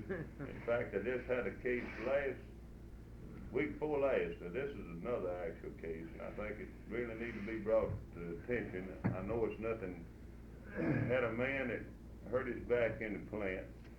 He went to the company doctor. He went to his doctor. His doctor treated him for about 2 weeks in the hospital. He couldn't even walk, and traction and so forth. And then they carried him Tupelo to a specialist. Specialist operated on him for ruptured disc. And when I got into it, it had been about 2 months he'd been off of work. He hadn't drawed the first pennies. They hadn't paid no doctor bills or nothing. He had filed all his claims and everything else, and they said, got checking on it, and they said that it was because they didn't believe he got hurt in the plant. He didn't have no other job. He didn't even have no farm or nothing else. And the funny part about it was that he filed under workman's compensation that he got hurt on the job. And as you see here, he couldn't draw over $63. Well, we have a S&A benefit in that plant where if he got hurt off a job, he'd draw $95 a week, and all his doctor bills and everything would be paid. And they said the man was lying, that he didn't get hurt on the job. Cost him $30 a week. That's right. It's $32, $33 a week's what he's beating himself out of. And insurance is travelers right here in Jackson. I called the workman's compensation. They said anything we can do. We recommend that they pay it, but they won't pay it. And so I called the insurance office, the travelers over here, and they had been up. They said the reason they turned him down was that they had investigated and what the people in the plant said. He'd like to slip and said office. But they had investigated this man's claim the insurance company had, and didn't even talk to either one of these doctors. Didn't even talk to the company doctor. The 3 doctors he went to, they had done turned him down and hadn't even talked to 3 of the doctors. Well, let me just say this to you. And well, let me go just a little further. Of course, workman's compensation says there's nothing we can do except try to get them to pay it. If they don't, if they take a hard-nosed stand, they're not going to pay it, so you got to go to a hearing. What they call it, I don't know what that technical word is, but anyway, and said you don't have to have a lawyer, but you need one. This man, we've already took up $1,200 to keep him from starving. I remember what he said here, of course, Mr. Herring, is is one of the bad kind of situations develop every now and then. Right. And then when a case like this comes up, then litigation is necessary. And this is again where the attorney fee bit gets in. Yeah, I When a case understand. like this develops, then apparently the guy has to have an attorney in order I think to so. settle the situation. Let me just say this to you, you know, about workman's compensation, this sort of thing. I think you're just gonna have to, I've generally been, having been a plaintiff's attorney in this area, I'm generally sympathetic to everything you're saying. And what I'm saying is, if I get elected, I'm gonna listen to you. And you're just gonna have to make a judgment on the man that's doing the talking. That's the way I believe that's the best thing I can tell you. Let me say one other thing, I'll quit talking, but, really, I think, Mr. Ramsey put it real good a while ago, we don't worry, although we are organized labor, we don't just worry about organized labor, we worry about all labor in the state of Mississippi. And the plants that we have organized, we can do something. See, we can sit down and negotiate contracts that says that we can go to our own doctor and everything else. It's the ones that our friends and our fellow Mississippians that working in these sweatshops, none of the organized plants that don't have any out at all. I got this man paid because, frankly, I'll not say this, but I told him if I didn't pay him, we wasn't gonna get no work out of there. I mean, it was just that simple. Even the insurance company couldn't tell me, and they wanted the man to change his story, and he said, I don't want. On this form here, if he went the other way, the form said, ask the question, did you get hurt on the job? Are you gonna file under workman's compensation? And then he'd had to lie, and he was one of these rare people that just says, I'm not gonna write a lie down there. Said, I got hurt on the job, and that's the way it's gonna be.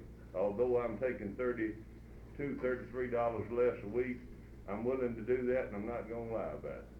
I think basically, Mr. Herring is in simply what you're talking about, and as Lieutenant Governor, he will give this whole matter serious consideration. Just for the information for the committee, one of the last conversations I had Tuesday before I came up here was with Dr. DeGroat. And Lytton has a policy, if a person's got a scar on the back or on the knee, they're automatically turned down, point blank. As soon as they see a scar on either one of the places, they are automatically rejected, no questions asked. For employment. I run into one And of those situations. this is a terrible situation. All these hundreds of kids that's come out of school that gets their knee messed up a little bit when these doctors runs in and operates on it. It's a bad situation. I had one individual that I know this boy for years and years, and deer hunting with his father, and he fought through the swamps in Vietnam, and came down to go to work, and when he was a baby, he had an operation when he was about less than a year old on his back. He had a problem with it. And you know, we couldn't make him hire that boy. You know, he fought through them jungles over this country, but they wouldn't let him go to work in that shipyard. I have to pay for a We got a problem, Mr. Herring, out there. She also what we're said talking about, they and, fixing to start x-raying everyone's back that comes in for an employment that's above 40 years old. I told her, I said, I tell you one thing, you're fixing to go straight into federal court because there's no way when a person gets much above 40, they're gonna have something wrong with that back. Well, in every case, there's a certain amount of arthritis setting in on the spine. Can we leave that subject? Mr. Herring is basically and simply what we've been talking about in terms of improvement on the workman's comp. Let's talk about unemployment for a few minutes, Mr. Herring. Unemployment compensation, of course, is very important at the present time. I had to practice the fact that we have a great deal of unemployment, and $60 a week just don't buy many groceries. Basically, this is what we're talking about.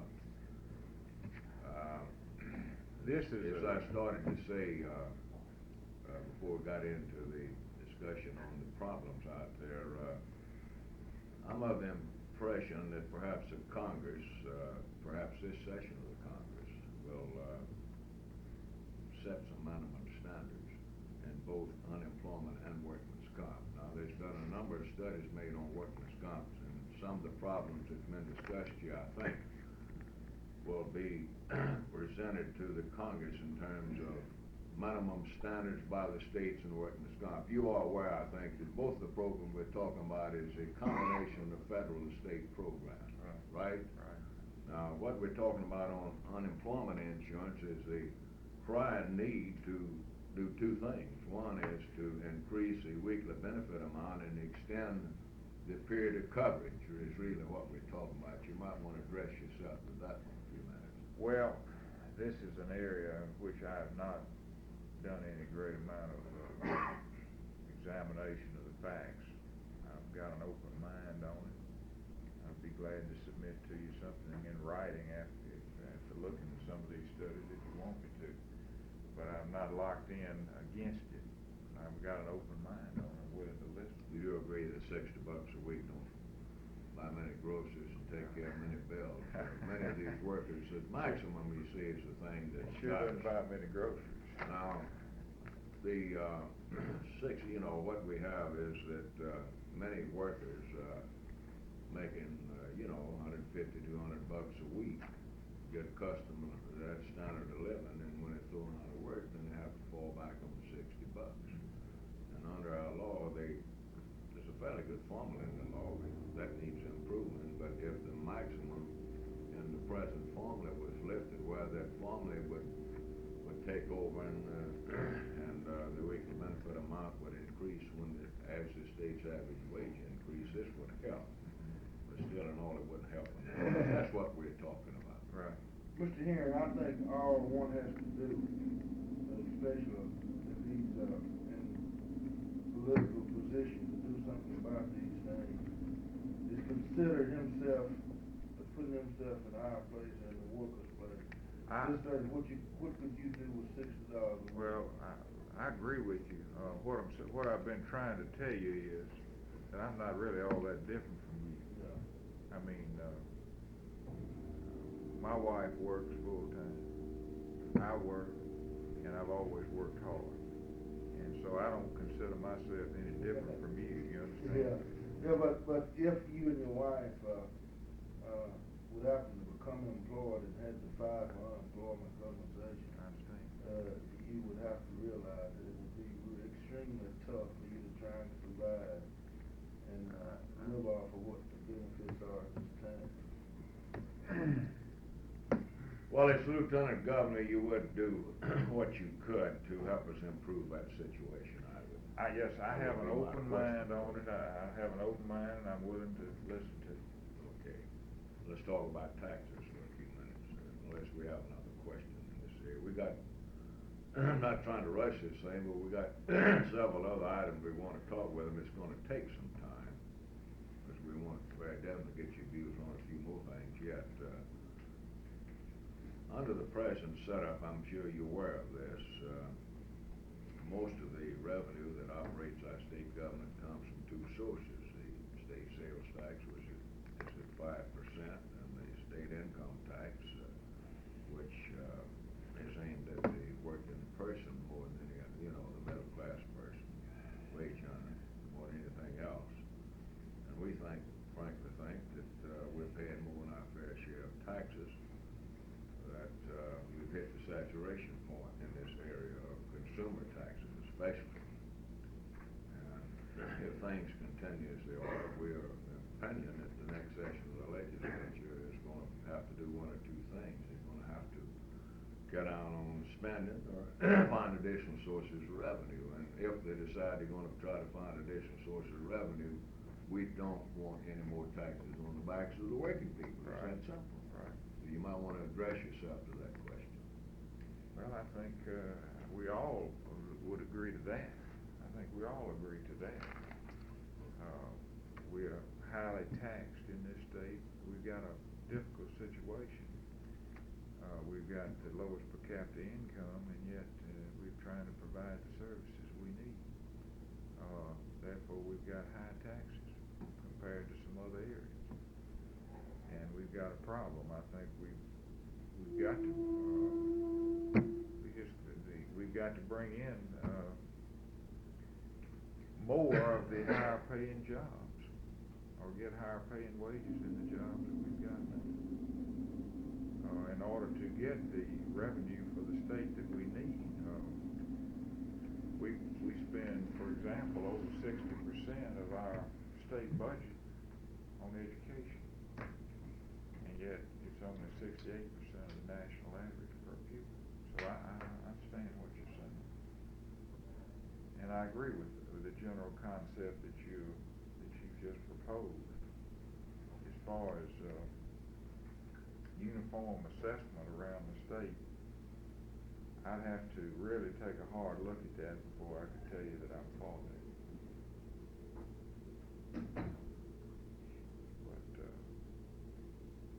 But that's the way I feel about it. Have you, I feel as have far you as, given any study to this proposition here, Joe? not on the state level, not on the state level. Have you, so you haven't seen any comparison county by county? No, I haven't. Or from street to street? No, I haven't. We've looked at it at the local level, county level. And, but I have never looked at any studies as to on a statewide basis. Let Well- me just give you an example sitting right here of this tax assessment situation.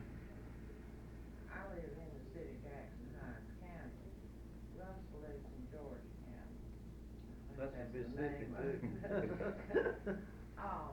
Aside from my city taxes, I pay something somewhat over between $100 and $200 a year in county taxes on what is, I guess, about a half an acre, maybe less. I have 100 by 200. He has 3 acres. He A tells fabulous me, home.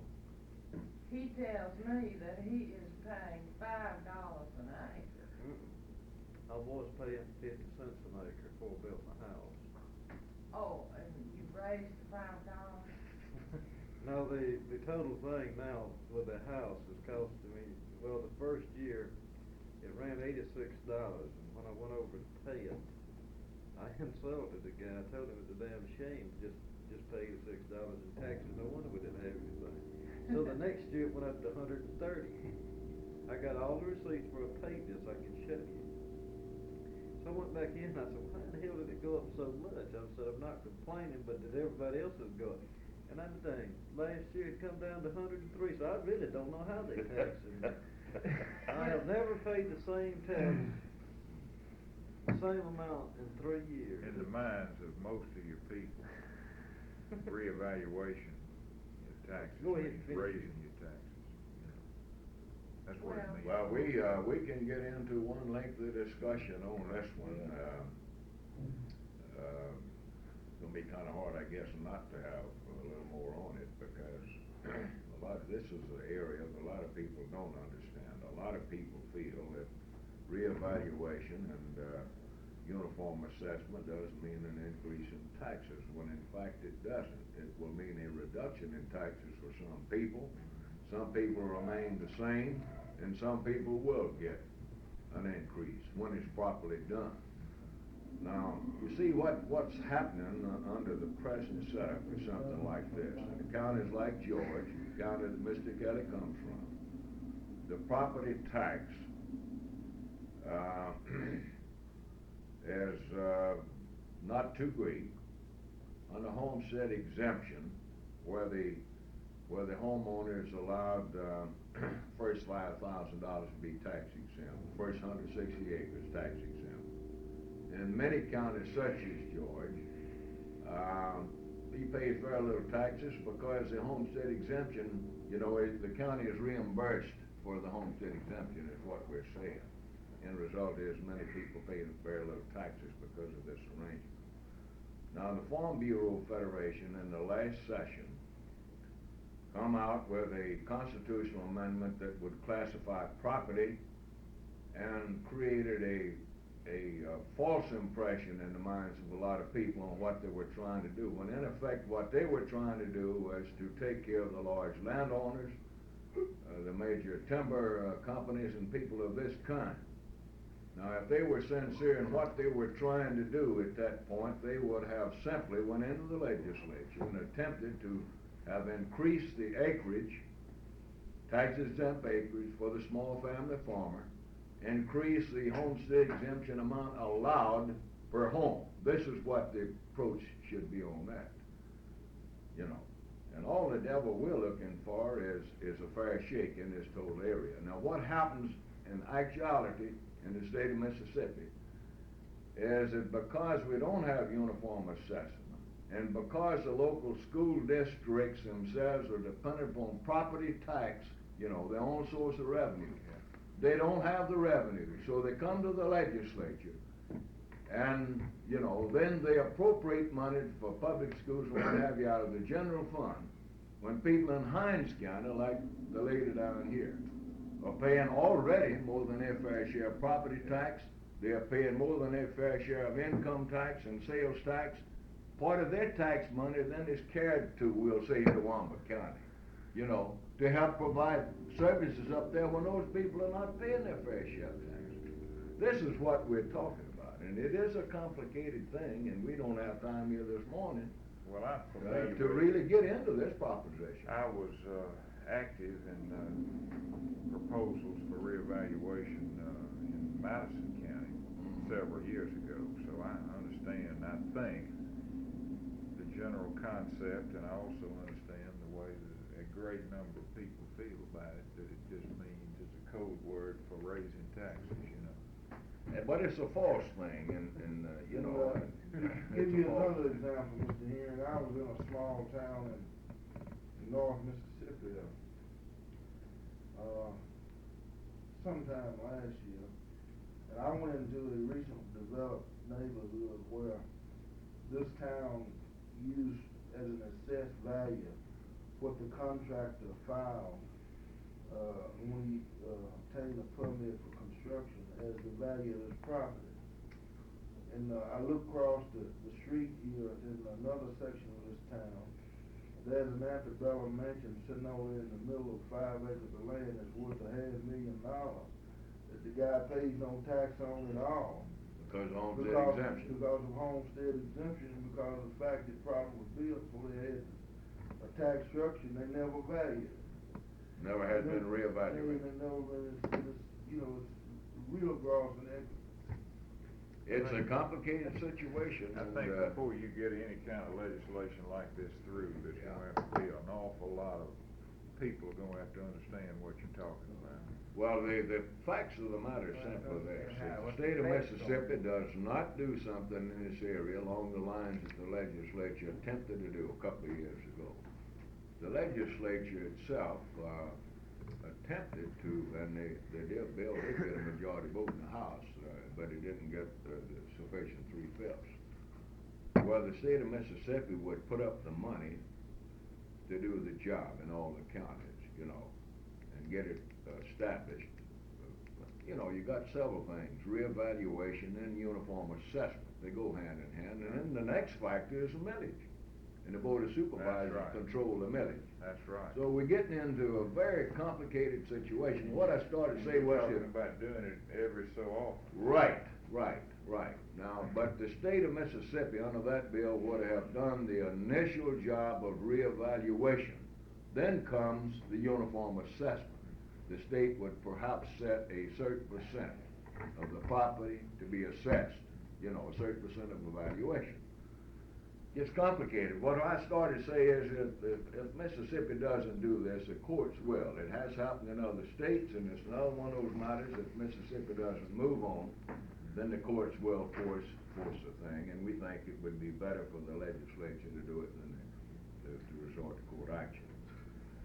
And we can spend all day on this subject. It's that complicated. I'd like to leave it if it's all right with the committee and get on to another one. Yes.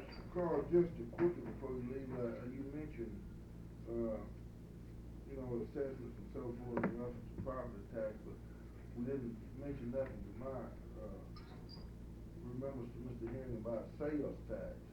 Well, he said he was in sympathy with our position. Perhaps we ought to nail him down, Mr. Herring. Is that what you want to do? Ask Yeah, him well- point blank whether he would be in favor of no further increase in the sales tax? Put Would the you oppose serious an story on him too. I don't think additional that- increase in the sales tax, I think, is perhaps the question. Well, let me put it to you this way, as far as I'm concerned, I'm against raising taxes. Now, I think most of all, 99, 100% of the people are against raising your taxes, and unless there's some kind of a tremendous emergency, I would certainly be against it. Let him, Sure would. let Okay, him, here- he's the district attorney, let, Right, tell him let him about tell you it. about this. Here's one other thing that we mentioned to the other, person, who was interviewed, and most of them said they had no knowledge of it at all. We find that some of our, large retail outlets, we buy on, installment plans, charges us a sales tax on finance charges. Now, when we go make our purchases, we pay 5%. And each month, when we get a statement, Seals is one of them, from Seals Roebuck, they charges us a finance charge, and they charges us a sales tax on that finance charge. Now, Seals is wrong, and if the state permits us, we think the tax laws are wrong. And, Seals is not the only one doing it, but I'm just giving you Seals as an example. In fact, we don't think this extra money is being turned into the tax commission. If it is, the tax commission's not doing their job. If they're getting it, then they're collecting more than the 5%. Right. 5%, right. Well, I checked my bill last night, and it was 15 cents, my service charge last month was $3. And my sales tax on the $3 was 15 cents. Which Well, means they that's charge you 5%. 5% On your finance That's charge. right. Well, But that's it's bound to be something, the law, I know they bound to be spending it then. They that's, couldn't get by with it. If it's a law, it's just wrong, That's taxes on top of taxes. tax on the tax. Well, we got other situations. Well, like gasoline, you pay sales tax Same on it. thing. I thought we'd get you warmed up to the point you need some coffee. Freezing him to death. I should have. Robin, so. I would have been happy to have served you that coffee. I'm sorry, That's all right. just got up and got some.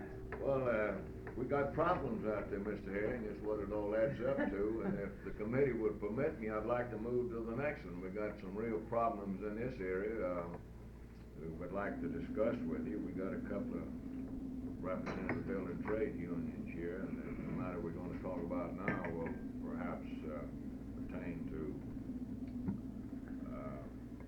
these people. Well, I know they do more than anybody else. Let me explain to you, the situation that we have at the present time, and it was just called to my attention, this past, year while the legislature was in session this year, rather, while they were in session. I got a few calls from a few building trades representatives about some problems they were having in relations to, some construction on the campuses of some of the colleges and universities. And after I got into it, this is what I discovered, that where federal revenue sharing funds are involved in this type of construction, Davis-Bacon, the prevailing wage law, has to be put into effect. But where state money is being used, it's not. You know what I'm talking about? Which means that when a contractor bids on a job where federal funds are involved, then he knows when he bids on the job that Davis-Bacon has to be put into effect, and when he computes the cost of building and what have you, then that has to be taken into consideration. But where only state money is being used, then they don't have to use any such criteria, which means that that some contractors are low bidders because they can pay wages much lower than the prevailing wage, which creates a real bad situation. And quite often, an out-of-state contractor will get one of these jobs and bring his workforce in and pay them a you know, sub-wage, and then pockets the difference. This is what we're talking about, the need of prevailing wage law as it applies to construction of this kind. This is what we're talking about. I want to make sure you understand what we're talking about. I see what you're talking about. Generally, I'm not familiar with the criteria and all that sort of thing. And I'm generally sympathetic to your position there. I'd want to see any legislation that you propose, you know, and certainly, I'm not trying to be evasive to you, I'm just, these are areas that I haven't worked in on. We understand that, but we want you to also understand the problem and the question. What the problem is now makes for a bad situation overall. It doesn't make sense to us to have a prevailing wage law that's in effect over here in this building because there's federal funds involved. They're building a building across the street over here where all the state money's involved, and it's a completely different situation. You're going, if I'm elected you Lieutenant Governor, you're going to have somebody that you can talk to. I want your advice. I mean, I want to hear what you got to say on it. And generally, the way you put it, it sounds like a sound position. Maybe one of you might want to comment on that, Brother Turner Wood, either one down there. They're involved in the construction and having the David Bacon provision specified in the revenue sharing contract. Now, we do have revenue sharing, for instance, on the jail right here in town, Hines County Jail here. But whenever the federal government allots this money out on this revenue sharing money, the agencies that receive this money supposed to police on the wage scale, see that everything's been paid. So we've had a running fight with the contractor on here and the county supervisor on this project. Nobody wanted to take the responsibility to see that this is being done, that the wages is being done. So we would like to see if you are elected lieutenant governor to make some agencies responsible for policing upon the wages to see that they are paid. Right now, we know who's supposed to be doing it. Who is? The county supervisor on the jail out here, because they're the one that the money was, revenue sharing money was allocated to. But they tell us that they're not gonna do it. In a sense, might not know wood, but that's what, when we had meetings, that's what they told us. In addition to Mr. Turner's argument, position, for the purpose he just stated, I think it also could serve as a position to get back to one of the other questions we talked about, number 2, the need for the establishment of the Department of Labor. That would be a problem that could be held by the Department of Labor. This is one of the things that the role of the Department of Labor could perform, right? Tucker asked me to, you can't hardly, this is a situation where you can't hardly ask the question, more or less just discuss the problem, where you can better understand why there's a need for such act. Now, it's our understanding through some of the other candidates and everything that this commission over here handles it, and usually the lieutenant governor serves on the commission. Building commission. Building commission, yeah. Right. And one of the great concerns about the fact that outside contractor, out-of-state contractor will come in. And, some of our union contractors or some of the contractors that bids on the prevailing wage, this contractor come in and actually use the same rates when they place in the bid, but they'll undercut just a small amount, and then they'll turn around and bring a group of people in and work them for $3 an hour.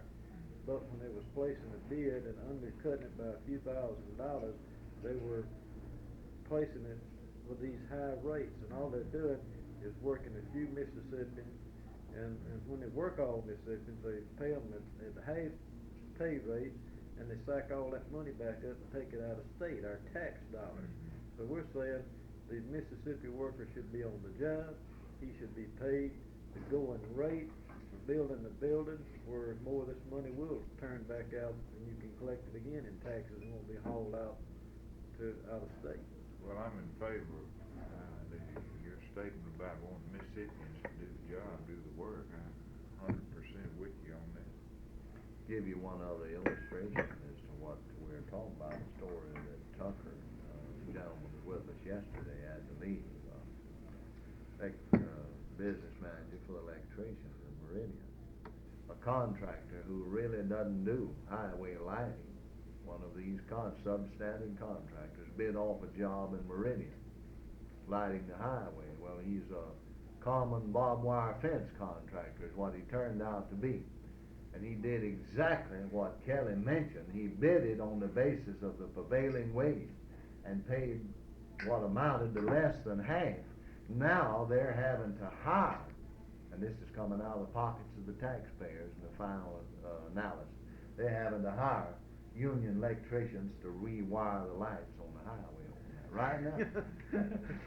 Because it won't work.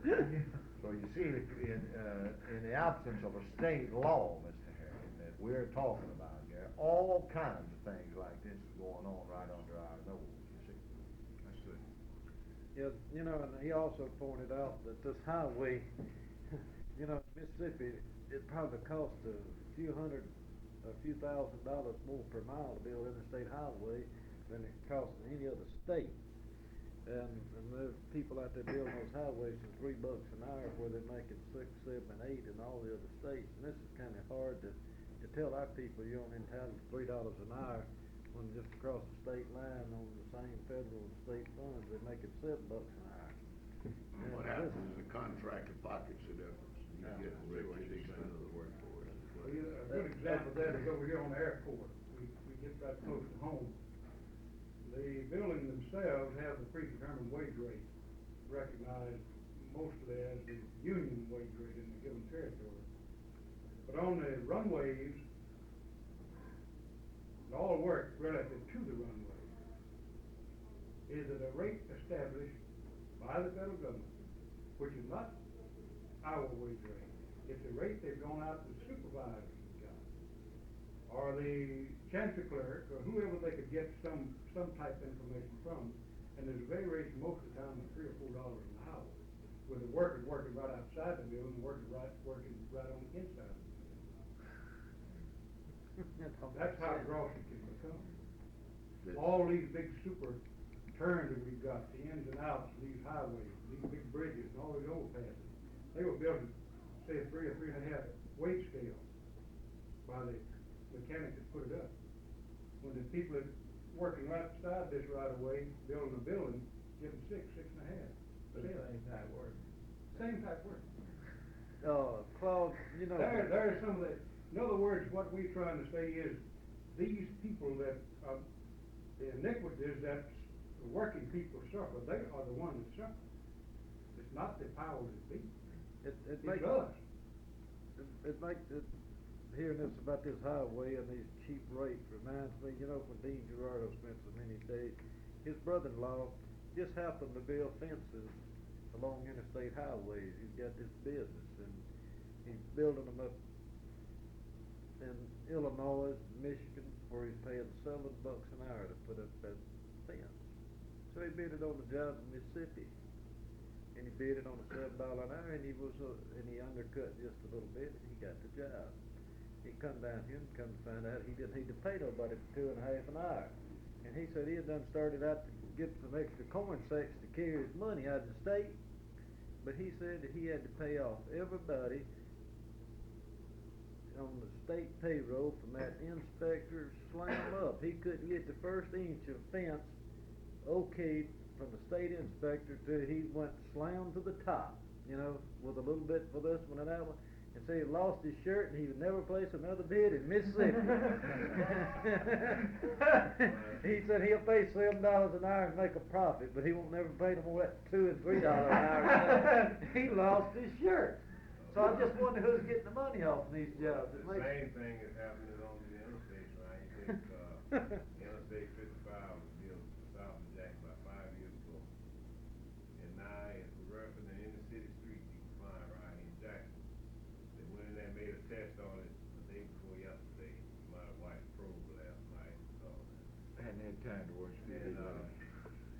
Now, some of that interstate is 3-inch thick, South 55, putting the specification call for 6-inch highway, 3 inches thick. And, I've tried to. Driveway's almost. I represent the cement mason here in, practically now 3/4 of the state of Mississippi. And, I've tried on numerous occasions to furnish cement masons with qualified help to know that highway out there. And each contractor tells me that there is an unwritten law that union labor will not be used on the highway in the state of Mississippi. I've had none of them tell me that. They pay these fellows $2.50 to $2.75 an hour, doing the same work that we're doing. We getting twice as much, not 3 times as much we're doing. But we got skilled craftsmen that know how to do this work. But why this is coming about, is that the payoff is involved. I've had one contractor tell me that although he's paying $2.75 an hour to the cement masons out there, but for every foot of concrete he pour on that highway, it costs him anywhere from $20 to $30 in labor costs. What I mean by that was the payoff that he has is involved in paying these people off. The kickback to the power. That's right, the kickback from all the way up. Any agents that got anything to do with that highway, you got to pay a kickback on. Well, you know, I reckon, and you know, union people tend to, when they go out and they're doing a substandard job, they tend to come back and tell the business rep, and he usually blows this thing open, so they don't like those kind of folks around. It's like when they built that shipyard in Pascagoula, Whitehead and that group just forgot to pour about 2 foot of cement, see? The thing's about 2 foot, where they poured it 20-some feet thick, and they had millions of yards to dump.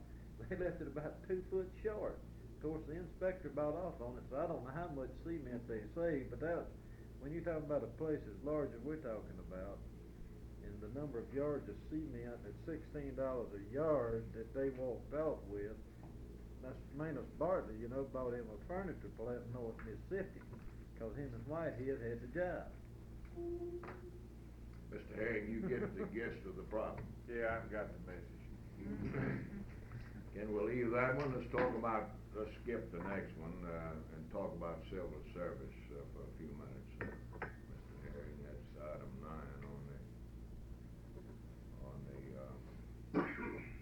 program there. We're talking about a uniform civil service system for all, public employees, really is what we're getting at. It's a hodgepodge type situation at the present time. Are you familiar at all with the present civil service setup? My wife was a state employee for about 8 years with the library commission, but, as far as the intricacies of it, I'm really not. I'd say generally that, I'm against people being hired or fired for political reasons. I'm aware that the federal program of civil service has built-in problems within it, but I'm in favor of people being hired based on ability and not based on political purposes, and legislation to reach that end, as far as I'm concerned, would be constructive. We have any questions, anybody on that one? If not, we're gonna leave it and get on to a couple more. Well, I know we're gonna spend some more time on that. The item 10 there, we talk about a federal, we talk about a state minimum wage law. Many people have the impression that the federal law, because of the extension and coverage, they thought pretty well covered everybody who works for a living. It's not organized, but in actual practice, there's a lot of people out there, because of different gimmicks in the law, they're able to avoid payment of federal wage and hour law, wage. What we're saying here is that we feel that we ought to have a state minimum wage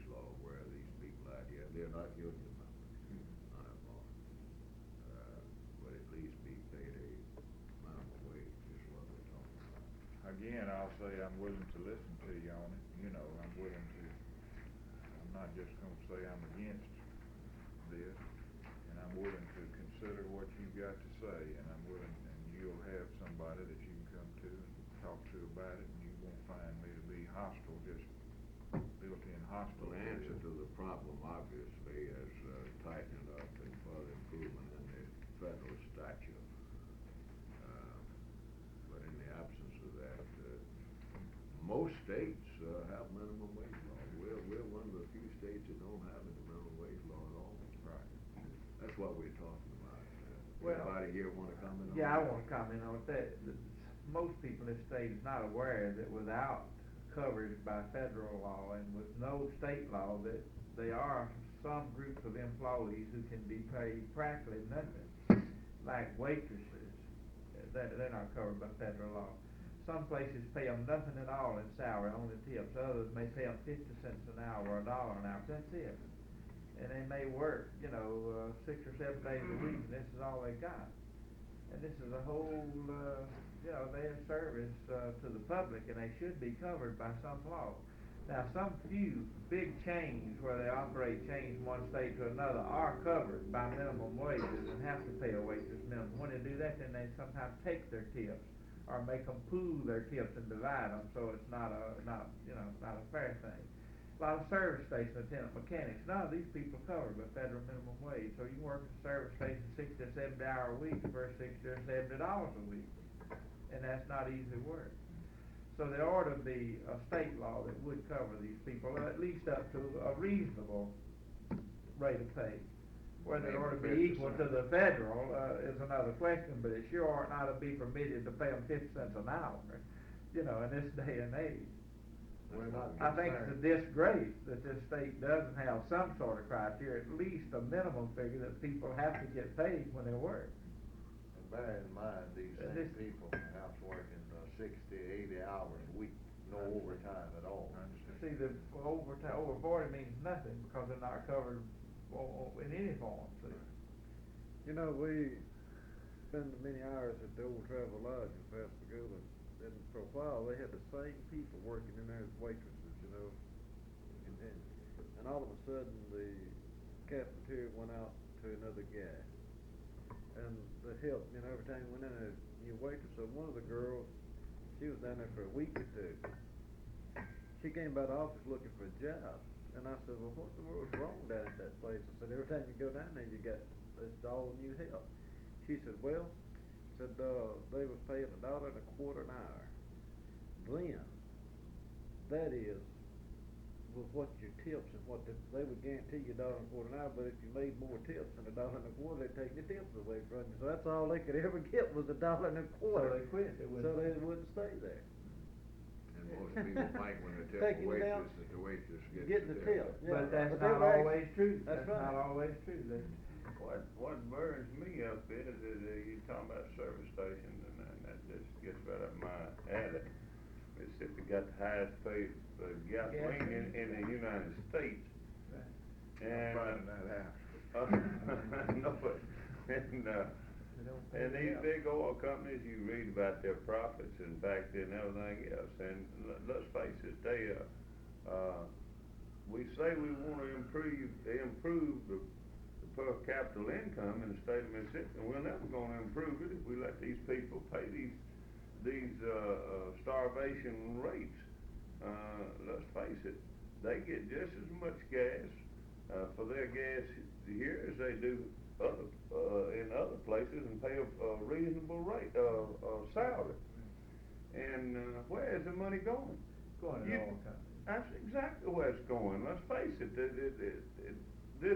If they pay these employees this money, they spend this money in the state of Mississippi, and they're going to get 5% or more sales tax, and there'll be some money going in there. But the big people is pocketing the money, and they carrying it back out of the state. See, unfortunately, it's not just the independent service station operator we're talking about. Somebody like Exxon or Gulf or any of the major companies can open a station and work it out in such a way that they're not covered by the minimum wage. Local franchise. Local franchise. Break it down to it's no longer a part of coverage Exxon. by the federal law. But they tell them exactly what they can sell, what they can't sell, and everything else. They own the station, they control it and everything else. You know, Channel 13, they run these little editorials, you know, every now and then, and they get into stuff pretty hot, like, you know, Shag Pyre building his dry well on Interstate 55 in the back there in the fence. Well, the other night, they had one on, and it was the $6 billion ripoff by the oil company. What the oil company's profit, you know, they was all just about bankrupt to start with, and their profits last year was increased through this great ripoff by $6 billion above the previous year. Can you imagine that amount of money being made above what was already, you know, one of the best businesses in the world? Just got to tell this. Well, I was sitting up one night watching the Mars show, and it had two people on there that was under 30 years old that was millionaires. And this one, he was Oriental. He had worked his way up. Oh, he had started out real young, and he went into restaurant business and expanded and so forth, and he done real good. And he was a millionaire. But this other guy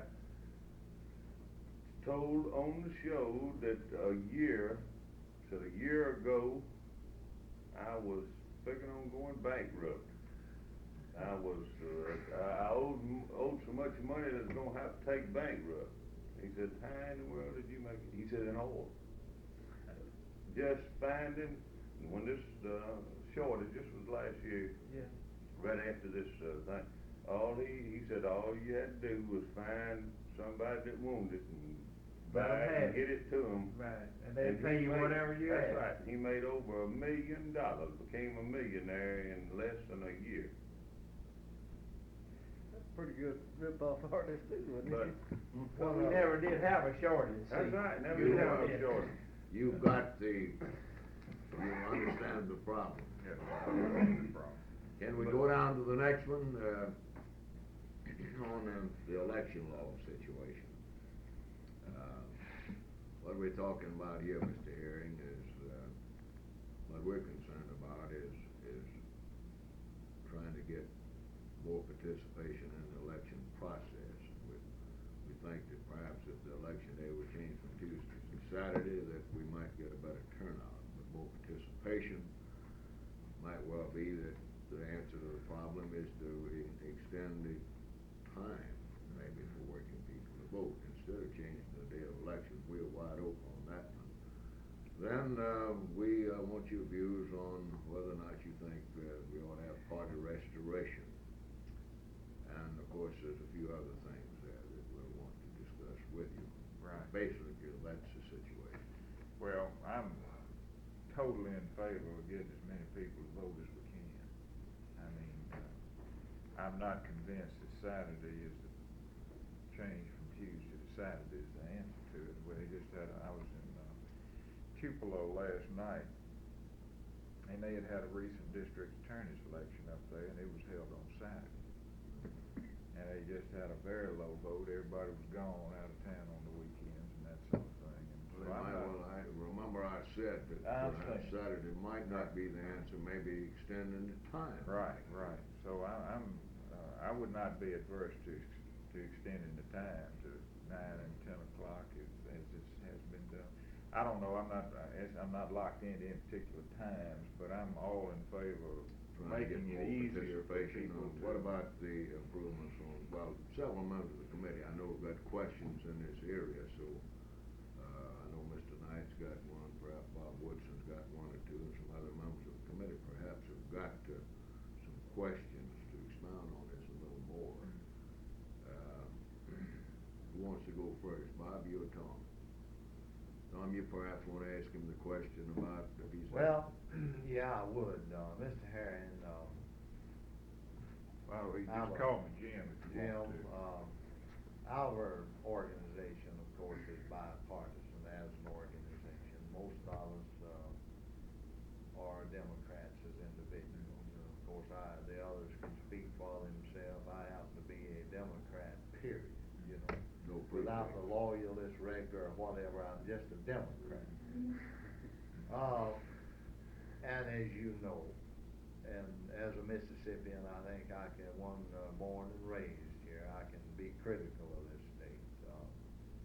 I hope constructively critical. For the last quarter century, a lot of us have been disturbed about the plight of this state as it relates to the National Democratic Party. At the present time, we've got two factions of the Democratic Party. We are literally torn to pieces, you might say, and as a result, I think we've got considerable, I think the Republican Party has gained considerable ground in this state. And it's entirely possible that we will have a Republican governor in Mississippi. Up to this point, I don't think there's a Republican in the race for the office you seek. And you might be, if you're a lieutenant governor, you might be the highest elected Democratic official in this state for the next 4 years.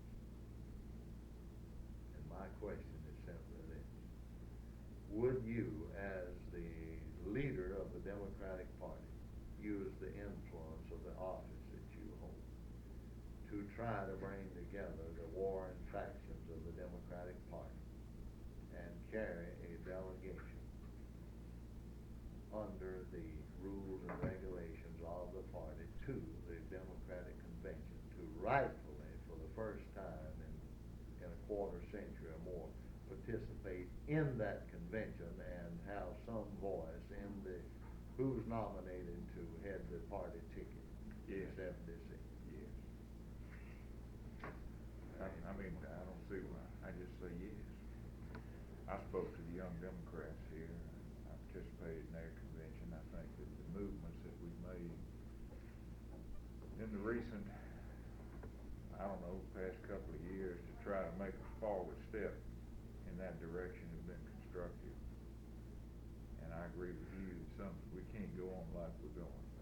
And ordinarily, it's the governor's place, as head of the party to do this. But just in case we should have a governor of one party and a lieutenant governor of the other, then it would be on the shoulders of the lieutenant governor. I understand. Right. So he said yes. Bob, you want to pose him your question? Yeah, I like all the other politicians, candidates. Candidates in this area are politicians. That's right. And for some reason or another, you fail to capture the nomination to the office for which you seek. Will you support the Democratic nominee who does? Yes. But I'm going to win. Well, I would suggest be very good. I would remind you, Mr. Herring, we're asking the same questions of all candidates. So keep in mind that if you are, the one that you should have the support of these other folks also. Right. Works both ways, but Bob threw me off. I was waiting for him to quote that law. He accused me of practicing medicine while ago. You didn't comment on your position in reference to party registration. I really hadn't thought about that. I don't see any objection to registering with party registration. I really hadn't thought about that one way or the other. If you want to know, I think the main thing is that we've gone a long way. Everybody can register now, and I think that's constructive. Well, perhaps the party restoration thing should be delayed until we get the Democratic Party itself unified into one party that's open to everybody at the same time to win elections. That's what we're really concerned about, is a Democratic Party that's open to everybody at the same time to win elections. Then perhaps after this is accomplished, the party restoration will perhaps be more people will be impressed over the need. As it stands at the present time, I'm sure you're aware of this, Republicans can participate in Democratic primaries. Right. Under a given situation could perhaps be decisive on who the Democratic Party's nominee was. true in They many could- states, right? Right, they could Across well, the board. support the weaker candidate, the man that they think the Republican to defeat. This is what we're talking about. Right. Frankly, we think that two-party system is pretty well established in this country, and it's meant much to, I think, strengthening our system of government. And that's what we're looking forward to eventually in our state, is to establish a bona fide two-party system, and of course at the same time make it possible for people to register as independents if they want to participate in the party affairs, but can still vote in the general election. Right. There's a lot of misinformation out there. A lot of people don't fully understand what we're talking about. But you are in favor of the proposition that's been discussed. Number one, that if you are lieutenant governor and we have a Republican governor, you will exercise the influence of your office to put together a delegation to go to the national convention. That's correct. Okay, I think your position is pretty clear here. Do we have any other questions in this area before we leave it from the Let me just committee? say one thing, Mr. Ramsey. You say we asked everybody the same question. This is on this question, we got the same answer on that. I'm not telling what others said, but each candidate, I thought it'd be interesting to note that each candidate on this 11 question started off the same way. He was in favor of getting as many people voting. Very true. You sound like a tape recorder. Well, I tell you, I'm not so sure some of them in my race would want everybody to vote. I think it would work to my advantage. I think you're right on that. But most of the other candidates we've interviewed have took the same position as you, that they'll support the nominee. Right, Yeah. right. That's important, I think, to you, Yes. to know that. Okay, can we go to public education? You've expressed your views some before we get to this question, Mr. Herring. Of course, as I mentioned, some of the other candidates have to do justice to the matter. We'd have to have a complete brochure when we talk about the problems of education, adult education, a large number of dropouts from the school, and the fact that something has to be done to make these people productive citizens. But the question itself addresses itself to certain specific problems. You can discuss the matter before us if you want to, point by point, or just give us your general views in this area. Generally, I feel like we've got to move in the direction of some form of compulsory school education up to a certain point, and increase vocational training to make our people qualified to take the skilled jobs that we've got to bring in here. I've got 3 young children. I know what I've been fortunate enough to have a good education. I know what it can do for you. I don't come from any, I've just come from a background similar to yours. Small town, lived on a farm for a while. My father's a lawyer, and I had fortune. His mother was a postmistress. Father was dead, and they had 5 children. They all got a college education. I know what a college education can do. What good education can do for a person. I feel like if we're gonna realize the goals we need in Mississippi, we've got to make a total commitment to education. You'll hear that from every candidate, but I assure you, if you'll look at my background, I've been in public service and politics, whatever you want to call it, for 10 years. I'm proud of my record. I've tried to, I think you just look at whatever I've been given to do, I've done within the limits of my ability the very best I can do. I think you'll find that I tell you something that I mean what I tell you, and I think you got to make a judgment on the person again that's doing the talking. I'd like to ask a question here. First of all, I want to say I agree with what you said. All I can say to that is amen.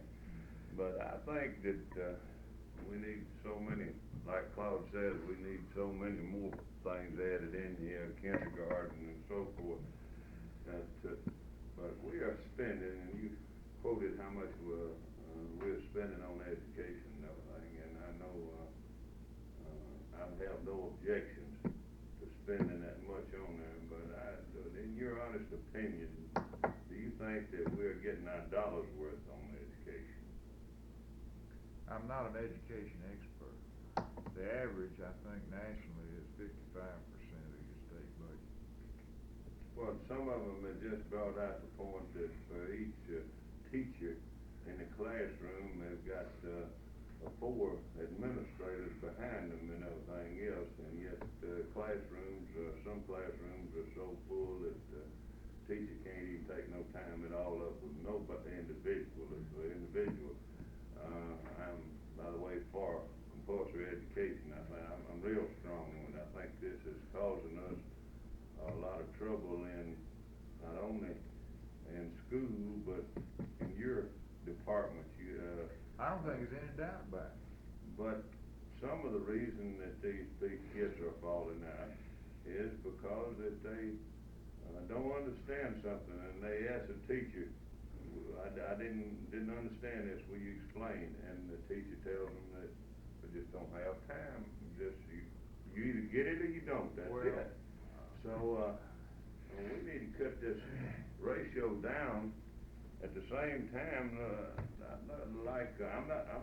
I'm no specialist on it, so I'd like somebody to get in that really knows what they're doing and see that we get our dollars worth of education. Well, I agree with you on that.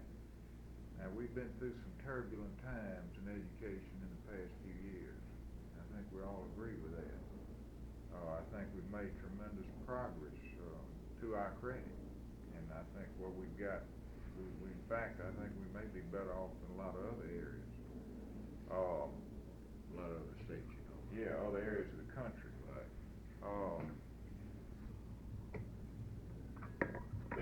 Well, I personally think what little bit I know about the way the school system's set up in our area, that without any additional cost, we can put about 20% more school teachers into the classrooms by cutting out a lot of this overhead and waste. It's got to be waste.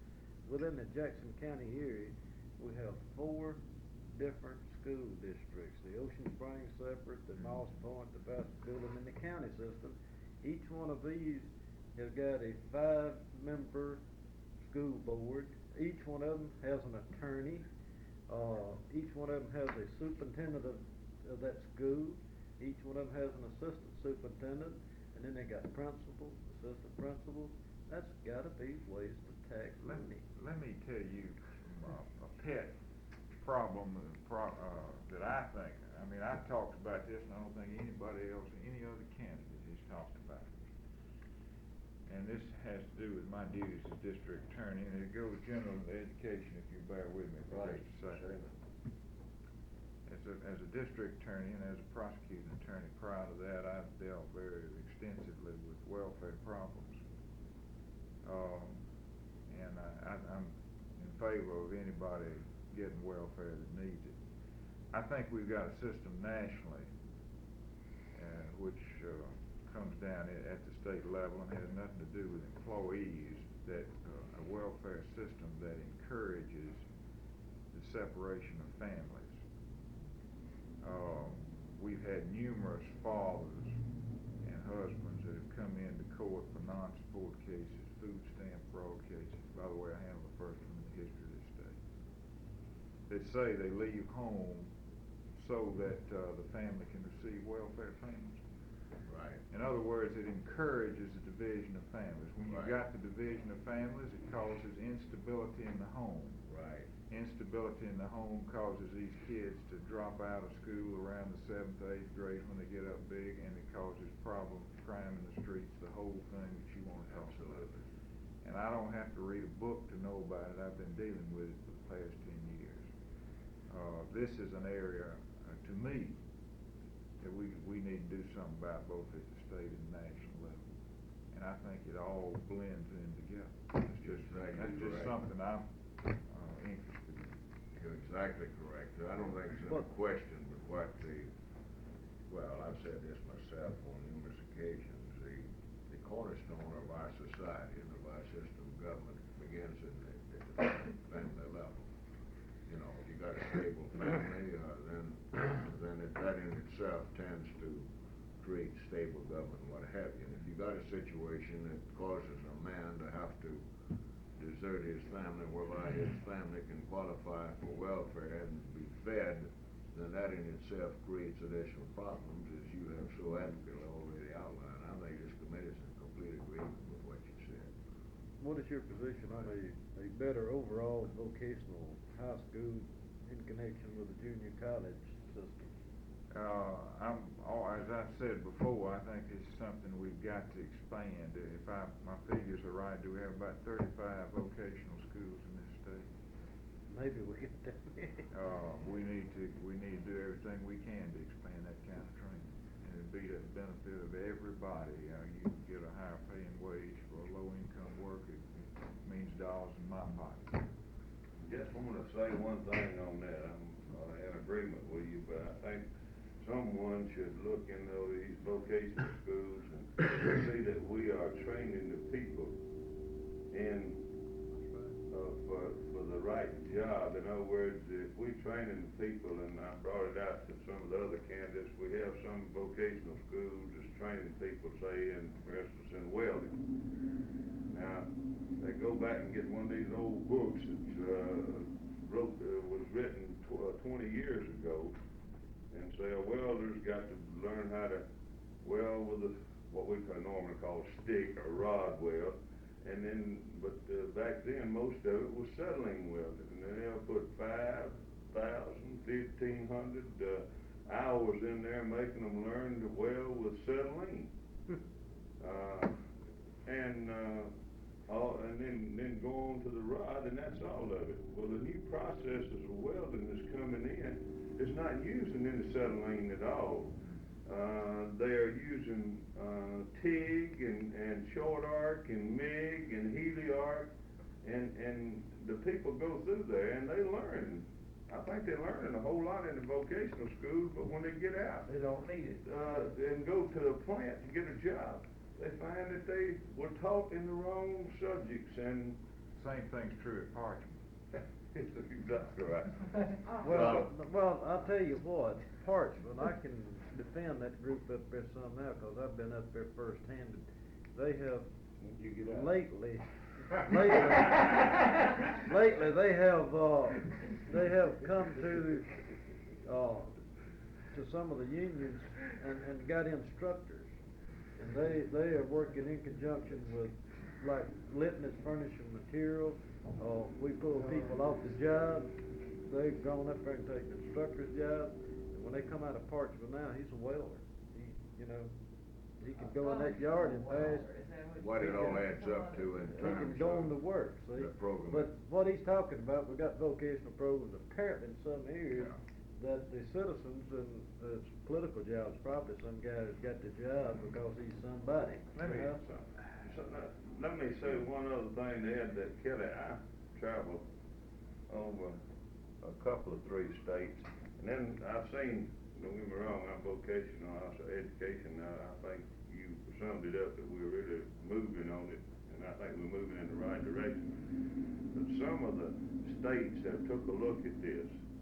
They've spent this money, and these people go through it, and then it's no good, and they really got a hold of the situation. What they did was go in and these vocational schools.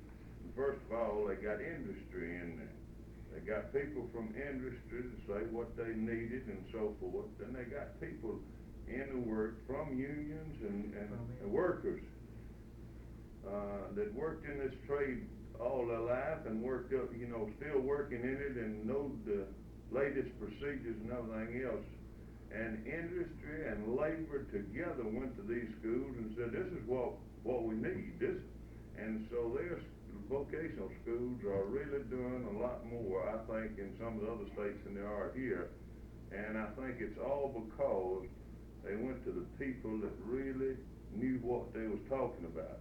May not have enough education or something like this to administer the system and everything, but could tell them what was wrong with it, and then 2, got some people out and paid them a decent wage to get in there and teach these people that knew not only the book work, but the actual experience. on it, and this is really paying off. One instance is in Tennessee, and they are really putting some people out those vocational schools up there that are can go and get a good job, and the employer, the union, and everything is satisfied with it. But one of the building trades was talking to a candidate yesterday about to become an electrician. They had one little house out there, and all he had to do was wire that house. Little bitty one-room shack out there, you know, and they wired that house. And then they wanted them to take them in as a journeyman electrician, and they couldn't do nothing. Let me say this to you, Mr. Herring. Again, as you can see, we've got problems, and of course, many of the problems that are being discussed here can be corrected by way of the proper administration of the vocational ed department and the school system, period. But as Lieutenant Governor, you know, you'll be presiding over the Senate. The Senate will be appropriating money for education. That's true, and further than that, sir. We're not trying to tell you here this morning that you'll be accountable for making these corrections. We just want you to be aware of the problem. I understand. I'm sure you're aware of the fact that the Budget Commission, right, which sets the budget for every state agency, right, is made up of, what is it, 11 members? Something like that, about 11. The Lieutenant Governor's on it. He sits on it, right. He appoints the Chairman of Appropriations Committee, right, Chairman of Finance, right, and another at-large member that all sit on that budget right, commission. absolutely. And there's, I think, President Pro Tem's on it. But anyway, that's great power. The Lieutenant Governor could have great impact for good or for When you harm. raise some important questions That's and right. and make these people come in with programs. We are pushing 2 hours here already, members of the committee, and we still got a couple of more questions. So if it's all right, I think we ought to proceed with it in the next area. We're gonna. You're taking up too much time. Yeah, the next one is judicial reform, Mr. Herring, and as a district attorney, I suspect that you're more aware of some things that need to be done in terms of improvement in the judicial system, but perhaps the members of the committee are. Now, when this program was adopted by our organization last year, the legislature hadn't yet acted on the constitutional amendment that was adopted during this last session in regards to justice of the peace courts, etc. So keep that in mind. Would you want to give us your views on what you think ought to be done in terms of improving the judicial system? Well, as far we have a problem in Mississippi, and I'll try to be brief on this, and I don't know whether it necessarily comes to what you're talking about here, but the thing that really bothers me in the area of judicial reform. Somebody said a long time ago that in order for justice to be effective, it's got to be swift and sure. Mm-hmm. It takes over a year to appeal a criminal conviction from to the Mississippi Supreme Court on average. Now, all during that time, unless there is a real serious offense like a murder, that individual is allowed to be out on bail. If he's an habitual offender, he can be committing other crimes. Now, something I've testified before Senate committees on, something I'm very strong for, is a habitual criminal statute, which has been approved in several other states, which says very simply, if he's been convicted 3 or 4 times or something like that of a criminal or crime or felony prior to this conviction, while he's awaiting trial and while he's on appeal, he's not entitled to bail. I know what I'm talking about when I tell you it could have a tremendous impact on the crime problem in Mississippi. Now, this is a pet project of mine, and I know what I'm talking about when I say that this is something that I'm going to push for. I think it's more important in the area of judicial reform than anything else that's been on. That's what I was getting at. Right. Well, Mr. Herring, not that I condone any form of crime, but in your pet project, when you talk about habitual criminal, is there a line as to what type of crime we're talking about? I said a felony. Oh. You know, serious crime, burglary, larceny, rape, that sort of thing, crimes of violence. Well, by the same token there, don't you think some same steps should be taken to expedite this action? It's fine, I'm in favor of you keeping him, or not you, but the jail. But, at the same time, like you pointed out, it takes so long to get these things done. It's That's, a I real think, one problem. reason people have been given bail. It's a real problem. No, bail is a constitutional right that's been established since the Constitution. But, still, if the actions of the court were speeded up, and you get this said and done, it wouldn't take months. I agree with you. There's been talk about, the Supreme Court meets in 2 panels, 5 and 4 members each. There's been talk about letting them meet in 3 panels. There's been talk about intermediate courts. Well, this is what we get now. Which they have. Judicial. Right, they have in Alabama and some other states, and I think we've got to do something to speed up this process. In Philadelphia, New York, big cities like that, it's breaking down because of the workload, simple work. Well, the thing about it, in our business, is it has been the demand on us to do a whole lot faster every day, ever since we worked. Do more tomorrow than we did today. And I think the judicial system is about 200 years behind. This is correct. On their production. Well, this is correct, and this is what we're really talking about. They're fine people, but they just not up I to agree get with it. Well, let me ask this question. You talk about all these, cases, it takes years. Now, my understanding, like in the circuit court, those judges really and truly, they don't work a full 12 months, is this right? No, you're talking about the, They set up court, each 3 months. well, they have their court terms, and then their vacation times. I know what you're talking about. But, they are doing things during the vacation period. Now, your Supreme Court takes a vacation during, I don't know, 2 or 3 months a year or something. Yeah, that's what I'm talking about. I don't think you're entitled to no damn 3 months vacation. A job like that's a pretty good job. Well, there's not any question here, Mr. Herring, about the need for bona fide judicial reform. No. There's several groups presently studying a lot of the problems that you're talking about. right. I've been involved in one or two myself. And I'm sure as Lieutenant Governor and as a district attorney, you will certainly lend your influence of your office towards modified judicial reform to speed up the judicial process. No This question. is what we're really talking about. Right. Okay, let's leave and go to the next one. I had one before you leave that. Sarah, how would you feel about doing with the justice fee system? I think that salaried system, you're gonna have some form of it, whether you call it small claims court or whatever you call it, you're gonna have some form of it, regardless of what you call it. I think a salaried system would be in order rather than a fee system. I know I have a bad taste in my mouth for justice fees. I was in Montgomery County, I tell you, to be real short. I was in Montgomery County, I stopped at a substation, I remember, what kind of conference you call it, sitting over there.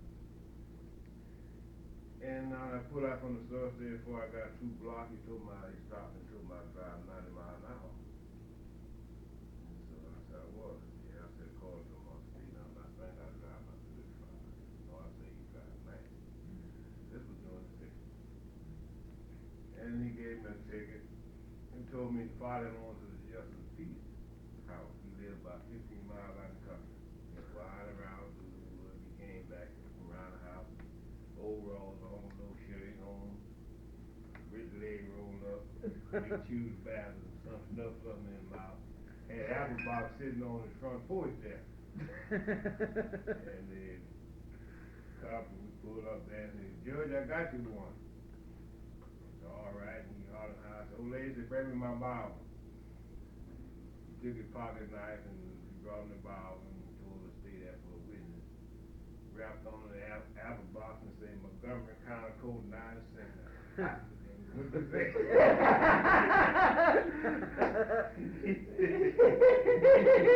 He said, guilty or not guilty? I said, not guilty, that'd be $95. Well, let me just say this. Let me just say this to you about me and the way I've conducted myself in the past 10 years. Yeah. I hold it up against anybody. I'm probably the only district attorney in recent years that's ever sent a white man to Parchment for life for assaulting a black girl with an all-white jury in Rankin County. By the same token, I've also sent up some activist black civil rights workers from Madison County for 20 years with a jury of 10 blacks and 2 whites and so forth. In other words, I played it straight down the middle. And I think that's the way the judicial system's supposed to work. Right. I just made that statement. Well, Let you know how I feel about justice people. Well, the legislature has acted, and there will be some improvement. You will have an opportunity to vote on a constitutional amendment to improve this area.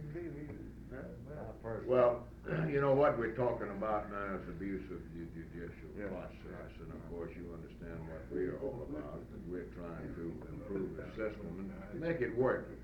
Let's move on to the next one to see if we can, because we are running a little behind schedule. The next one, of course, pertains to a constitutional amendment allowing the governor to run for serve the second term if elected. You got your views on that one? I think the people ought to be entitled to vote on that. I think, it's never gotten to the floor of the legislature. Well, it'll take a constitutional amendment, is what it does, and that's what you said. Let's have a vote on the constitutional amendment. Right. Everybody else except, what other office is it? The state treasurer, I believe, can't succeed himself. Okay, so you are for that one. The next one that deals with ethics in government. You got any views on that one? I'm certainly willing to disclose my financial status. The only thing that would embarrass me would be how little I've got. And I think that's a very serious problem. I think that ethics legislation that anybody running for public office should be willing to disclose any potential conflict. Yes, sir. That's what you're talking about, sir. Where there's a conflict. Where you say an attorney is representing lobbyists, and that's all. You're in the legislature, or you're a lieutenant governor, and that's all. Right.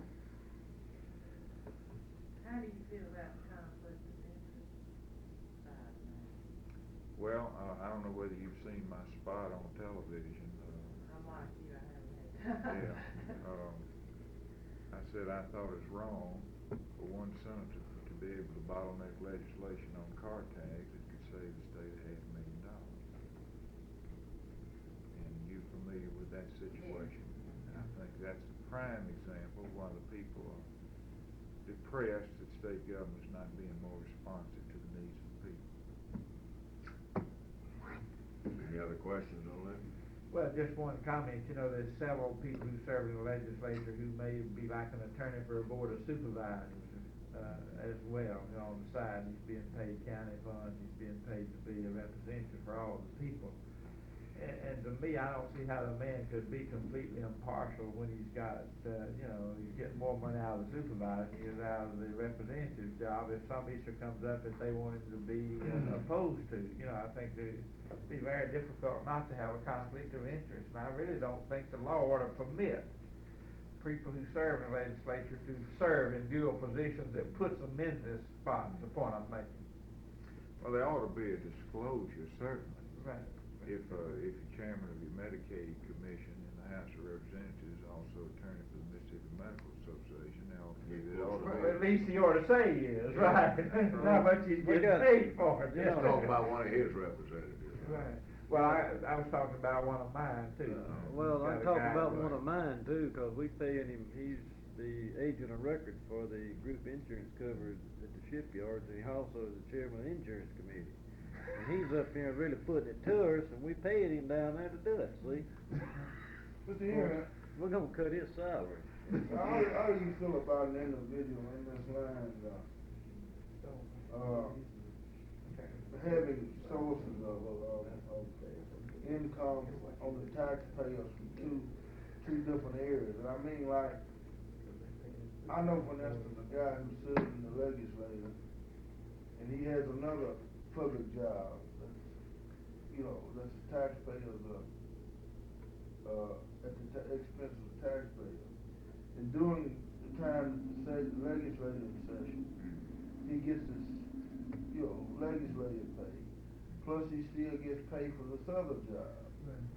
Now, is that right? You're talking about like attorney for the board of supervisors. Right. Same thing I was situation, same saying. round of situation. What I I'm think I know who he's talking about. All I'm saying is there ought to be a public disclosure of these potential conflicts of interest. I'm not gonna say that I don't think a lawyer ought not to be able to practice law. If you wanna make a legislator full-time, fine. That's all right with me. But, there certainly ought to be a disclosure so that people will know what the situation is. You know, the one in our area, Representative, he's also, on the payroll of some of the large land companies, so he's an attorney for them in that area. And I bet if you check into most of these guys, it's attorneys, they own the payrolls of Now, I would say this too. Scott and International. And I don't know whether you're familiar with this or not. You know, I think, don't the legislators have to say how much salary they receive? They should not only have to say how much salary they receive from a lobbyist during the legislative session, they ought to say how much they receive during the time the legislature's not in session. And lobbyists ought to be required to say how much they spend in their lobbying, not only during the time the legislature's in session, but also when it's not in session. Say they take somebody down to New Orleans to look at something during the time it's not in session, you know what I mean? Well, I just don't think a guy should be serving up there on the payroll of a large land company that's gonna keep increasing the taxes. Well, you've got a problem to deal with, and I think Mr. Hagan is trying to say that, you know, under our system of the part-time legislature, the job doesn't pay salary sufficient for a man to maintain a decent standard of living. Therefore, most of them have to have additional income. So the question gets down to the area of really which is a conflict of interest. Number one, I think, Mr. Herring, should a person be on two public payrolls or not? Would you be in favor of restricting, a lawyer will say, from being in the legislature and also on retainer fee for board of supervisors? No, I'm not willing to go that far, but I do say there ought to be a disclosure. So what you're for is a public disclosure law, Right. In regards to members of the legislature. Right. Sources of income. Yes, sir. May I say something here? It goes back to one of the questions a little before this, and this question too, and that we have, saying that, trials, you know, and justice is stretched out over quite a few years, and if you really dig down in it a whole lot, I'm not saying all of it is, but if you really dig down in it, I find that legislators that are lawyers is holding up. This is what they're doing. They are holding up the trials because I'm in the state legislature and I can't present my case this time, so it's put off from year to year. Well, they passed a statute recently saying that just if he's in legislative session, cases can be continued. I mean, that is a matter of law. That's part of I know it, but this is what I'm talking about, that this is putting it off, and nobody made him run for the legislature. If he had such a good law practice, he ought to stay there with it and let somebody else. I don't think the Constitution requires it to be a lawyer to be in the legislature, and I'm not trying to just dig you now. I'm not trying to dig you, but at the same time, if a man's got that much practice, he needs to stay there and take care of it and send somebody else down here. Well, let's see if we can't leave that. All right. We're not done past 2 hours. Let's get on to the next one, Mr. Herring. You got any views on that one? We're talking now about an overlap in the A&I board, the R&D center, and the fact that we think that this whole matter ought to be given serious consideration in terms of restructuring these two state agencies. In fact, we think the A&I board is perhaps outlived its usefulness as it's presently constituted. Well, I'm certainly, as I said before, we were at MIDC, Mississippi Industrial Development Council, in Olive Branch the other day. Numerous members of that council were for the combination of the two agencies. One of the candidates got up and said he was all for the combination of two agencies, and then somebody asked him a question, well, how do you propose to do it? And he didn't have an answer. I would certainly be willing to take a look at any legislation along this line. I'm in favor of trimming the fat in state government. And by the way, if you want me to, I'd be glad to give you my proposal as to how to trim some of the fat. Yes, if you want me to. If you would, send it to us as a mail. All right, it won't take but just a second. Oh, you want to do it now? Oh, right. Well, I thought you meant you had a long plan. No, sir. The Budget Commission, sets the budget for every state agency. As it's presently constituted, all the Budget Commission does is all that state agency has to do is justify the increase over the past year. Right. If every 2 or 3 years they would have to justify their whole budget rather than just the increase, that would certainly be a way of trimming the fat. Yeah, because all that stuff is obsolete when Right. it comes to Now, light, it's just the way it getting is bigger and and don't. bigger and bigger. Right. Now, they don't want to do that. I'm sure they don't. But to me, it just makes common sense. And I just wanted to throw that in. I hope that was That's all very right. good. I agree with you that they already have to justify their budget every year, not just every 3 or 4 years. Well, Mr. Herring, let me throw a couple of more fast ones at you. We'll try to wind this interview up.